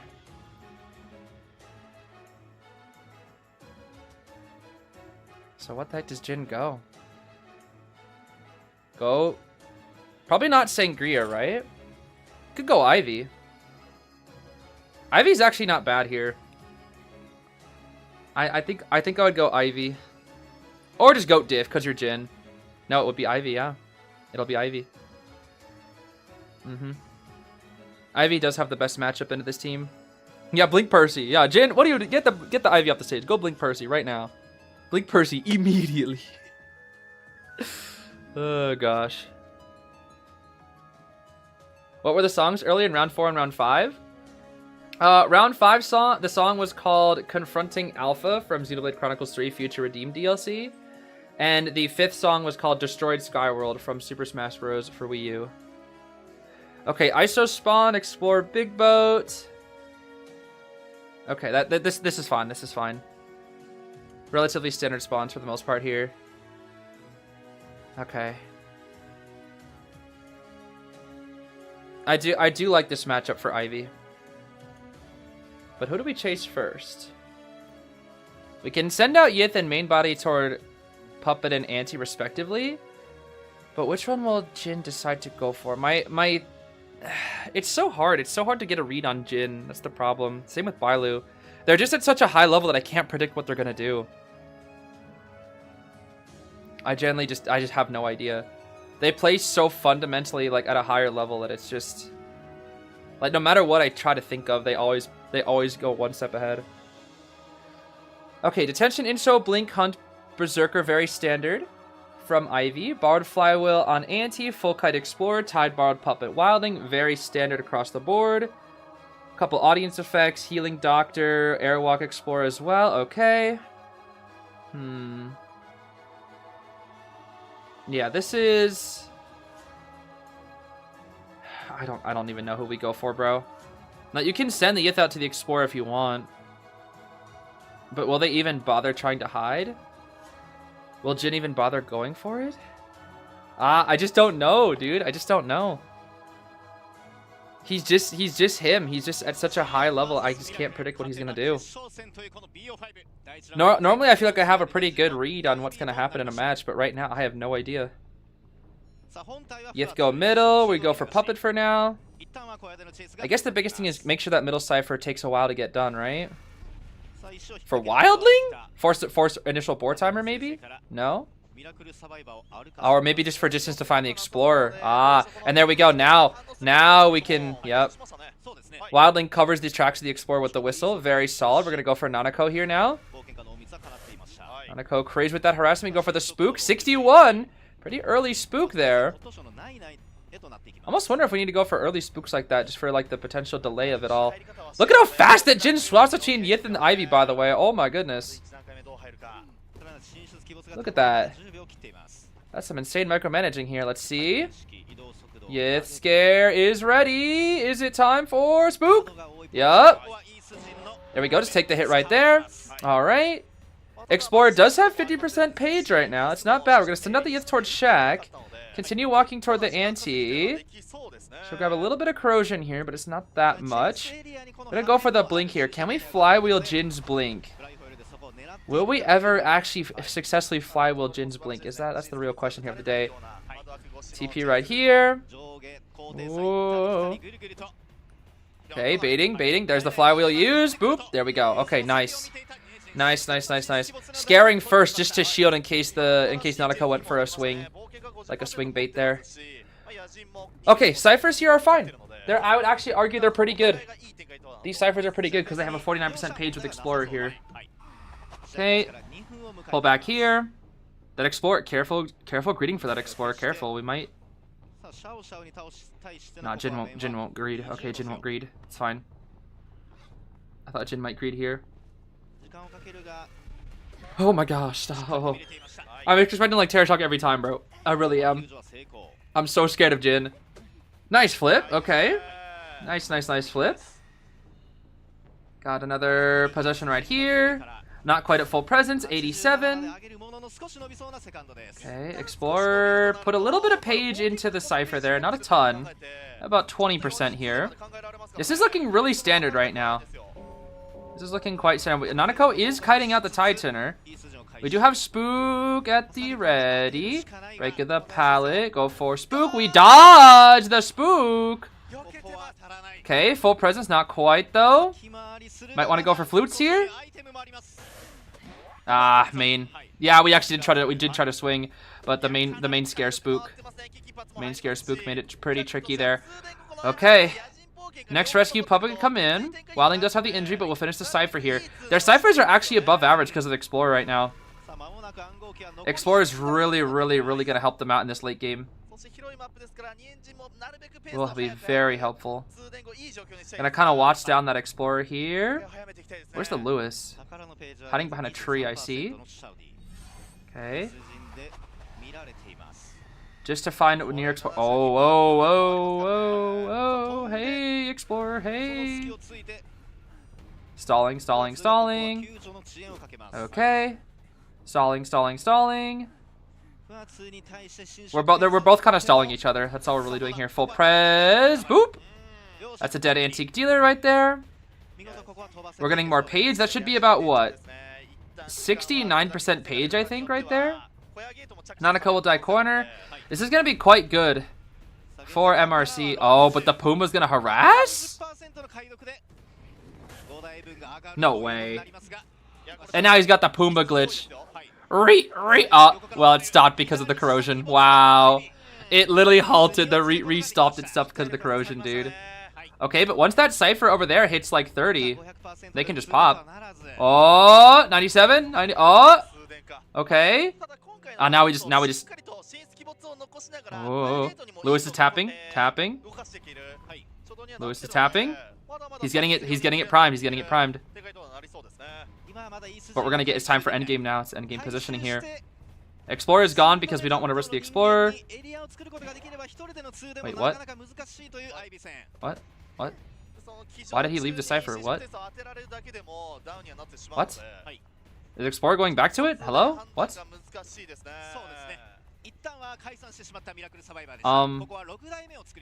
Huh? I'm confused. Okay. What's the point? Why wouldn't he just pop? I'm actually not sure. Okay, nice mind game from Jin. The crowd's going crazy for that. No, we're going to the now we're going back to the Cypher here. Okay, it is ready. Jin is expecting the pop here. Okay, forces the 100. There we go. Wilding on gate. Yeah. We see Explorer nearby as well here. Let's see. We're constantly watching. Constantly watching. Now we go. Yeah, Wilding baits it. He can get on his Puma though. We pressure. Recall Yith here. Go back. No TP just yet. Now we go. Shouty needs to flywheel blink. No, okay, no flywheel. We always Jin always is doing flywheel into flywheel or blink into scare, I should say. This is looking like a 3-kill right now. Yeah.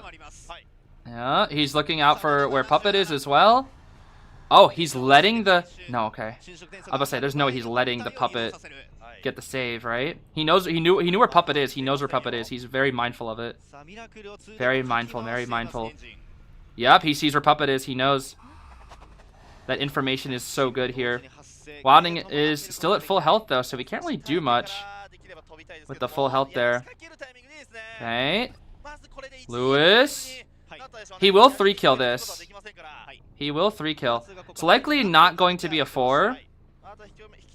We can possess Wilding here. Hit the Wilding. Ooh. Okay. Is he gonna move to the... He's gonna push Lewis away far enough and then he'll go for Wildling. Let's see here. Oh, Wildling grabbed the tablet. That's it. He grabbed the tablet. He is too much. Oh, okay, it's gonna be a 3. Maybe? Wait, hold on. Detention went out. There's a Lewis. The dungeon. Hold on. Hunt, though. Hunt. This is gonna be really close. He doesn't know where the dungeon is. He doesn't know. Yeah, double spook. Okay, it's a 3. Okay, it's a 3. Whew. He was really close to a 4, bro. He was actually seconds away from a 4. That's terrifying. That is so terrifying, dude. Oh my goodness. If he pushed the Lewis away just a wee bit farther, and there was a little less time on Explorer's chair, that was probably a 4. Oh, how scary is that, dude? How scary is that? Okay, currently GR's in the lead, but this is just the power of Jin. And potentially the power of Bailu next. Oh gosh. Bro, it's just like I think what's so crazy about these two hunters is that I see these two hunters and I see them like, okay, look at that. They're in a tie position. And then they just 3-kill. Like almost all the time. Look at the Lewis's kite, bro. I mean, a lot of that was also just like him running around, but still. It's a lot, bro. And the anti-sky. Like, bro, with those numbers, how is that a 3? You know? Like, that's the thing. It's like, you look at Jin and Bailu, and how they're just always taking these draw positions and turning them into 3 kills and 4 kills. I don't know, man. It's like, I look at a standard game. I look at like 400%, 1 person dead. In this case, it was like 470%, and like 1 person died at 470%, and then Jin was like, nah, I'd 3 kill. I'll just 3 kill because I'm just that good. Yeah, they're in a relatively bad position endgame with their last cipher being near docks, which is too close to the, or it's really close to the gate, which can be both good and bad at times. Which is why I think they're trying to get the end game to work out a little bit better and having Explorer near the other cipher, which is my only guess as to why they started that new one. But Puppet couldn't live long enough, that's the thing. He just couldn't live long enough. And even then, like, we kept our blink for endgame, which just made it just kind of secured it. It just kind of secured the fact that, like, anytime Ivy has blink for endgame, there's a chance to 3. The Wildling was really good, though. The Wildling did stall for a good amount of time there. And now it's just like... It's just like, if it's so funny to me, because I think about this game like at fundamentals. And it's like, oh, if you get 3 Cypher kited, you're probably going to get a tie at best as a hunter, unless you like stuff a save. Or if you get 3 Cypher kited and there's 2 good rescues, and they both go off Titan or go off, that's probably a tie. Maybe even a 3 escape for the stars if the first kite was good. And then Jin and Violet's like, actually no, it's a 3 kill. Actually no, it's a 4 kill. It's so funny to me, dude. It's why these two are just like, if you want to learn how to play Hunter, I would say watch Jin and Bailu, but I can't even say watch Jin and Bailu because I feel like they just play at such a high level that it's just hard to follow. I would say watch a different Hunter first and then move on to Jin and Bailu later. Because I don't even know what they're doing half the time, I think. I'm kind of just making theories. I'm kind of just watching and being like, well, that was pretty cool, Jin and Bailu, thank you. Thank you for being godlike at the game. Now I have another way to think about the game. Yeah, especially their end games. I think they probably have just like, this chair is so loud. They probably have some of the best late games out of any Hunter. And I would say that's probably very similar for Sprinter as well. Sprinter is also one of the best endgame Hunters, I would say. Yeah, pros can learn from Jin and Bailu, truly. I just don't understand how they're just like so on another level. I think that's the thing. They're just on another level. They really are. And yeah, now we get to look at Bailu stats. Oh man. Now we get to look at Bailu stats. I mean, GR, we already looking up some good stats here. AK, AC looking pretty good here. Thanks, Jinlu, for inventing IDV. Thank you, Jin and Bailu. For you have truly been our Identity 5. Oh man.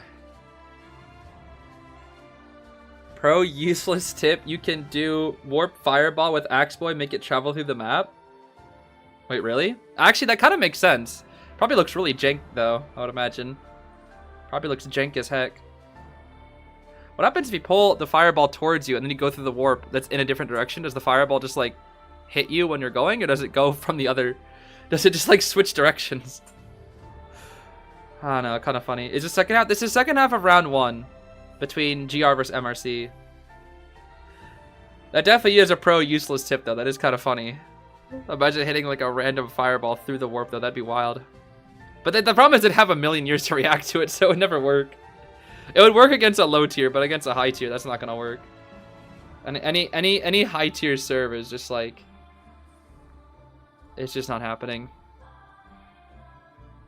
Spencer has the potential to be the best Hunter, but I feel like he lacks the confidence that Hunters like Jin and Bailu have. I don't know if I would say it's confidence. I do think Spencer is quite confident.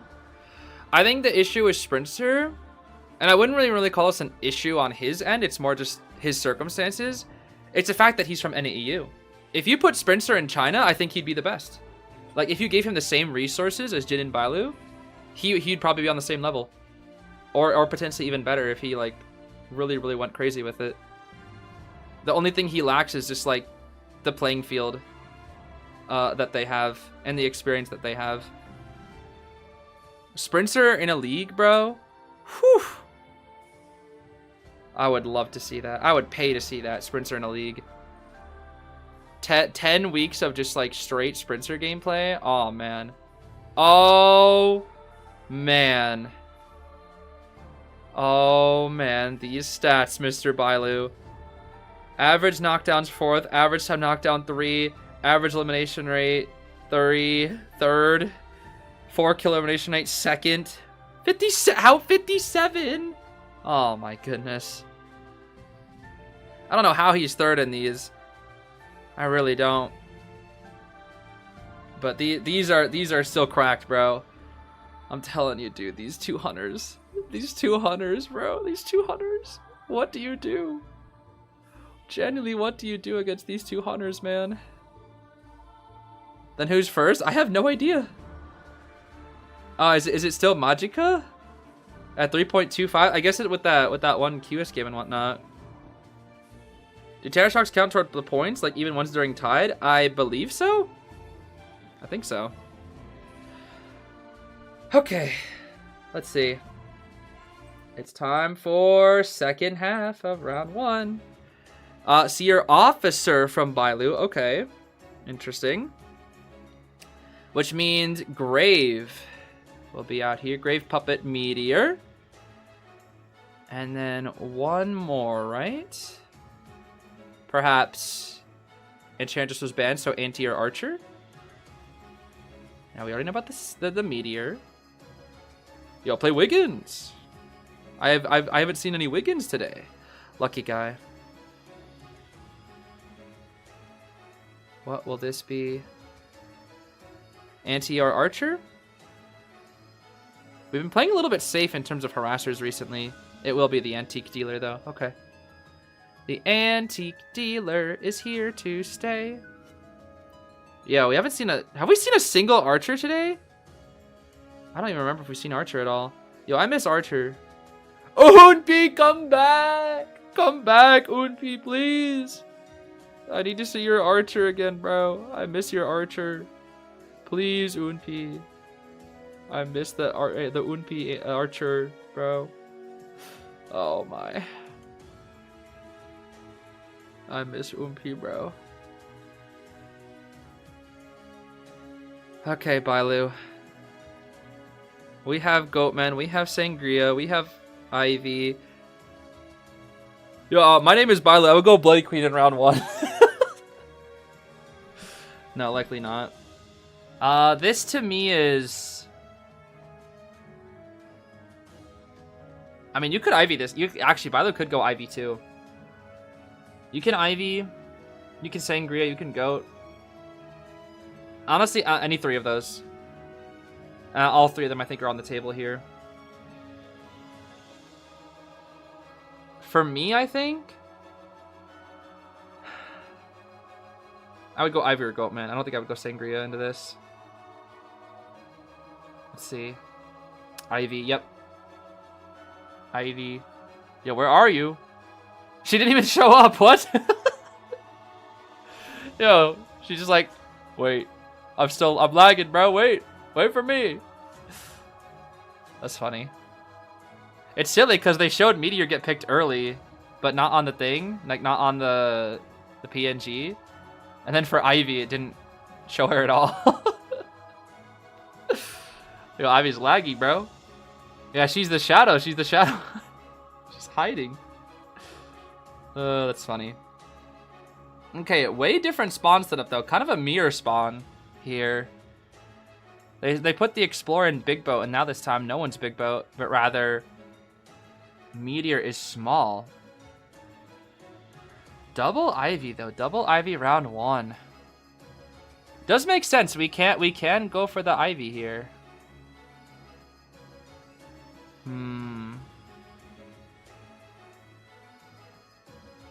I think overall though, I think overall, it's kind of balanced actually. I can't even say. No, I think even no matter what happens here, I think GR will have better survivor, or sorry, worse survivor picks, right? Or no, yeah, they'll have worse survivor picks. Because MRC chose Wildling Explorer, which are not that bad to lose high key. Okay, Detention, Insolence, Blink, Hunt, and Berserker. We have Tide, Borrowed Puppet, Meteor, and Grave, and then Borrowed Flail, Anti. Wow. 3 Tide Thinners and Borroweds. That's some confidence right there, especially against Bailu. Oh, man. Especially. Yeah, the tournament is located in China, yes. I believe Ko was only in Japan 1 year. Correct me if I'm wrong. I think it was only ever in Japan for 1 year. Usually it's in China. In most cases. Maybe 1 or 2 years, but I think I've only heard of it being in Japan 1 year, at least. Alright. It's time for round 1 second half. That is not Wiggins! That is not Wiggins! What are we doing, Team GR? That's not Wiggins! That is not Wiggins! What is going on? We will pressure Cheese going for Panju right now.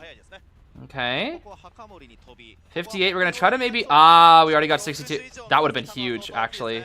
If we got that right there, that would have been kind of huge. Okay. Yetsuge ready in 3, 2, 1. Spook! We'll go... no main spook. We can't go for main spook follow-up. No main spook follow-up just yet. It's not ready. Okay, that's 2. He does have the shovel, though. He does still have shovel. Ciphers are a wee bit slow. We can pressure Meteors just a little bit here. We continue going for our buddy Cheese. Set up the Yithian.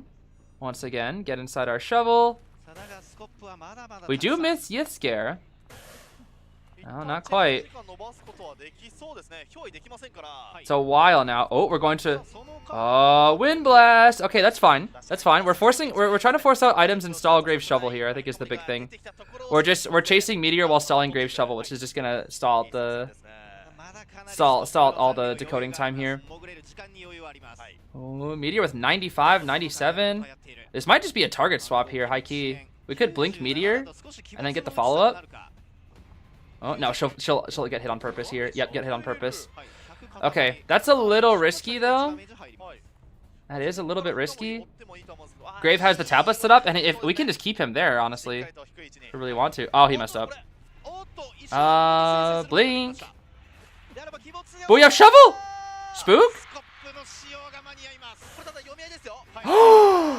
Wait! That's huge! Wait, but the spook... but the spook, though. That was so clean. That was so clean, though. Oh, my gosh. What a long, crazy kite. And you know what's crazy is Vilo can probably still find a way to 3-kill. That's the thing. Because we're losing a... Well, I can't even say we're losing a Titan here. But Meteor can't save because she's injured. It's going to have to be Lewis. They're leaving that middle cipher open, which scares me. That's a little scary. Why is it that the stats say 50% chance to freaking 3-kill or better?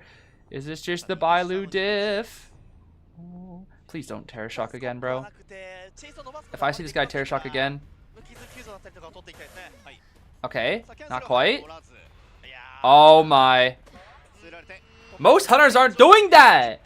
It makes so much sense, but hunters just aren't doing that when they miss. They're just not. They just aren't doing that. They just be like, oh, Lewis got it. Alright, bye, Lewis. Okay. Hundo again, yup. So Lewis can't save, Meteor can't save, Anti's gonna have to save. No, they're gonna heal up Meteor.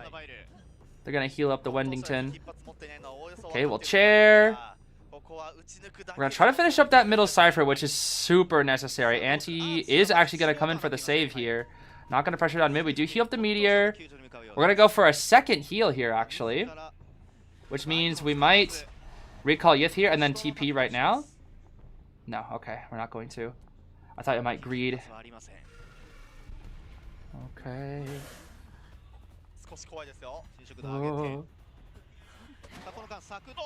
Oh my! Oh, that was just to, okay, that was smart. That was smart, that was smart, that was smart, that was smart. That was just to make sure that we wouldn't get the double hit. That was smart. Unfortunate about the attack recovery cancel, but that was really smart. Okay. We have no finished heal on the Lewis. Hi, Lewis. Ooh, 58. Lewis. We're gonna have Blink soon. There's a Lewis. I break at the pallet.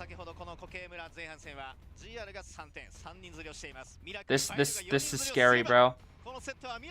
This is quite scary. Spook. Lewis dead. We don't even need the hundo. Lewis is dead. Crowd going crazy right now. Crowd going crazy. We see Anti get off. Meteor will continue working on the Cypher, but Anti... Whoa, whoa, whoa, whoa, whoa, whoa, whoa, whoa, whoa, whoa, whoa, whoa, whoa. Okay, Meteor gets off. This is really dangerous. Meteor's so far. Meteor is so far. We have Blink, too. Oh, dear. Oh, dear. This is a 4. Oh, dear. This is a 4. Oh, dear. This is a 4. Oh my goodness. The cloud? Is that even enough? Okay. Meteor gets the Tide Thinner save. Now she can come in. Are we going to go for Lewis? No, we don't go for Lewis, right? We let Lewis go free? No? Yes? Maybe? Oh, I can't even comprehend anything. I don't even know what life is anymore. All I know is that Lewis is ready. That's all I know. And we have 1 Wind Blast at the ready as well. He's trying to go to the Cypher.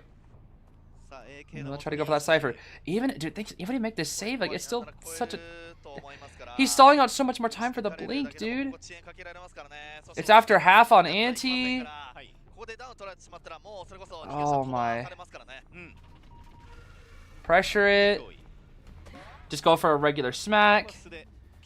He can't break that for another couple seconds. 3, 2, 1. Whee! Yo, is Bailu gonna... Oh, bye, Bailu! Yo, bye, bro! Oh, that's funny. That is funny. That is funny. Oh. Okay, I don't... That counts?! You were on the ground for 2 whole seconds! How does that count? How does that count as drop-down attack recovery? Excuse me? Literally, how does that count? You were on the ground for so long! No, that makes no sense. That makes no sense. How? What? Does Anti actually make this? No way. She's trying. Nah, she don't. She won't make that. It's too far. And that's 4 kill. Ivy's Law, bro. Ivy's Law. Slowly but surely chip away. We have Blinks, we have full presences. Slowly but surely chip away. We have double tablet. She breaks 1. But another one is set up. Oh boy. It's just Ivy's Law now, bro. It's Ivy's Law time. Hardly any items left on our antique dealer now as well. This is very tricky. Hunt is active. Will we blink? Spook? Oh, no, that's not good. That's bad. Full presence. Hi, Wiggins. You're not Wiggins. Uh-oh. That's not good. Wait a minute. But we can break that. We can break the tablet. Right? We broke the tablet. Oh. We dodged a scare. Wait a minute. There's enough time. There's enough time. They'll pop. They'll definitely be able to pop here. We don't have blink. It's still Anti on gate for endgame, though. Like, what? Okay. Alright. Not really sure what we're waiting for here. I guess just to get our Yith in position. If they somehow get a 1. Oh no. Wow, we pop inside of this thingy. So we're already 19. The problem is there's no items, so even a M1 Hunter can catch up to Meteor and kill. Hunt diff, hunt diff, hunt diff. Yup. And that's anti on gate, bro. It's anti on gate. It's anti on gate, dude. This Meteor's first chair. We have full presence at the ready. There's nothing that they can do. Little late. But Auntie has to have the kite of her life right now. 60? Dead. And that is the 4 kill. Despite the amazing start. Despite the amazing start.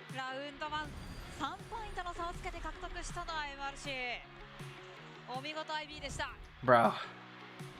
Bro. Bro. Oh, bro. Bro. What do you do? Genuinely, what do you do against this guy, bro? What do you do against this guy? Genuinely, what do you do against this guy? Bailu. Hey, you know what's crazy? Never mind. Nothing's crazy. Nothing's actually crazy. I was looking at my notes, but I was wrong. Nothing's crazy. Oh my! I thought I saw something about Bailu, but no. It's just 4 kills, 4 kills, 4 kills, bro. It's just 4 kills, 4 kills, 4 kills, 3 kills, 3 kills, 4 kills, 3 kills, 4 kills. 124 seconds, man. So much time on these survivors, and then Bailu's still just 4s. I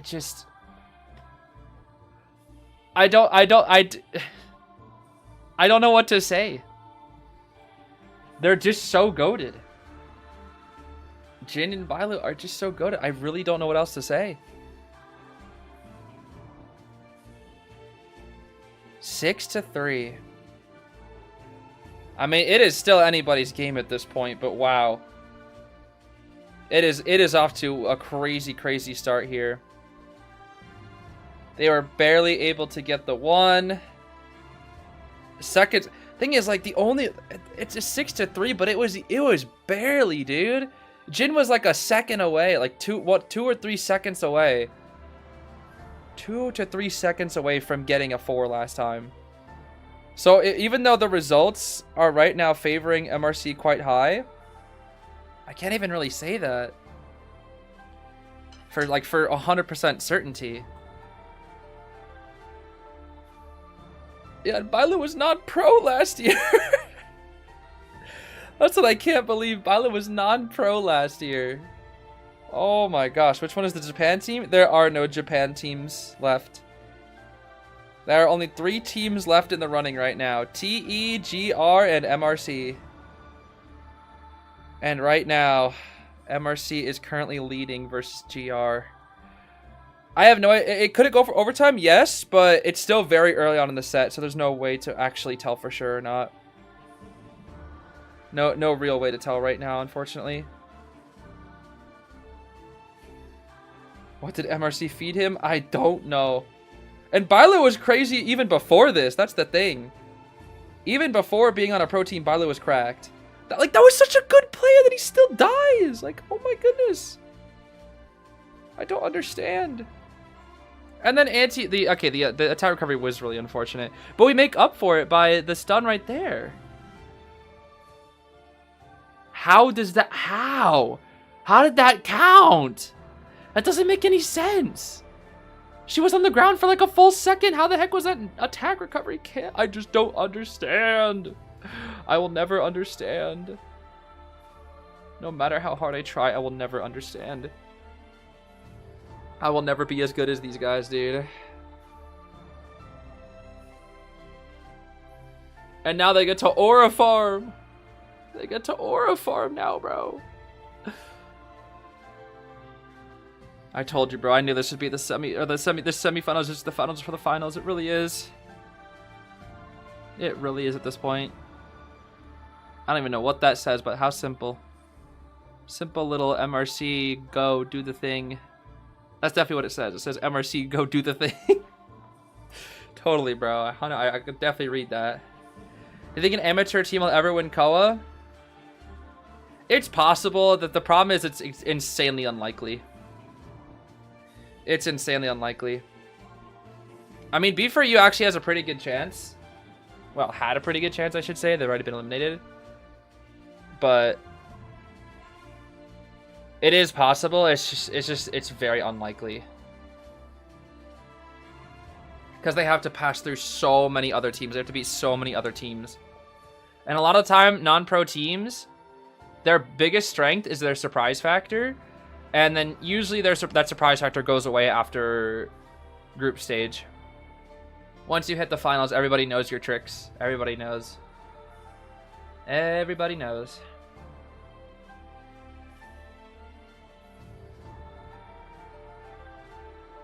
Being an XT fan is not for the layout, living off their backroom match footage. I do wonder if XC will come out. That is a good point. I do wonder if we will see XC. Well, do you want to guess the rank videos from past seasons? From past seasons, probably not. Just because the game updates so fast, so I try to keep them as, you know, modern as possible usually. And I was supposed to release it right after Koa initially. I was gonna release a new Guess Your Rank, but not right now. Now's not the time. Yeah, it's been a minute since I've seen the XC Dream Witch. I do miss the Dream Witch from XC. I really do. I really, really do. All right, Jin, it's time. It's time once again. Mr. Jin. What's it gonna be, buddy? What's it gonna be? You missed the Penguins? Oh man. PRR. I miss them too. Yo, why couldn't we have like a Koa that lasts like as long as an IJL or IVL, bro? That way we could see the Penguins and B4U and all the other teams.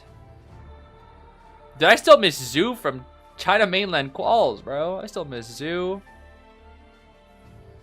And ZSLIN, bro. I miss Freddy's Lizard. Oh, Freddy's Lizard. I miss that thing. I miss that crazy cracked lizard. That's such a good lizard, man. Such a good lizard. Oh, I'm getting sad just thinking about all those teams, man. All the teams that have fallen. I know it's the nature of the tournament, man. It makes me miss the teams, all the other teams. That's the one thing that's so good about group stage, is that no matter what, so all the teams that make it there get to play 4 matches. They all get to play 4 sets, which is so nice. I miss them. I love group stage, bro. I really do like group stage. So many of my favorite teams gone now. So many. What is that, a panda? Like a little panda on their hat? That's not even a hat, it's more like a headband or a head accessory. Some little panda thing. Freddy? Yeah, it was the hunter from ZSLIN. Their name was Freddy, and they had a crazy lizard. Their lizard was so cracked. I missed that lizard so much. Like, their lizard up until the end was getting like 3 kills and 4 kills all the time. He made lizard look like a high tier hunter, when lizard is like seen as one of the worst hunters in the tournament, like bottom 10 hunter in tourney. And yet somehow he was going crazy with it. Oh man. Oh snap! Is that the double geishas? Am I crazy? That's the same geisha skin but both forms, right? I think it is. Yeah, that was pretty cool. Both forms, I think, right there. That's neat.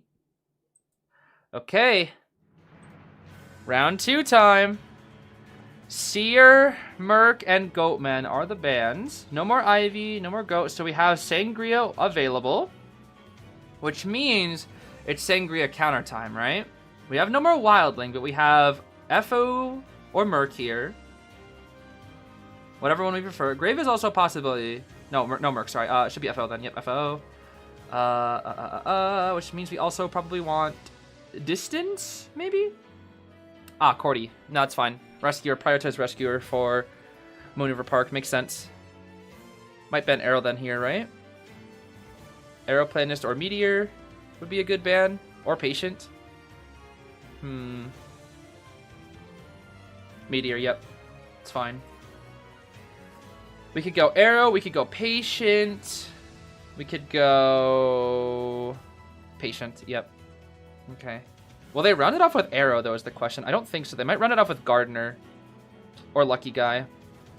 I think Gardener or Lucky Guy to round it off, is my guess. Depending on Jin's ban as well. Jin will ban. I don't think they should burn their Aeroplanist here. I think they should save Arrow. Finn. That's fine. Finn would be a good pick. I wouldn't go Arrow here. I would save him and go Lucky Guy or Gardener. You could, but I would... Like, Patient and Arrow burned at the same time feels kind of bad. It'll be... Oh my... The child! The child, bro! The child! Oh, man. The child, bro. Yo, MRC's global bans are about to be super favorable for the late rounds. Because they burned out Wildling, Explorer, and Child, which are not that helpful in the late rounds. They're gimmicky, and they can be fine, but... Having more meta for the late rounds is going to really benefit MRC. The freaking child, bro. The gimmick child. The niche child. What does she even do? Okay, last time child was played, it was Tide borrowed on this map. For those that don't know, Little Girl is played on this map with Tide Tenor and Borrowed Time only. This is the only time you'll ever see Little Girl in tournament. Well, by top teams anyways, is with Tide Tenor Moonriver Park. It's a niche strategy because she cannot be chased in the early game because no matter what, she'll warp. She'll just instantly warp to the other side, so nobody can chase her. And then she'll warp in with Tide from very far away, and it cuts the distance. And she can also warp endgame if needed. So that's the power of the child on this map. It's only for this map. It is Tide Child on this map. The only time it's viable. The only time the child is viable. Alright, Jin. Yo, Jin sees that little girl and is like, yo, Hydrogen Bomb versus Coughing Baby. Yeah. It's time. Hydrogen Bomb Opera versus Coughing Baby Little Child. Oh my goodness. Yo, dude, I'm looking at Officer, I'm looking at Little Child on their artworks. So like, Officer's off to the left, Little Child's off to the right, and they're just looking at each other like, bro, what do we even do? We already know it's over, bro. It's Jin. We already know this. We know our fate. Officer's like, shh, don't tell them. We're about to get 4 killed. And Child's like, oh, okay. Oh, my. This is so funny, bro. Okay, let's see. Little Child 2 story. Cordy first. Officer Bridge. Patient fourth. Okay, pretty standard with the spawns here. Pretty standard. No matter where the child goes, it's going to be like a mind game. Because if the opera chases the child immediately, like goes straight for the child, she'll probably warp to Cordy, is my guess. But it's also a mind game. You'll never really know for sure. That's what makes it tricky, because it's like she could be anywhere. And so opera's like, yep, I'm not gonna bother. I'm just gonna go fourth. I don't know where the child is, but if she's here, she'll go first, which means the cipher will be locked at first. And if not, then I can go to bridge and force out whoever is there, an item perhaps. It'll probably just be Opera Patient fourth matchup here for the 5 billionth time. I think in tournament this is the matchup I've seen the most times. Opera Patient fourth. It's just a classic, dude. It really is just such a classic. Yo, bro said he's like, nice little child, bro, and he's like, huh? Yo, nice survivor pick, bro. He's like, huh? What'd you say? Wait, it's Flywheel. Why? Why isn't it tied? What? What does she even do? What does she add to the team now? Flywheel Child? Why? For what? Usually it's tied. Why is it Flywheel? I do not understand. Now I don't know what she does. I don't even know anymore.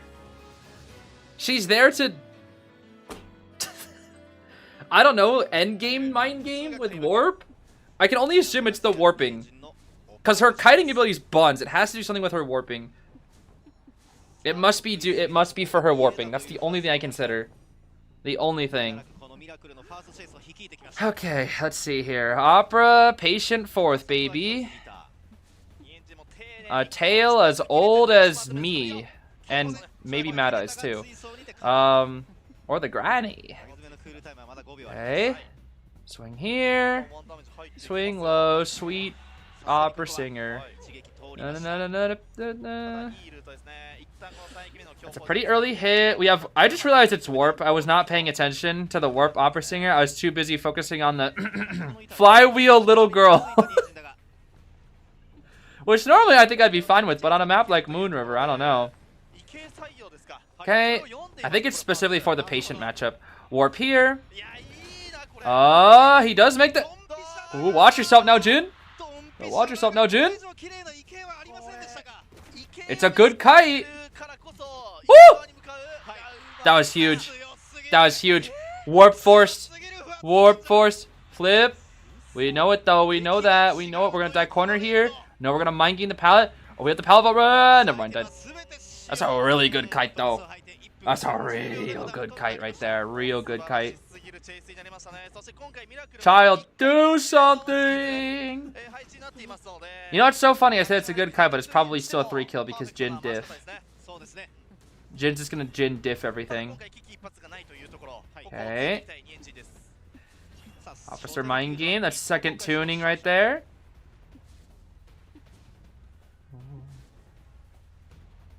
Ooh. That's the third tuning. Jin, don't go for a terror shock. Please don't terror shock. I'm gonna cry. Oh my gosh, that's so scary, bro. Oh, that's so scary, dude. He's gonna greed. Damageless save against Jin. So, Jin, you nearly got 3 Cypher kited. And you just got damageless saved. And somehow I feel like you're still gonna find a way to 3-kill. That's the thing. Somehow he's still gonna find a way to 3. We'll chair right here. Is Officer gonna save again? I guess they lost the Titan that is patient, but Cordy could come in too. Why are they double saving? They're losing time on decoding. I guess they have... Their ciphers are fine here. Cordy's going to the cipher. Officer will save then. Okay. This is what happens when you get the damage of save. Oh my gosh! Bro, please! Please, bro, please, give me a break. Give me a break, bro. You're messing with my heart, Jin. Oh, man. Okay. We got the injury on the officer. We'll flip back here. Go chair the patient. Yo, are we actually... Dang, the officer heals fast. Yo! That was basically pointless. That did nothing. That hit did nothing. Okay. I mean, as long as Jin has Trey endgame, I feel like he's still gonna... Oh. Hydrogen bomb versus coughing baby. Here we go. Okay. Yo, coughing baby. Yo, the coughing baby. What? You're behind the pallet. I don't understand. Okay. Yeah, I mean that's about what I expected. That's about what I expected, bro. Oh, but the officer is here. The officer is here, and we don't have trait. We do not have trait. Okay. Plenty of shadows set up. Cave. What are we doing? Break that pallet. Free save. Okay. Are they just gonna pop here? They should just pop. You're not popping? Excuse me? You're letting Jin get his trait back? Excuse me? Oh, now they pop. Okay.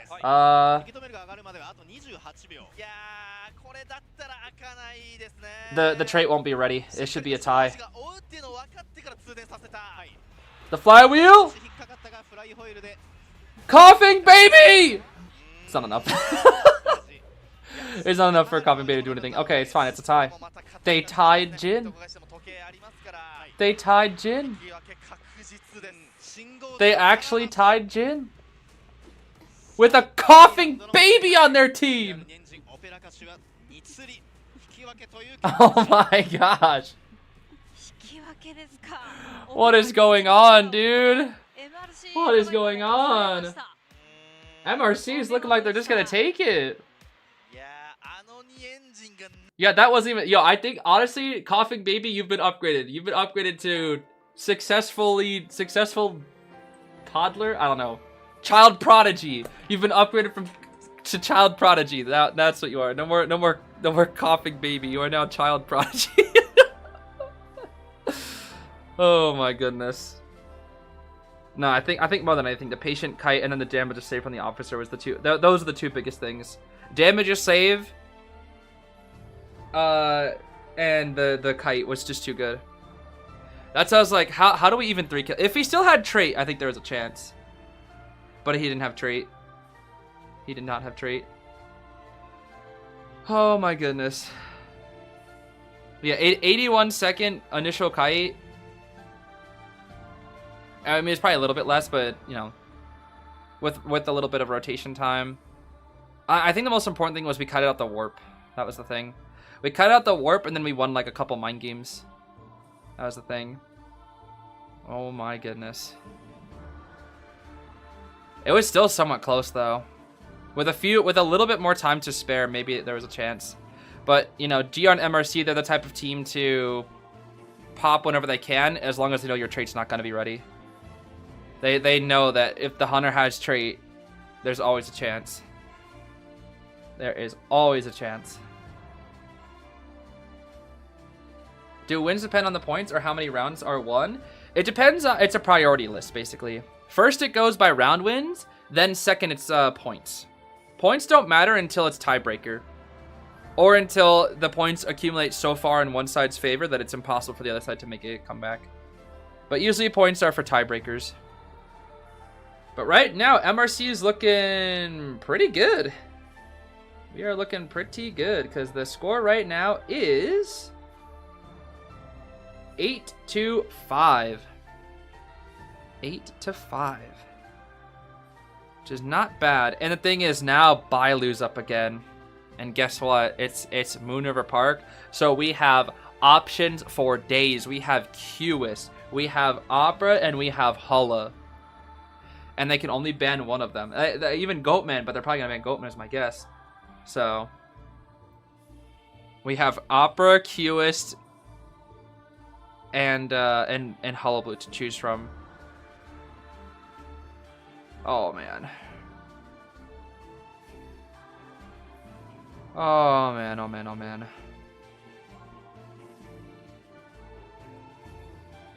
What is Koa Essence color theory? What? What is that actually?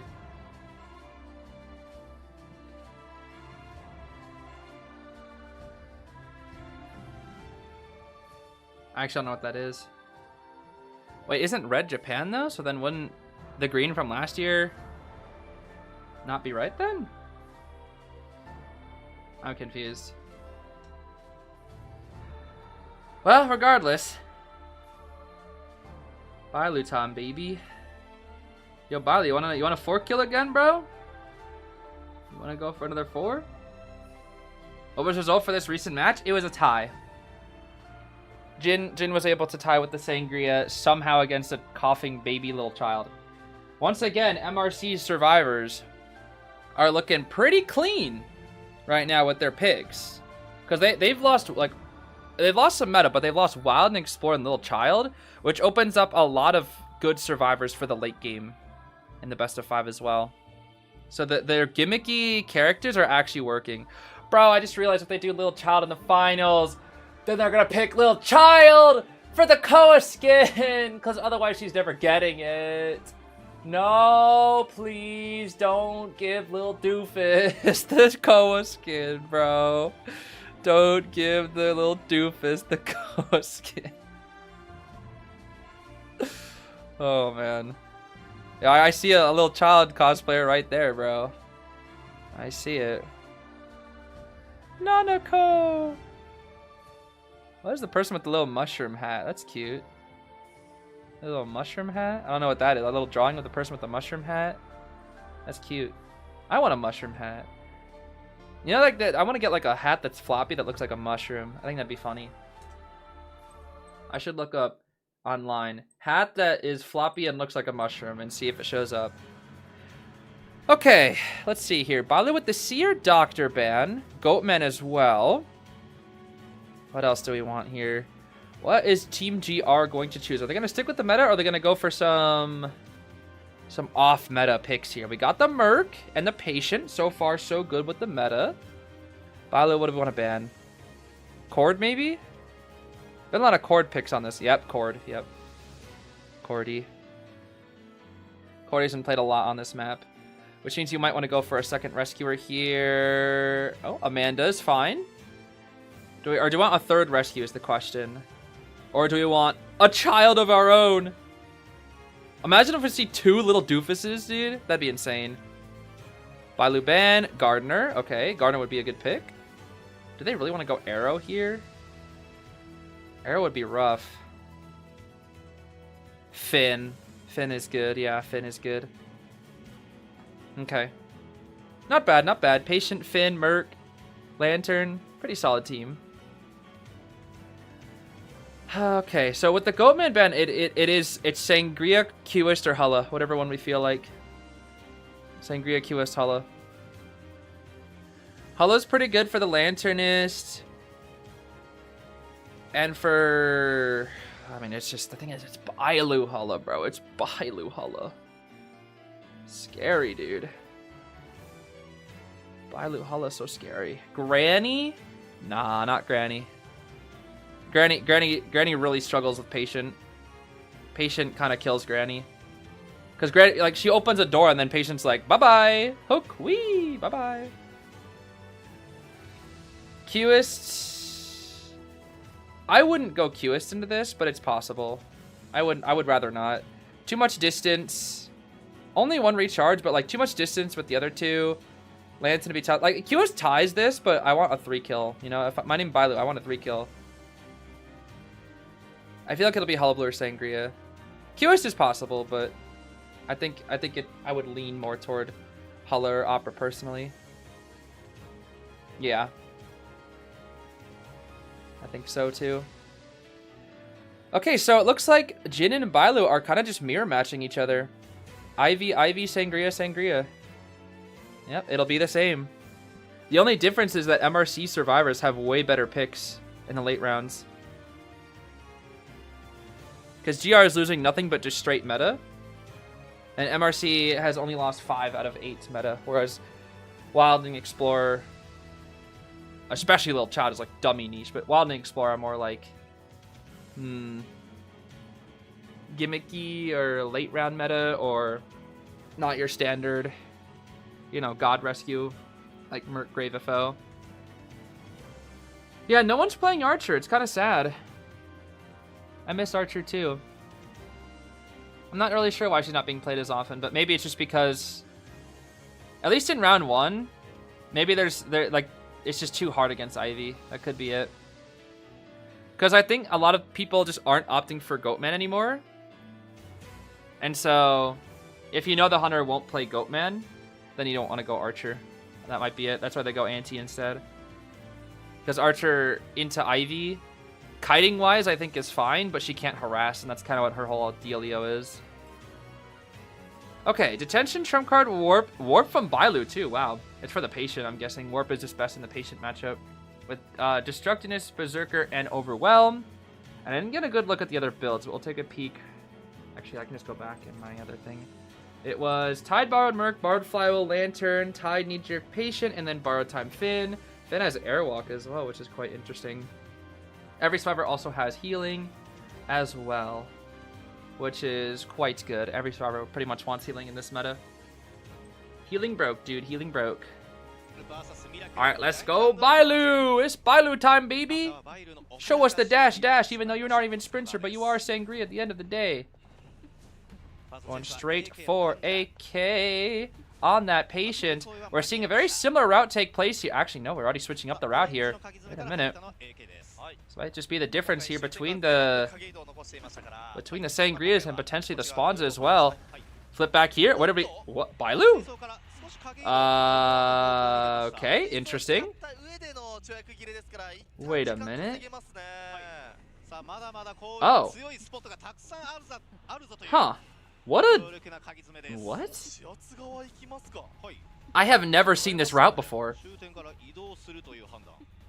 What the heck is this route? That should be a hit, right? Oh, okay, but the one on the child from earlier was a hit? Okay, sure, whatever you say. That's a hit. This is such a weird route. What a weird route. Okay. We'll drop the pallet. Bonk. One more hook. What the heck did I just look at? What a strange route. What a strange route. We're chairing your ciphers. I don't know how I feel about this. I don't know how I feel about this route. Yeah, that was a very bizarre hook. Ooh. We're just pushing Lantinus away here. Flip back. Say hi to Zero. I mean, ciphers are okay here. Oh, okay. Oh, whoa. Kind of a weird looking pad there. Alright, patient dead. We still have warp, though. That's the thing. This is definitely off to a better start than last game for Bailu. Or I guess, you know, comparatively to Jin's start here. Because at least we got the damage on the rescuer and the ciphers are a little slower. Actually, these ciphers are slow. Just straight up slow. Why? It's because he cut it on ciphers. Yeah, I don't really know if I agree with AK's route. Maybe there's a strategy to it.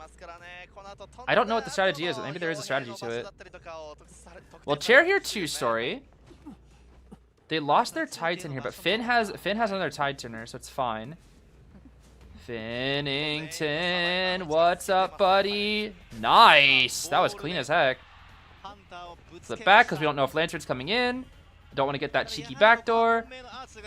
Bailu's just on top of everything, dude. He just knows every single possibility from every survivor. And just says, I don't care. Wow. He said, no ball for you, buddy. Okay. He's actually ahead of schedule on these ciphers. Lantis might help a little bit. Okay, both balls gone. Oh my gosh. 2 injuries.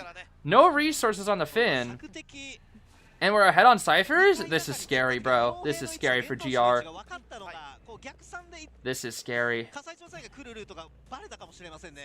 I'm actually scared for GR, bro. This might be another 4. Is it time for Bailu wall hacks? Oh, a strange mess up dash there. Is it time for Bailu to just randomly know where everybody is for no reason? He sees the heal going off. Finn will make the heal. But Finn has nothing. Finn has nothing. He has no item. He's a tied Finn with no item. All he can do is pallet spam. Okay, there's a hit right there. We see Lantern. We see Merc. TP to the Merc. This is going to force the Lantinus in to save later. And we can also prevent Cypher Bridge from getting done. This has to be a 4. I mean, like, what else is it going to be? Final pad being used. He does make it to the window, but the pallet here is gone, right? The pallet is gone. This one's still here. Go around. Mind game time. Jeez! Scary, Mr. Bailu. So scary. Alright. We have a chair. Right over here. 2-story ciphers being pushed. So now we can go pressure with Finn. Amanda will finish the cipher later. It's so funny to see the 100. It's kind of being delayed. Just don't make it super obvious. Gets popped. And now we're going to pressure Finn's cipher because we can just flip back anytime we feel like. Flip. Flip. Flip. No, we're just full committing. We don't care. We're like, yeah, get the free save, bro. Who cares? Woo. He had full confidence that the Finn would fall for that mind game. with the red light.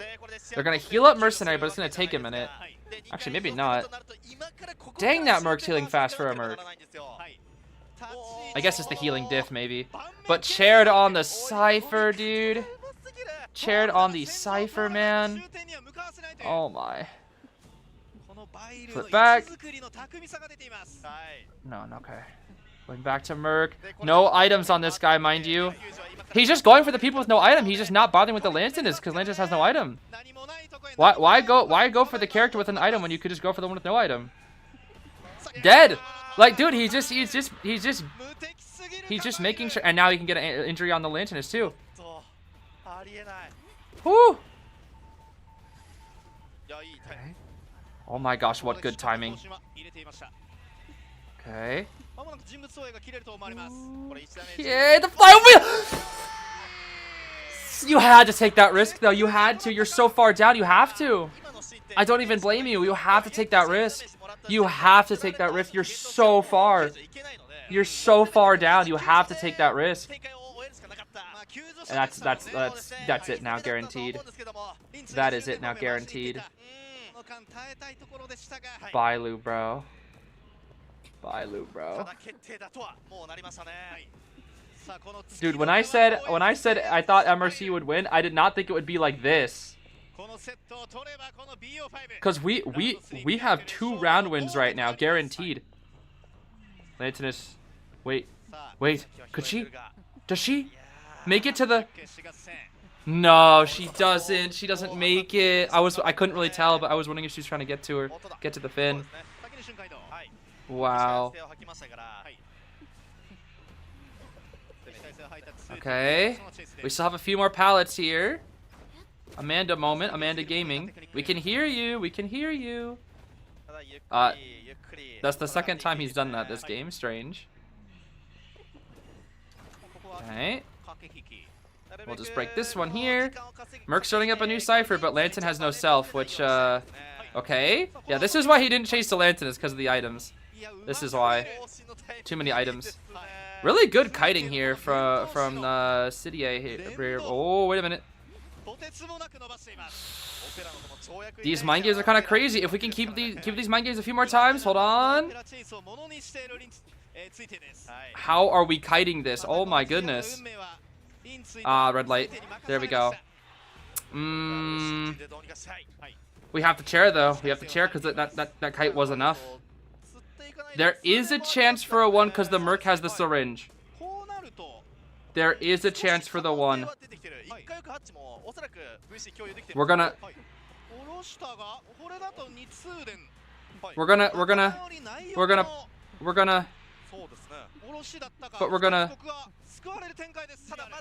No, he knows. He knows it's primed. But his trait will be ready, so he doesn't care.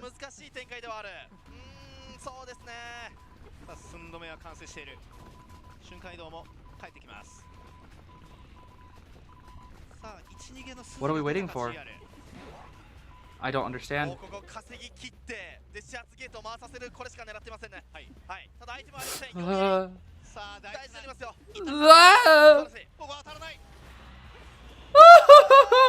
The gate! The gate! The gate! Oh! Oh! Oh! He won't make it! They got 1! Where are you going? They got 1! They clutched that up! They clutched that up! It's still a round win, but they clutched it up! Oh my goodness. They clutched that up, bro. It's still a round win, but they clutched that up. Barely getting the 1. Lantin is boosting that gate for her life. Okay. It's not a 4. But the score is now 11-6. Alright. Yep, 11-6. That's a 5-point lead. Okay. Okay. Okay, why not chair lantern? I think it's because the dungeon. I can only assume it was the dungeon. Because if Merc had the syringe, I don't know if Bailu knew that, but Merc had the syringe. There's a chance for dungeon, perhaps. Because it's Merc. Merc is a very good character to get dungeon. I think that's the reason why. That's my guess, at least. That is just my guess. Yeah, she wasn't dead on chair, but it's mercenary. You know, mercenary with the syringe, 2 hits, delay. If he hides for 20 seconds, takes 2 hits, he can easily get dungeon. It doesn't matter if it was her first chair or not, because teleport wasn't ready. So he chairs Amanda. He has to dash all the way to Merc, and that alone takes about 10-15 seconds. Merc has the syringe. He heals. He has to hit Merc twice to get to prevent the dungeon. And all Merc has to do is hide for about 20 seconds. And if he can do that, which is highly likely because he has to travel all the way, the chance of dungeon was very high. So I think he thought it was better to try to just get Merc down because he had no items with detention instead, and then TP to the other gate with Lancidus. I think that was his idea. Again, both options are viable, I think. I'm just trying to say like what I think, what was going through Bailu's head there. Just my guesswork is all. Dang, man.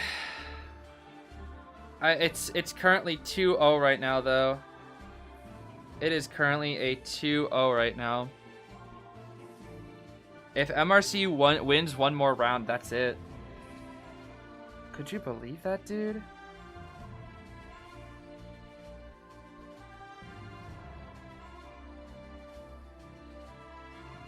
Oh, snap. Yo, Mr. Aaron might join us tomorrow, actually. That'd be great. That would have TS'd me. I don't even care. That chart attack? Uh-oh, I'm getting TS'd. And then freaking Coughing Baby right there. Oh, man. Coughing Baby upgrades herself and becomes Child Prodigy. And then I don't really know what the route was from AK. I'm gonna be honest. I actually don't know. Yeah, but looks like I don't know for sure because last time I wasn't able to because of B4U, but maybe Mr. N will be joining us tomorrow, which will be very fun. Which will be very fun. Who beat B4U again? RC. RC eliminated B4U in top 12. So B4U ended up getting 9th through 12th is their official positioning. Technically, no one is 9th, 10th, 11th, and 12th. It's just they all are in the same spot. So it's considered to be 9th through 12th is where they ended up. I guess technically, if you wanted to be very specific, if it came down to like the amount of the results that the games were,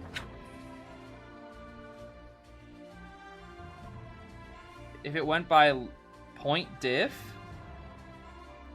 let's just say hypothetically it was point diff or like round diff, I would say Wolves is 12th, ACT is 11th, B4U is 10th, and Zeta is 9th. If we're doing just point diff, because Wolves got out on round 3 first half, ACT lost 17-18, B4U there were only 4 points behind RC, and then Zeta was only 1 point behind TE. So that's what I would say. Yes, Zeta is out. They got top 12, top 9 through 12. So if you really want to, you can consider B4U placing 10th this year. Not that it's guaranteed. That's just like my own way of looking at it. If you want to just do like points wise, they would have got 10th.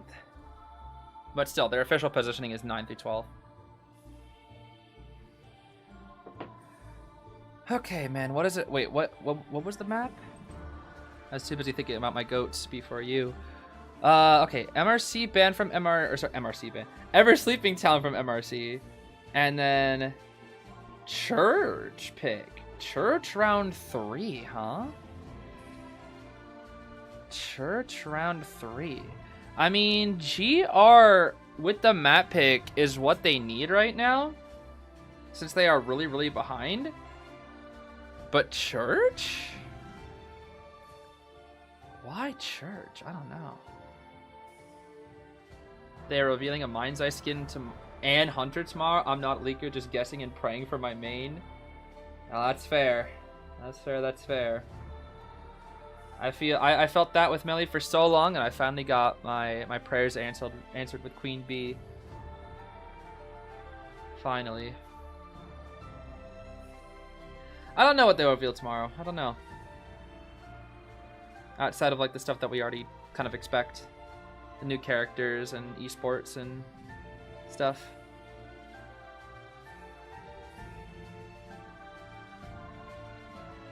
Sculptor Survivor form? I think... Didn't they say the Game Zero would have a Hunter switch though? Didn't they already say that though? Or am I crazy? I could have sworn they said it was going to be a Hunter switch, not a Survivor switch. Unless maybe I made that up. Hunter Gala? Yo, Hunter switch? Hunter mentioned? Yo, Kurapika, where you at, bro? Yo, I need the chain user to come into IDV. Yo, that would be so...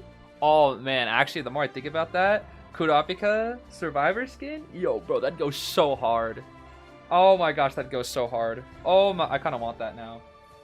I kind of want that now. Oh my gosh. Who would he be, though? Oh, man. Oh, I want that now. Oh my goodness. There will be a Hunter switch, most likely Robbie's sister. Oh right, I think I remember hearing that as well. Yeah, the Dolores. Forgot about that one. I forgore. Yeah, Alice has the Survivor switch. Yeah. I still want the coordinator Survivor switch. I would love that. Since she has her other identity, I think that'd be really cool. But Cordy's not that popular, sadly. I like Cordy a lot, but she's not really that popular. Which is kind of sad. She's always like toward the bottom of the Deduction Star votes. It makes me feel so bad for her. Or I think it's Nymph actually. Like a Nymphoborn, she's always like bottom like 3. Kind of makes me sad. I like Cordy. Am I gonna still be BFU's manager? I will be BFU's manager until they either 1, find somebody else who's better at the position than I am, and at that point I will graciously step down, or 2, they disband. So, crossover with Sora in chat GPT. Yo, please, enough of this. Okay, what do we got? Round 3, first half, Seer Bald ban, Goat Qist ban. Jin has Hulla, Jin has Peddler. For meta, we have Bonathan and all the other things. Zeus, IDV, it's time. And Lanternist, it's also time. Now would be a good time for Arrow, I think. Now would be a good time for Arrow. Mechanic. Okay, so we go Lucky. Jin might ban a decoder here. Prisoner or Faro, I'm feeling. I don't think he wants to deal with Prisoner or Faro today. Oh no, there's the Aeroplanist. Okay, that's fine. So maybe now they will pick a decoder to offset. Maybe Postman. Postman, Prisoner, Faro Lady. I think one of these 3 could be seen. It's gonna be a little risky versus a Hullabaloo though. If that's what we're expecting here. Oh, they still had Meteor. Ah, see now this is where MRC has the benefit of playing these earlier round characters in the later rounds. Yo, please,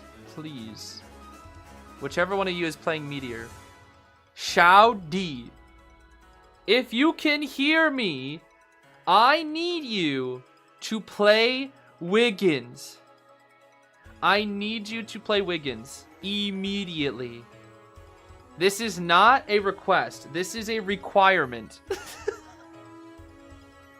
You must play Wiggins. Look at this guy, Lucky Guy, bro. He's like, so where's my special animation? All these guys got special animations. All I get to do is look around. like I do in the game. That's me, bro. Deduction substitute. You gotta say it in Chinese. I don't know any Chinese words. I know a bit of Japanese, but all the Japan teams are out. I don't know a gosh darn lick of Chinese. Okay, Jin. It's almost time for the hunter pick. Are we going Hulla? Are we going Peddler? Or are we going Bonathan? Or are we going something crazy? It's the Hulla. Nope, it's the Hulla. Fudabaru! Fudabaru it is, I see. Okay. Yeah, I really like Hullablue's idle animation. Where he like spins the ball and flips around. It's pretty fun. Yeah, Jin's Hulla though. Quite scary. Yo, actually we might just see yet another mirror match. It might just be Jin Hulla and then Bailu Hulla again. Because they've been doing it the whole time. Jin's been going first every time. And it was Ivy. Yo, Bailu's like, I'm gonna copy your homework and then still get a better result. Oh my goodness. Like, I'm gonna copy your result, change one answer, and that one answer is gonna allow me to get one more out the gate. Or one more less out the gate than you. That's basically what's going on here. Because Jin got a 3-kill, Bailu got a 4-kill in round 1, and then Jin got a tie, and then Bailu got a 3. After playing the same characters. That's so funny. Say Juan or Da in Chinese for play, but I have no idea what Wiggins would probably just be Wiggins, you know? I don't, yeah, I think you just say Wiggins. Wiggins would just be Wiggins. Because like when the commentators refer to like the people with the English names, like when they say Schmitty, they just say Schmitty, you know? Or like Green, they just say Green. I think probably like Green, at least for the Japanese, is what they would say. And I think they call Lion Lian. And what else? Roland. I think what they say, Roland. Spurinsa. That's what they say for in Japan. Spurinsa. Okay, Full Kite Lucky, Borrowed Flywheel, Meteor, Borrowed Knee-Jerk Lantern, Tide, Borrowed Forward, Insho, Trump, Peepers with Wanted, Berserker, and Mischievous for that forward. Okay. Zeus might struggle a bit here. Zeus might just struggle a bit. Some CN fans call green Xiaolu. What does that mean? Is that just green in Chinese? I have no idea. Jin name is from Nianjin, which technically means beautiful moments in life. Oh, that's really poetic, actually. I like that. That's a nice name. That's a nice name. I like that. Let's see here. Going for... Okay, we have a clone again. Double surprise hit. No, nothing. Xiaolu is basically little green. Oh, it's like the Xiao. The thing is, there's so many Xiao. Like, I feel like I see that everywhere in Chinese. Does it just mean little, or does it mean multiple things? Whoa, Zeus! Whoa! Whoa. Target swap. Hello. Ah, well, that's a hit. Yup, that's a hit, buddy. Yo, every time I see forwards go for a stun, they always take a hit afterwards. Oh, boy. Yeah, this is risky because now they're losing their best, their only Tidetenor is what they're losing now. And not to mention, this is the one who decodes. Oh my gosh, pulling a Schmitty. I mean, I guess the advantage for MRC is that, yeah, the MRC advantage is that the fact that they're chasing the slowest decoder, but there's no Tidetenor. So I don't know. Okay, cheese. Ah, not enough cheese, buddy. Not enough cheese. Pretty much took all the ball, though. Hold on. Pretty much took all the ball. Yeah, I remember hearing it first because of Apothecary Dyers, because they call, like Gauchrin calls Mao Mao Xiao Mao, which just means little Mao. But I hear Xiao in so many different things, so I just didn't know what it meant. Strange. It's just odd that it comes up so much. It's odd. Okay, are we just not saving? I guess we're just not saving. To be fair, we don't have Titaner, and no Titaner versus Hullabaloo is kind of a death sentence. None of these characters can really rescue that well, except for Meteor, who already had 2 bombs, and it's just not worth it at that point. But we still have to feed maybe Vague Tinnitus? Oh, Jin's is kind of stuck at the chair here. Well, this might be a little tricky. I'm gonna be really. I think this might be a 4 kill. It's all dependent on next chase. Xiao Di, it's all up to Xiao Di's chase. Oh my! Oh, we did lose the colors though. We did lose the colors. Cloudy with a chance of Meteorologist. Cloudy with a chance of Freiwiru. Cloudy with a chance of taking a hit, and now the Hullabaloo's at full presence. Oh. I lied, now he's at full presence. Dead. Yup. Okay, that was not a great kite, honestly. Not a great kite when we need to not get 4 killed. This is why I like having 2 tide turners. Not 1 tide turner. Clone revealer location. We have lucky guy with only perfume? That's a little scary. That is not that great. Lucky guy with only perfume? Okay. Bro can't even use the he's not making that save, is he? That's GG's. Jin, baby! Gets his 4 kill! Jin gets his 4 kill! Aww. He doesn't know. Lantinus diff, bro. Lantinus can decode for free because of her little thingy. Yup. This is where Lantinus is so annoying. Because she can just keep decoding for free. And he has to respect it. He has to respect that she could be coming in. Oh my gosh, Lantinus is so good. So much free decoding, dude. So much free decoding. Yeah, lucky guy needed like an elbow pad or something. Like only having perfume there is just not good. Xiao Di's kite unfortunately just wasn't that good. We needed a bit of a longer kite if we wanted to get one out here. But this is where GR can make their comeback now. We can make their comeback now. If we get this 4 kill, there's no possible chance. No possible chance of a 3-0 here from the side of 3-0 in terms of rounds, I should say. No possible 3-0s. Okay, that's 1-2 right now. Jump up once again right here.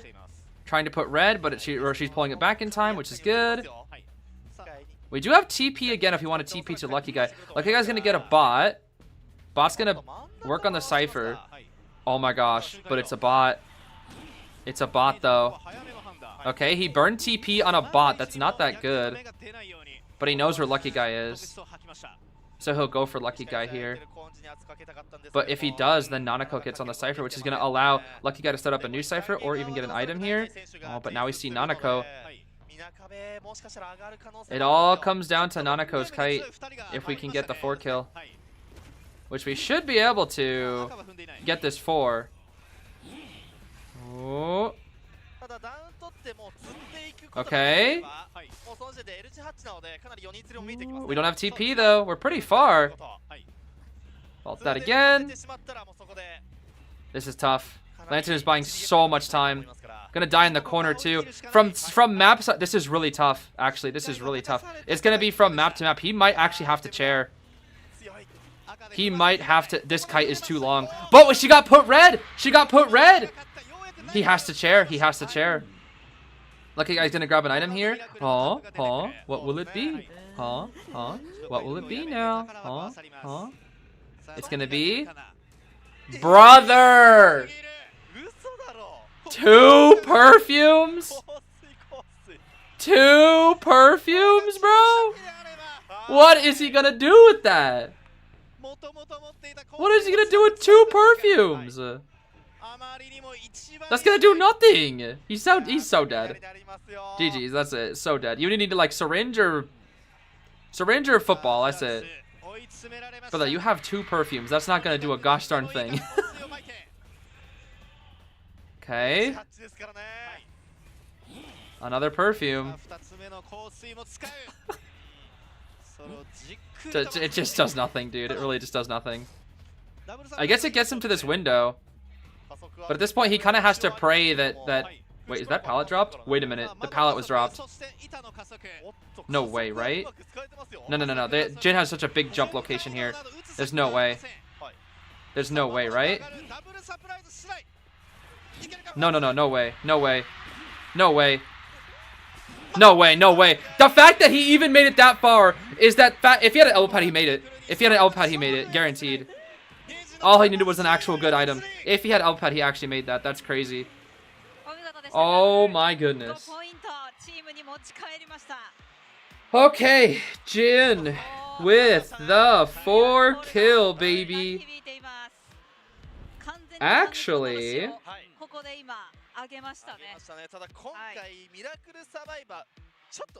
wait a minute. It's even, is it not? Wait, just a second now. I think it's even now. Well, even in terms of points, not round wins, unfortunately. But I think it's 11 points to 11 points now. Unless I did some math wrong alongside the way. I think that's right. Let's see. Let me recalculate. Yeah, no, it's tied now in points. Only in points. Only tied up in points. But now this finally puts a lot of pressure onto Bailu once again, because now Bailu wants to 4. Otherwise, GR can finally maybe run away with this game. And they got on B4, yeah. And people were mad at B4U for losing to these guys. Like, how the heck are the survivors? They're throwing, they're not... Brother! This is Jin and Bailu we're talking about. Like, come on now. This is, at least in B4U's case, this is Bailu we're talking about. Debatably best hunter in the world. Oh my goodness. 11 to 11, huh? They brought it back. Yup. 11 to 11. It has been brought back. Just like that. Outside of round wins. Round wins, MRC still has the advantage. Even if it's just a tie here or something, MRC still has advantage because of double round win.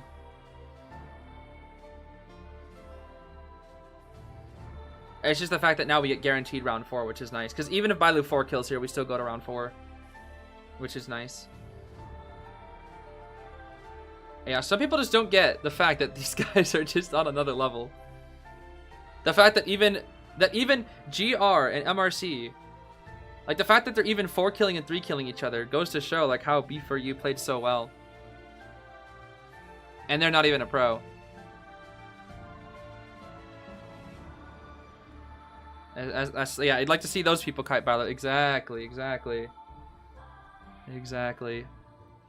Because, bro, I know I'm not lasting more than 20 seconds kiting against Bailu or Jin. I'm dead so fast. I could 1v1 them for a month and I'd still be buns.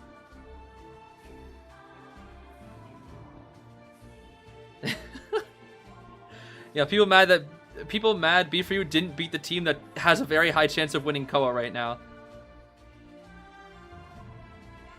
Oh man, why could they beat the Koa winner? I mean, technically they beat Zeta that time before in IVS, but that wasn't during Koa, you know? Yeah, they're very, very quick to belittle the success that B4U has had, it's true. Just for little mistakes or whatnot. Yo!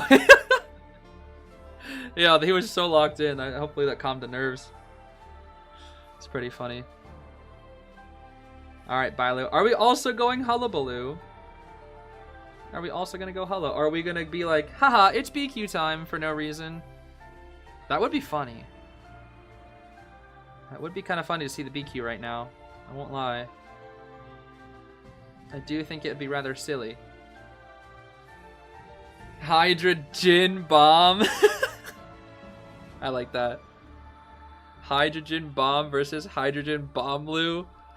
That's kind of funny how that almost works. That's kind of creative, actually. I don't know what that says, but I see the MRC logo, so I'm assuming you're an MRC fan. I see Merc in the back too. What's up, Mercenary? Has GR ever won KO before? I think like 4 times? Or 4 or 5 times. Or sorry, 3 or 4 times, yes.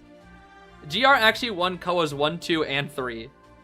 I forget if they won KOA 5 or not. So, 4 times, yeah. They won KOA 5, was it? I know they won KOAs 1, 2, and 3 in a row. They won the first 3 KOAs ever. Lantern and Doctor? I don't know what that's. I think that's Doctor. Yeah, GR has the most KOA wins. They have won half the KOAs so far, which is wild to say. Wild, wild, wild.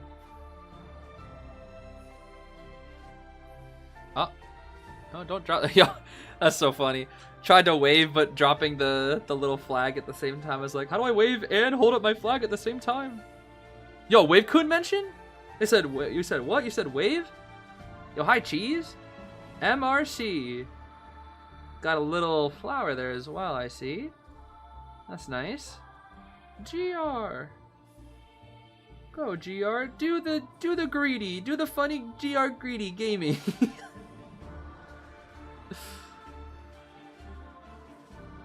Didn't GR win only 3 times? Oh, it was 3 times then. Never mind. I always forget. I always forget who won KOA 4, 5, and 6. Or no, 6 was Do 5. That one I remember. And I know Wolves won one of them. But all I remember is that GR won 1, 2, and 3. I always forget who won 4 and 5. KOA 6 was Do 5. KOA 7 was GG. KOA 8 was Zeta. KOA 9, who knows? It's either TE, GR, MRC. KOA 4 was... Oh, KOA 4 was GG! Really? So GG has won 2 of them then, huh? I see. Alright then. It is time for... round 3 again. We're banning... Oh! We're banning the Embalmer Cheerleader strategy, huh? Okay. We don't want to do with Embalmer Cheer today then. So what do we want to play? Officer is here. As well as... No? Yes? Officer? No, Arrow. Yo, get Jose off the stage, bro! That's Charles. Yeah, Charles. But say if you use up your Officer now, you're going to lose all your God rescues. You already lost Grave and Merc. Orphe said, look at my book, bro. Hi, Orphe. Aeroplanes and Orphe have some nice synergy as well. Because Aeroplanes drops pallet slowly, but has he drops faster and pallet stuns for longer when near a teammate. So if Orphe swaps for Aeroplanist can get the slam, which is pretty good. We got the Bald out here as well. They banned FO actually, so we get the Bald. Postman ban as well. Do we want to try to go for a Decoder here? Decoder might not be bad. This is pretty 315-esque. Not quite. We're going to go for the Gardener here instead. Heavy priority on the rescue. Probably because they're scared of Bailu's Hulla. That makes sense, actually. Heavily prioritizing counterpicking the Bailu Hulla Blue is my guess. Especially since they do not want to get 4-killed. They do not want to get 4-killed. Not at all. Who's more OP between FO and Grave? I think FO is picked more, but I think they have different strengths and different weaknesses. I think FO is generally considered to be slightly stronger, though. But both are really, really good. I think it's very debatable. For me, I prefer Grave more. Because I think Grave has a bit more versatility, whereas Officer's a little bit more straightforward. But his straightforwardness is also just really stupidly good. BQ against this? No BQ. Nah. I would never BQ into this comp. Not if you need a 4-kill. Maybe if you need a tie, sure, but not for a 4, and Bailu wants to 4. It should be Hulla Blue. Even though he's playing it into some counters, like Bald, it should still be Hulla. He'll probably chase the Novelist too, is my guess. If he goes Holo, he'll be Holo chase Novelist. Or Gardener. And Gaming? Okay, I was not expecting and Gaming. Okay. Sure. And Gaming, huh? But why and Gaming? To offset the builds, potentially, because of the flywheels? I mean, Anne is kind of one of those weird... I guess it's like an out-of-left field pick, right? Because at this point, Bailu can get rid of Anne as a global, which also will help them later in the set.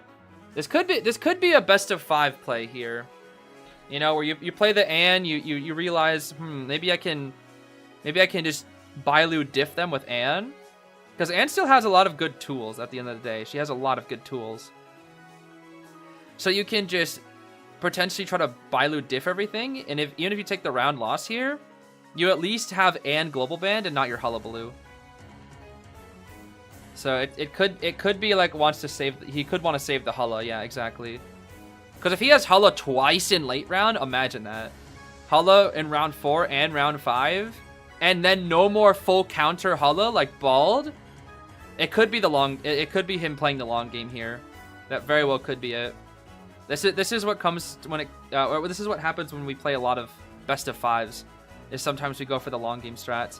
It is going to be Borrowed Flywheel on the Arrow and the Novelist, so that'll be really good for Anne. Tied Borrowed Bald and then tied Knee-Jerk Gardener. With what? Detention, Trump Card, Warp, and very standard. Even if Anne ties here, it's good enough. Like, Bailu might honestly just be like, it's fine to tie. And then I get Hullabaloo in round 4 and round 5, unless you ban it. And otherwise, if you don't, I get Qist. Or I get Goatman. So at least I got some form of meta that he's very proficient with. So I think this is fine here. I think Bailu's fine with tying. But even then, it's Bailu, bro. And he could always find a way to 3. Even with a character like Anne. Let's see here. Walking to the Gardener for now. Will we chase the Gardener, though? Do have that Overwhelm. We do miss Cats, but we're not actually going for the Gardener. We're scanning around a little bit, I think.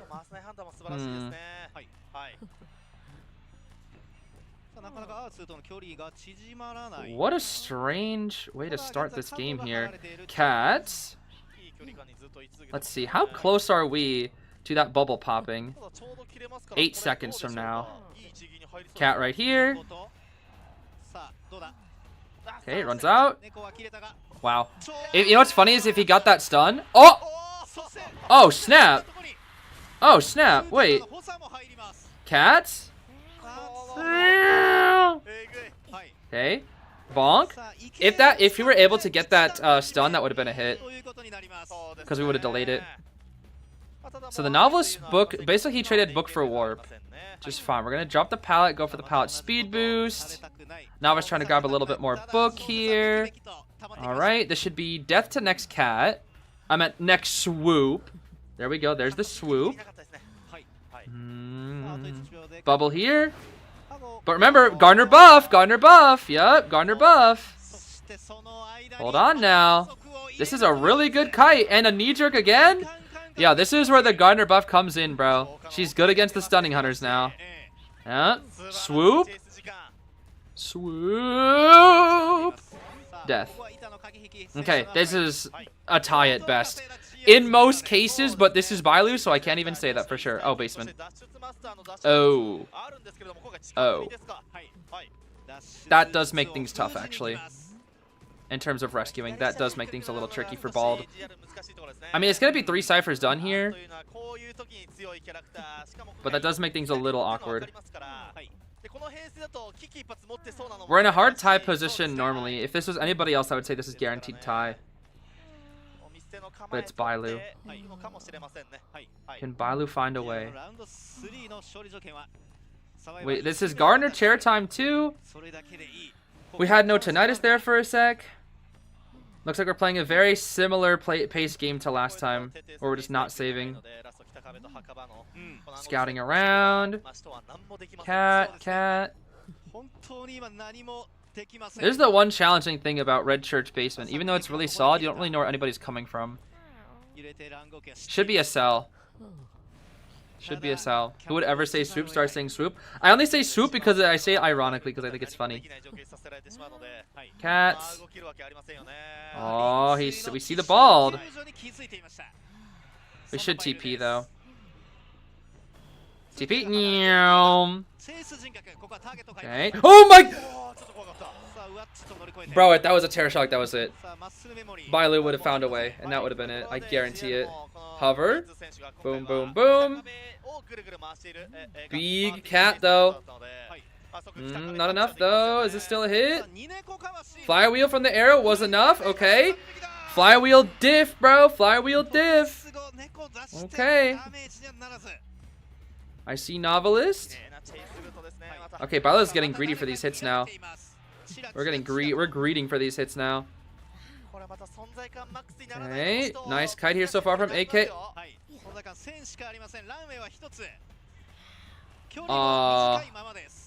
Okay. Might seal here? What the heck is that cat? What is that cat? What do you even do? You just die. Okay. I don't know why he dropped that pallet, but we're dead to the next cat. Or not? No, now the Cypher pops. Cats. Cypher definitely pops here. Jump, seal. Oh. Nice try, but the other one's primed. Okay, this is looking like we're not even full presence. Yeah, this is hard tie. This is hard tie. Very hard tie, right? Okay, nobody's here. TP, okay. Bald. Still has bald smoke. Yeah, they are doing really, really well here against Bailu. We are doing really well here. Cat. Cat. Okay. Where's Dungeon? It's not there. Bald. What the heck? What? Yo! How cheeky! How cheeky, dude! Nah, you're dead. You're so dead. Yeah, we can't do anything there. Alright, it's a tie. Bro, what the heck was that? Hitting the wall? Alright, it's a tie. Honestly, that's all Bailu really cares about, because now he keeps his Hollow Blue for round 4 and 5. So I think that was just a let's play the late or the long game. And now you don't have Bald to counter my Hollow Blue anymore. That was pretty funny though. That hitting the wall from that far. Hold on, let me see that. That's pretty funny.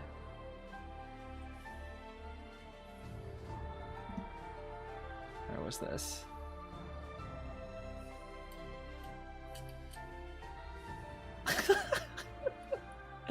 That's so funny, dude. Bro.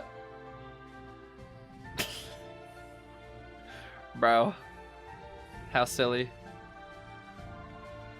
How silly, bro. How silly. GR need to win round 4 to go to round 5?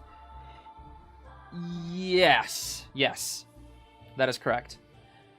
Actually, no. That is, they have to tie. They have to tie it. They don't have to win it, they have to tie it at least. If they don't tie it, then it's over. They have to at least tie it. Because if they tie it here and they win the next round, they go overtime. That's the thing. Yeah, they can afford to tie, and then it would come down to round 5. But I think at this current state, if GR is to win in round 5, they wouldn't be able to tie round 5, basically. They would still be at a disadvantage. They would have to win round 5. And if they win round 5, they would just straight up win. But if they tie round 5, if they tied round 4 as well, MRC would just take it. Some chicken katsusanda for dinner since I didn't eat breakfast. That actually sounds pretty good. Yeah, I'd say go for it. That actually sounds pretty good. I could definitely go for some of that right now. Chicken katsu is just It's yummy. Do I have smoke? You're bald too? Yeah, totally. Actually, yeah, I do. Hold on. I wish if I had a face cam, this would be so funny because I have a candle right here. Here's my bald smoke. I'm gonna light this candle. And then I'm gonna blow it out. There's the smoke. You can't see it, but that's my bald smoke right there.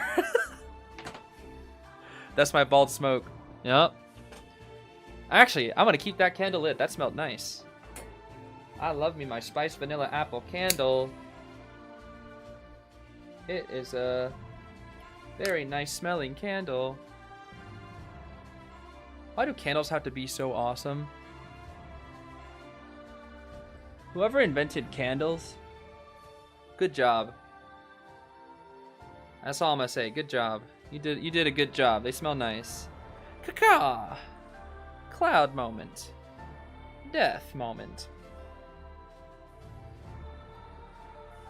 The candleologist. Yeah, that's a good that's a good answer actually. I should have known it was the candleologist. It's not wax, that's for sure. Definitely not wax.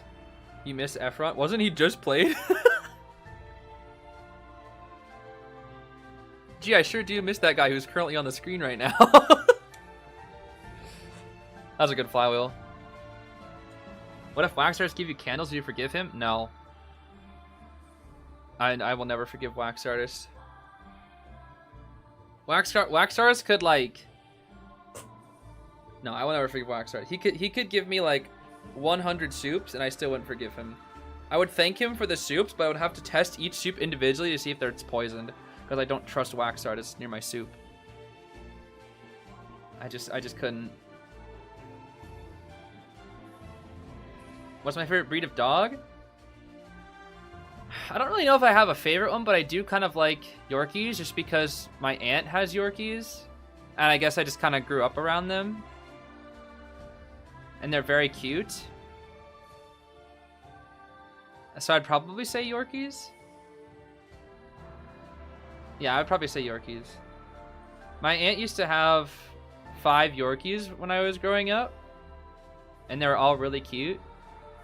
And they all passed away, and she has 3 new-ish ones. I guess like a generation of new ones. And I've told you about those before. It's the Chuck, Mo, and Cooper. Those are their names. But my favorite of the dogs that she used to have when I was really young, her name was Haley. And she was a really tiny Yorkie. She was like the runt of her litter. And she was really tiny. And she was always my favorite because she was so small. And I always thought she was really cute. But she also was like... I don't know, she was... I really felt bad for her because she was... I miss her. She was really goofy, I guess. Cause she was really sick. Like she had a lot of problems wrong with her, unfortunately. But she was also really friendly, and so I really liked her. She was a nice little dog.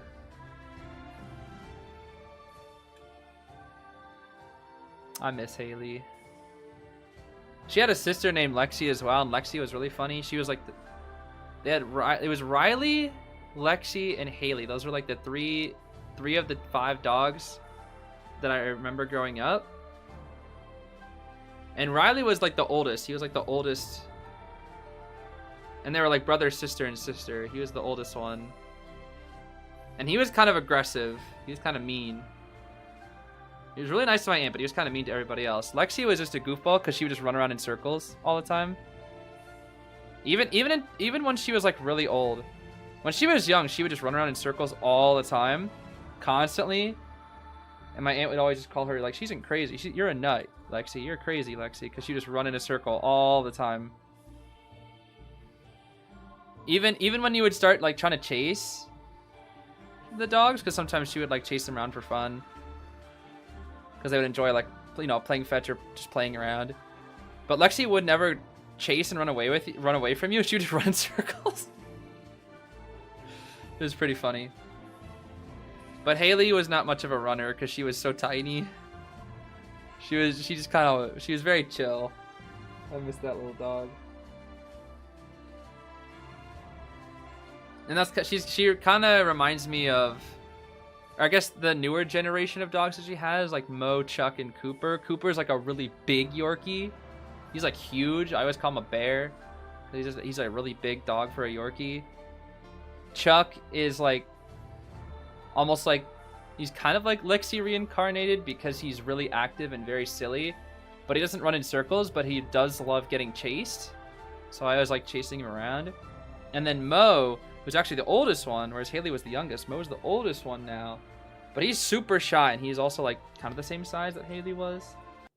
I really like Mo because he's very shy and he's also quite small. But I always feel bad because he doesn't like me very much. Yeah, sorry I'm yapping about my aunt's dogs.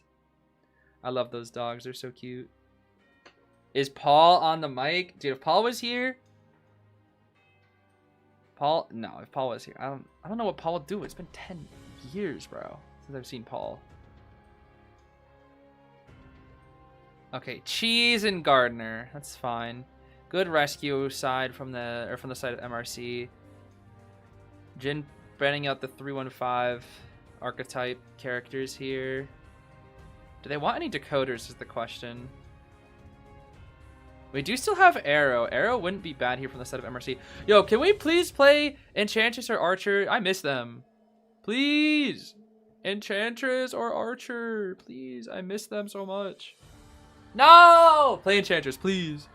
Please, please, please, please. Auntie's already banned. Please, I want to see Enchantress. I miss my harassers. Where are they? Where are they, bro?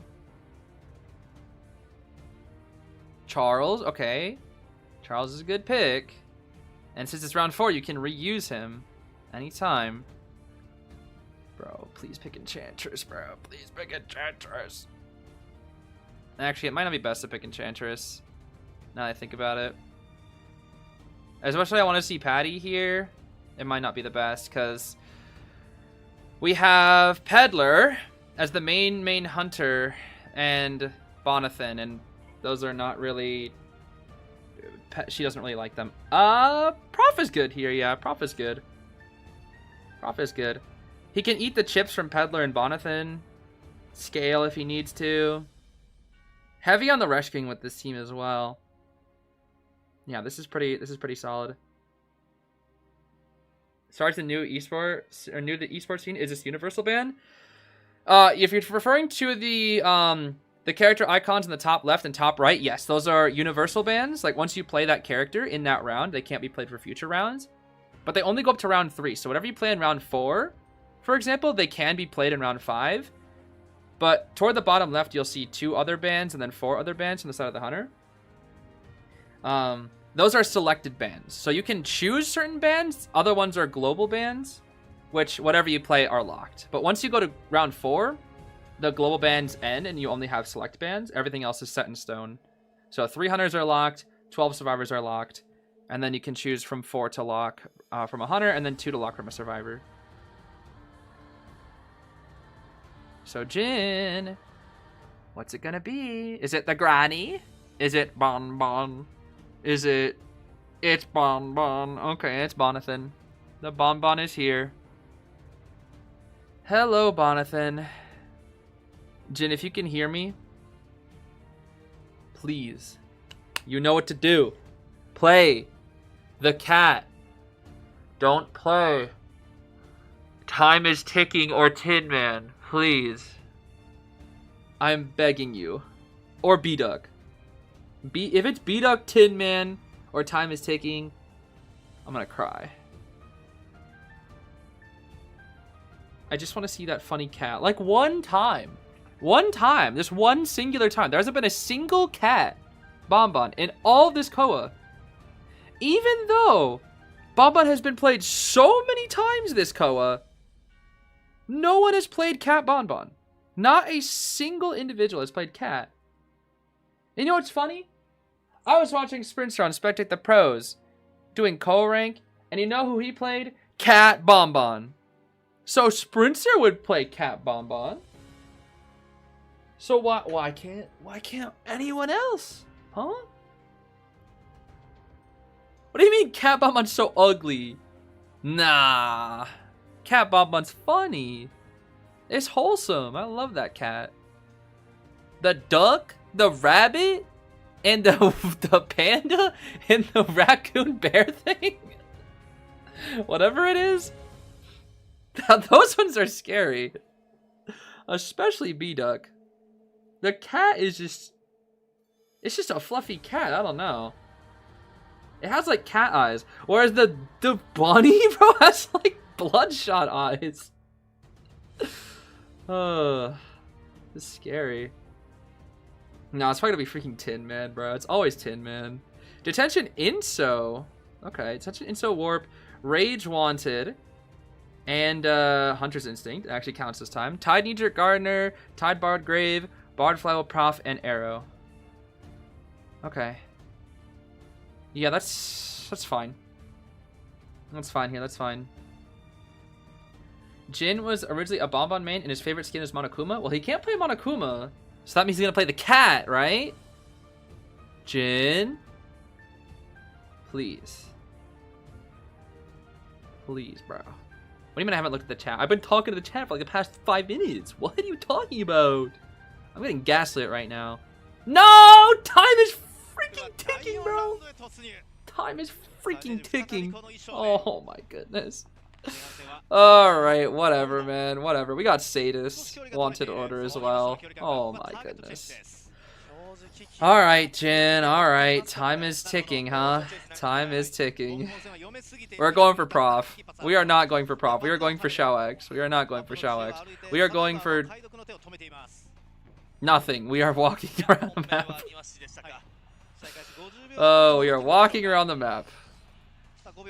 Yo, ain't nobody there, bro. I'm sorry. I hate to break it to you. Oh, never mind. Somebody there. Bubble.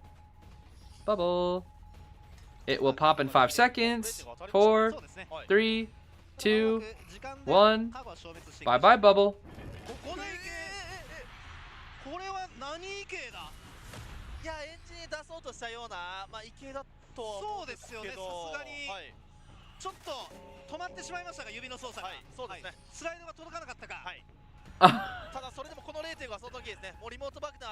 It happens to the best of us. Yo, okay, he's making up for that mistake with these bomb chains right now, though. Hello? The bubble. Wow. So it's almost like that random warp didn't matter. I don't know what the heck that warp was supposed to be. I'm assuming we were supposed to go to Arrow with that, but I don't know, dude. Look at his heart rate. Yeah, the nerves must be kicking in now. Now that he knows he's really... Now that he knows he needs to, like, push hard for a win, because they still need an extra round win. Like, Jin needs to push for it here. Oh, guess what? Time is ticking. Time is ticking, bro. Okay, no bomb. Time is ticking. Time is ticking.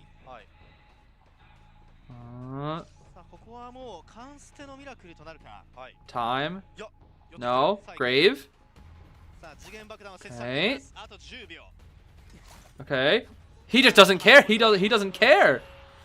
He just doesn't care. He just did city strats and was like, yeah, I'm just gonna do it. And if I die, then I die. If I get terror shock, then so be it. So be it. It just wasn't meant to be. Ah, the bubble. Is that enough? I guess. I mean, she still dies. I don't really think it does anything here, actually. Dead. Whoa, the ciphers. What the heck? The ciphers. What are these ciphers, dude? Alright. Into the chair we go. That's a dead gardener. These ciphers are looking pretty good, though. Warp's back. Okay, Grave getting the shovel. I just keep on chasing the... Alright, that's a much better warp. Much better warp. Okay, lots and lots of... Interesting. Did he try to chip the shovel or try to hit the shovel and then chip? What kind of angle? What kind of... Yo, what? What kind of angle is this? These bomb chains are scary. These bomb chains are very scary. Uh-oh. Jin. Jin. Jin. Jonathan. Jonathan. Oh dear. That's not good. It's a tie. It's gonna be a tie. It's gonna be a tie, bro. It's gonna be a tie. Oh. Okay. Where'd you get that elbow pad? From the chest? Oh my. When did he have time to... Did they dig that up earlier? When did he even get that? Bro has wall hacks. Oh my.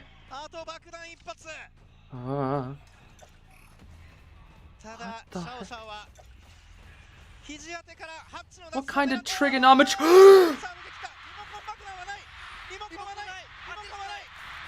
Oh my! Oh, that's not good. Oh, that's not good for GR. They 3-escaped Jin! They 3-escaped Jin! They 3-escaped Jin.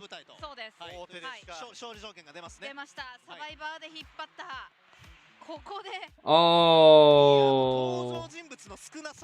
Oh dear. Oh dear. Jin 3-escape? Jin 3? Oh my goodness. Wait a minute, wait a minute, wait a minute. Wait just a minute. 14 to 16 is the score. Bro, they also have to 3-escape Bailu. They have to 3-escape Bailu now. Bailu only needs to tie. Oh my goodness. I missed a super chat? Yeah, let me check here.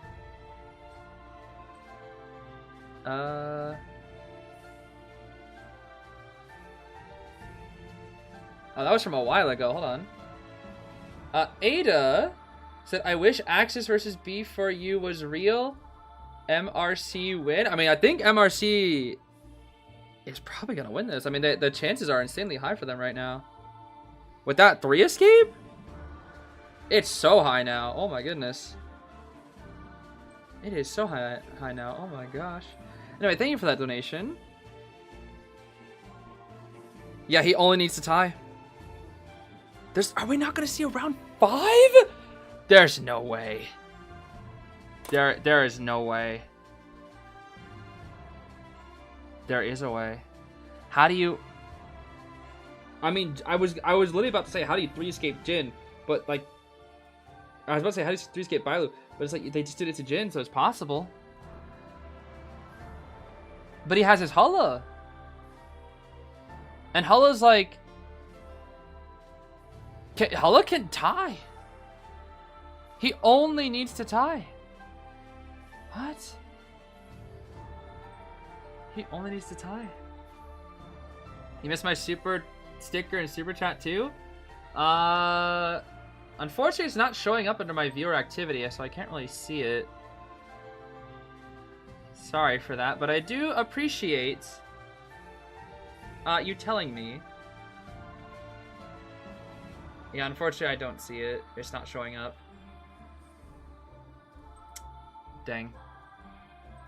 Thank you, though. Sorry, sometimes I get pretty ingrained onto the matches, so I'm sorry if I missed any donations.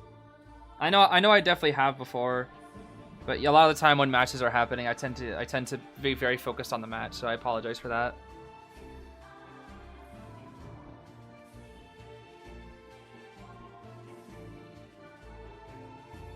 Doesn't Hulla struggle on arms?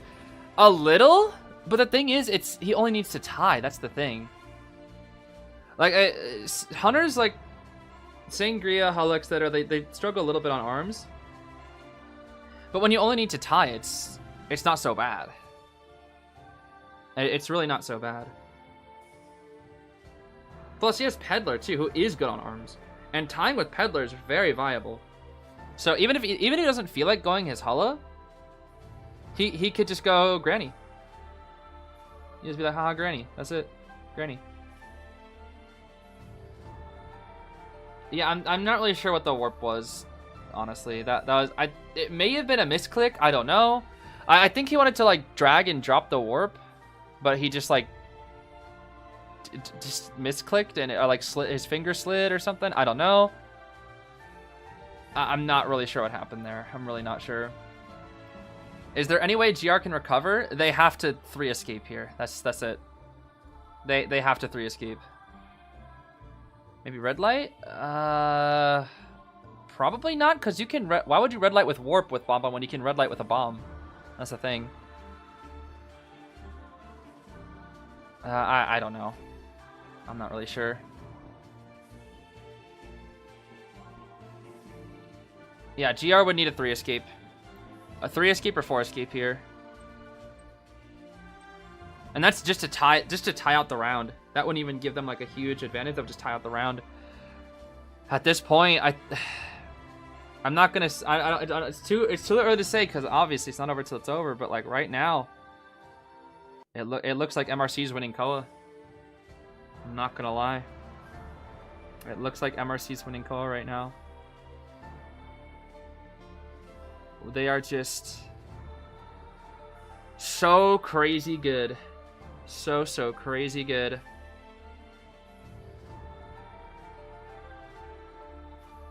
That is Blink? No, I think it's a stream refresh because it's been open for like what? 6 hours now? Yeah, around 6 hours. Around 6 hours here. Yeah, they gotta pull a Zeta or something. They gotta do something. I don't know what they're gonna do, but they gotta figure out something. Maybe they'll pull a little GR magic, get a little bit greedy, go for something crazy. Who knows? We ban out the forward and the mechanic. Those are 2 really good characters for 3 escapes here. And they do ban Goat QS. Makes sense. So we have Peddler Hulla. Peddler Hulla and anything else Bailu feels like going. Even potentially the Bloody Queen. Well, we'll see. Go Archer. Kaka? No way they go Seer Doctor, right? That'd be funny. Seer Weepy. Okay. Okay, I like it. I like it. This is a good team comp so far. Okay, ban out Gimmick Explorer. That's fine. We want to get these gimmick characters out of here. No gimmickers, no Cypher Rush. What's next? Maybe I would like a Harasser. I would. There we go, Prospector. Good. There we go. This is what we need, GR. This is what we need. We need the greedy. We need the harassers. Yes, sir. Has Doc been played? No Doctor. No Doctor. Lucky Guy would have been really good there. I could see a Cheerleader pick here, actually. I could see Cheerleader. Cheerleader would not be bad for support. But maybe they want something else. Maybe they want like Embalmer or something. I don't know. Toy Merchant. Okay, that's fine. That's fine. That's fine. That is fine. BQ not bad for this comp. BQ. It's good against Prospector. Probably not really Weeping Clown. Not Seer. No, I wouldn't go BQ. You can only really exploit the Norton and maybe the Toy Merchant if she doesn't have a catapult set up. Because, like, Weeping... Like, the problem is with also Seer is just 3 hits. And if anybody's 3 hits, that's 3 mirrors, and 3 mirrors equals good kite. I wouldn't do it. 3 mirrors equals good kite. And you can't just rank logic apply. I feel like it's too hard. I mean, if any BQ can do it, it's Bailu. I won't lie. If anybody will do it, it's Bailu. But when you have Hullabaloo and Peddler as safer options... You never know. Plus, you only need to tie. That's the thing. Like, going BQ, you only have to tie. So, like, he technically could. I wouldn't, but you could. All right. It's time. Mr. Bailu, select your hunter. What are we gonna go in with? The Granny! Yes, it's Granny time. Makes sense, actually. Granny's good for this comp. You can chip the Seer. Counters the Norton. I don't really know how she matches up into Weeping Clown and Toy Merchant, actually. I'm not entirely sure. But I know she does well into Seer and Prospector. Is this the second ever Granny? Yeah, this is the second Granny played in finals. Which is kind of wild, because she was spammed in quals. She was spammed in quals, dude. Everyone was playing Granny. In, like, round 1, too. She was being spammed. But now she's, like, she's gone. Granny gone, bro. She's completely gone. What happened first half? What happened first half was a 3 escape. Jin got 3 escaped.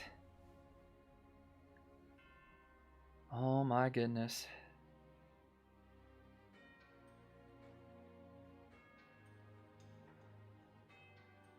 Granny, yeah, Granny on Arms is good. This, like, she's good on every map, but, like, especially on Arms, which is, like, the haha funny Survivor-sided map, but it doesn't really matter for Granny because in all situations, I open a door. Detention trump card Blink, Rage, Claustro, Addiction, Tide Weepy, Tide Toy, and then, wow, no flywheels. Borrowed Knee Jerk on Norton, and Seer. Okay. I wonder what they're expecting with the only knee jerks, no flywheels. Maybe not the Hulla then.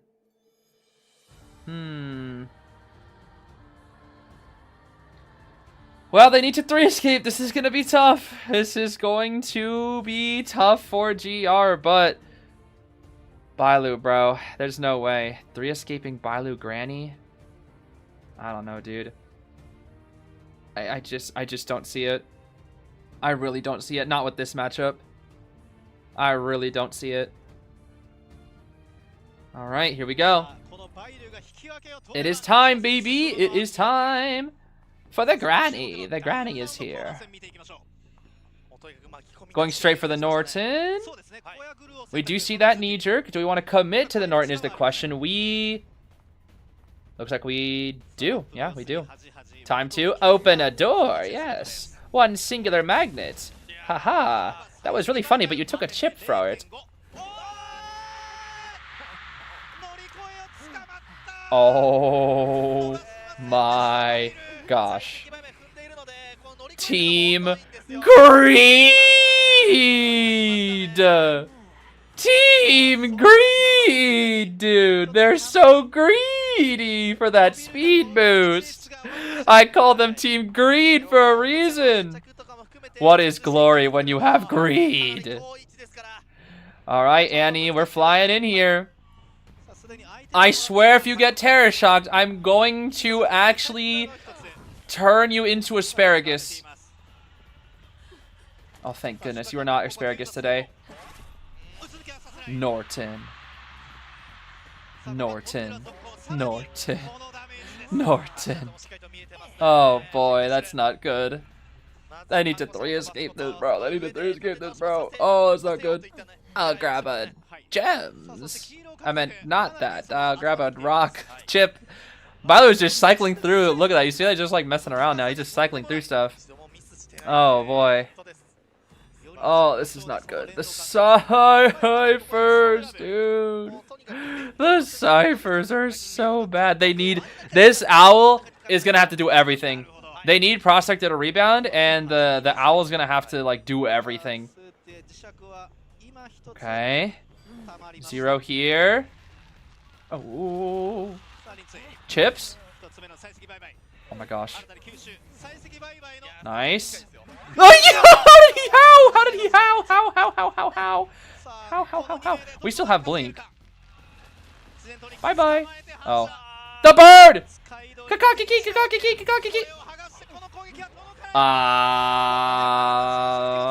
The Blink. The Blinko. The Blinko, bro. The Blinko. Weepy. Ready it up, buddy. Huh? What?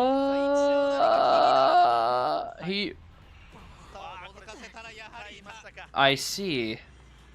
Don't greed. Bailu, don't do it. Bailu, don't do it. Bailu, please. Bailu! Yo! Yo! It's so cooked. It's so cooked. Their Cypher somehow was actually kind of really good, actually, but unfortunately, they have to make it out with these three. They have to make it out here with these three. Oh. It's Grover, bro. It's Grover. I think it's over, bro. Seer's hiding it out. Ah, we know. We have Vine. Seer, you gotta dodge this Vine. Goodbye. What? He lived, but he can't get the save. And that's it. That is it right there.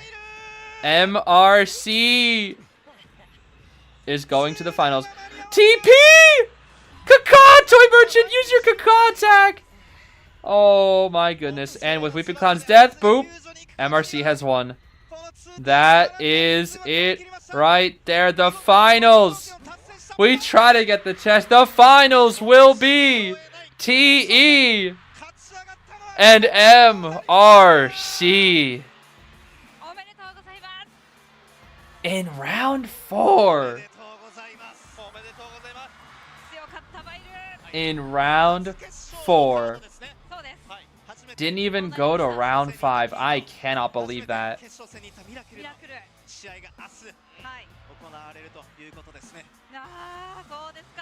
I genuinely can't believe that. Dang. Well played. Well played. Well played. Very, very well played. And now bro gets the pop-up. He's like, gotta be respectful. Now let me go. Yeah, yeah, bro, yeah. Woo! You did it, bro. You did it, Bailu. Yeah. Yeah, bro, yeah. Yeah, bro. Yo, they're trying to lift him into the air. Yo, they know he's the GOAT. They know, bro. Oh, man, what a good set. What a good set, bro. What a good set. Oh, man. I really wanted that to go to round 5, but I really wanted that to go to round 5, dude. Both sets, they didn't even go to round 5 second half. We went to round 5 TE versus ZQ, but it ended in round 1 5 for first half, and then this one was round 4 second half. Not even a round 5. Oh man. That was probably AK's final match with Koa Champ, still in reach? Really? I didn't know. Huh. Actually, no, it's not. There's still battle for third. There's still battle for third. That's it. The final matchup will be MRC versus TE. But first, before that, we have one more match to watch, and that is FPX.ZQ versus GR, the battle for third place. That is what we will see. That is what tomorrow will be. We'll see GR versus ZQ first, and then MRC versus TE. I cannot believe that TE got to finals. I really cannot. Oh my goodness. They really made it all the way to finals, dude. I can't believe that. I really can't believe that, dude. That's so impressive. Only 2 teams remain. MRC and TE, bro. That's the finals. Look at the kite times, bro. What? The kite times. Oh, man. Wait, what? What do you mean? What? That's not Jin. What? That's what? Wait, why are they showing Jin versus his own team? Where's the granny? Huh? Wait, what? Okay. Sure. Yeah, why not? Why not, bro? Yo, Jin killed his own team, bro.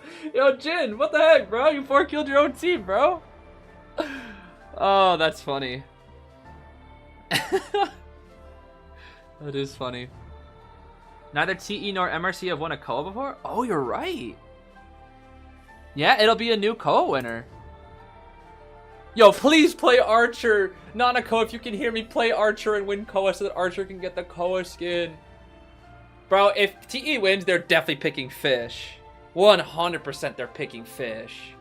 And if MRC wins, they're probably picking Hullabaloo as the hunter for Bailu. Or BQ if he goes BQ. And if they do a Survivor, I don't know what they're gonna do, but I hope they do Archer. Archer would be so cool. I would love it if Archer got it. BQ would be kind of wild, yeah. BQ would be crazy. Yeah, they have to pick those characters in the finals. This is true. It is definitely true. Oh, man. What a matchup, though. What a matchup. I really wanted to go to round 5. What a shame. I will be so real, though. I do think MRC will win KOA at this rate. I do think they are the stronger team. But TE has proven me wrong like 20 times. So many times they've proven... Also, this is yet another reason why Norton sucks versus Peddler. On paper, it's a good matchup, but it's actually not. You just have to play it right as the Peddler. And Bailu played it perfectly. And then also, we just kind of made a few mistakes, unfortunately, as well. Remember when you said Wolves would definitely win last KOA? I do remember that. And then they didn't. So, I was punished for not believing in Zeta, which is funny, actually. Because at the start, I said, I think Zeta's going to win KOA at the very beginning. And then I saw Choai getting 4-kill, 4-kill, 4-kill, 4-kill, 4-kill. And I was like, okay, Wolves has to win. And then Zeta won. So now I'm thinking that TE's going to win because I think that MRC's going to win. And I'm never right who wins KOA. So... Oh, man. KOA 8 Wolves, bro. What a generational run up until finals. What a generational run. Okay. Well, I think that'll be it. They played the highlights. I think that'll be it. I think that will be it for today, everybody. That'll be all. Bailu? Yeah, bro. Yeah, bro. Send us out, bro. He still has the same pose as yesterday. Except now it's going to be 5. Now it's going to be day 5. So, everybody, that was day 4. Tomorrow is day 5. Also, the final day of KOA 9. It all ends tomorrow. There's one more art piece to showcase as well. It'll be a big day tomorrow. One final art piece. Battle for 3rd. New information, new characters. SRE, esports, crossovers, all that good stuff. And then MRC versus TE to end it off. So I will see you all then. For now, I'm going to get that out of here. Take care, and I'll see you in the finals.